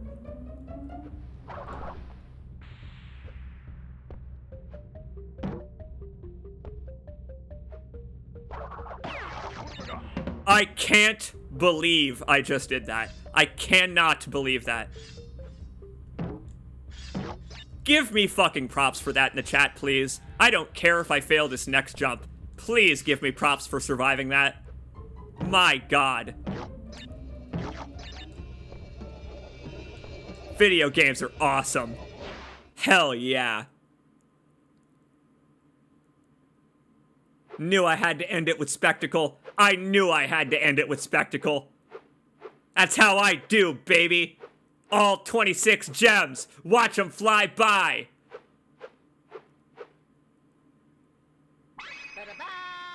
Bazam! 100% complete. Give me that exclamation point. I deserve it. Oh, yeah! 32 out of 32 levels. 26 out of 26 gems. And that is something that I appreciate about this game, is you may have noticed that they corrected on the save file for that thing I said earlier. Do you remember how I mentioned that you can't beat Cortex and get the alternate ending from the Great Hall on the same save file? Guess what? If you beat Cortex, then load a save file with all of the gems, it'll add an extra level so that it doesn't say 31 out of 32 there. They add an extra one so that it says 32 out of 32. And in future games, and in the Spyro games, they did even better. And I'll add pluses in subscript and superscript for how many extras you collected, over however many you needed. They became experts at this collectathon stuff. But there you go, baby. As legit as can be. That's Crash Bandicoot. Oh yeah.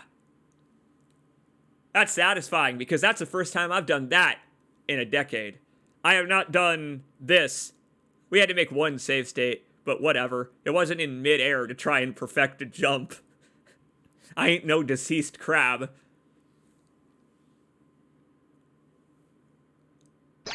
We have completed Crash Bandicoot.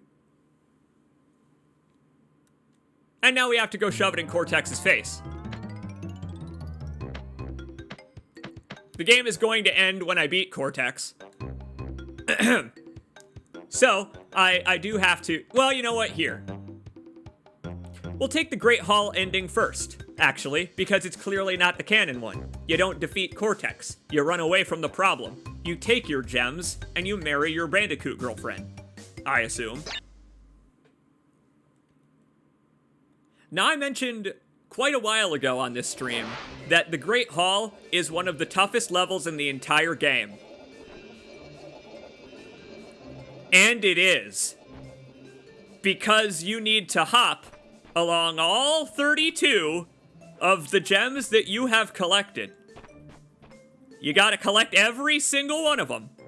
You have to beat the game with 100% completion. And it's tough. I gotta say, it's tough. You've seen it for the past 8.5 hours of our lives. It's a trial. It's an ordeal, followed by an actual platforming challenge to end it. This is something they would continue for the future games, by the way. All of them have this, where you have to jump on your own gems to victory. And here awaits our chariot. A fat, ugly pelican. Sayonara, Cortex. I'm outie. See you later. Riding off into the sunset. Moon rising high. Go for it. You can have your castle. I'll come back with the nuclear armaments. That's what he's doing. And of course you get a Where Are They Now? I like the Where Are They Nows at the end of the Crash Bandicoot games. They do this as well. After intense therapy and 8 years of higher education, Dr. Rue went on to write the well-received book Through the Eye of the Vortex. Oh boy, I didn't even get to read the title. It was too intellectual for me. I'm more like this guy. A motion picture deal of universal proportions. Har-dee har-har.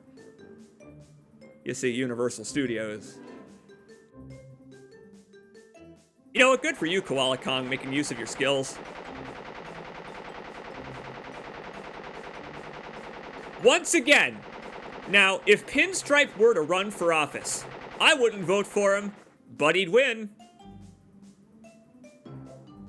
After the disappearance of his mentor, Dr. Nitrous Brio rediscovered his first love, tending bar. And I bet he's good at it, too. Look at him pour. I bet he can flip. I bet he can flip the beakers. You saw him flip them at me. Evil geniuses are harder to squash than cockroaches. Ain't that the truth?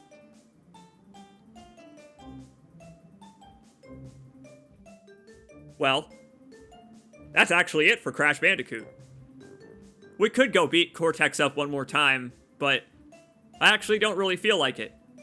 I like this ending better. I just wish that you still had to beat up Cortex in order to get it. I wish that Cortex was waiting, with your girlfriend and the bird. Ah well, if they had had time and memory limits, they probably would have. This game ran up against every single memory limitation the PlayStation 1 was capable of to get what you're seeing now. This, like, look at how far away they are from the tower. That means that wherever we are is a gigantic area for the PlayStation 1. The fact that that's even visible in the background is kinda nuts. Point is, this game is a technological marvel. It really, really is. The fact that it doesn't have any horrible slowdown, the fact that it only has one loading screen, Think about that. Crash Bandicoot has one loading screen when you enter a level, and that's it. There are no other loading screens. Like, it's impressive that you don't have airlocks that you have to stand in, or there's no animation of Crash using a door and then the door pops up in front of your screen, like, say, Resident Evil or something like that. No. Crash Bandicoot managed to be so visionary with such tight limitations, and it's really, really impressive. It's really impressive. Crash Bandicoot is such an impressive game, and I'm so glad to have been able to play it for you today. I love this damn thing. This horrible gribbly jorts-wearing man creature is a part of my childhood and continues well into my adulthood, and I'm so glad he does. Thank you all very much for chilling out for a whole playthrough of Crash Bandicoot just to chill. It was great. Yeah, dude, thanks for hanging out. I'm glad it was a fun watch. I'm glad it was fun to revisit the game with a person hopefully fun to revisit it with. If you would like to contribute to your pal C. Jacobs monthly such that I can continue doing stuff like this, unlock unlisted bonus streams, all that crap, patreon.com/CJacobsSA. It's down there in the corner. I guess I've gone back to playing Crash Bandicoot, huh? I guess the demo decided I was done. Cut that out. Play the title screen music. Anyway, that's my pitch. Patreon.com/CJacobsSA. Join viewers much like the ones you will see down there momentarily. And thank you all so much for enjoying and expressing enjoyment in streams like this that are just us having a good time playing a game just for fun. Doesn't always have to be some big multi-week spanning adventure. Take care, everybody. I hope you enjoyed your Saturday morning cartoons.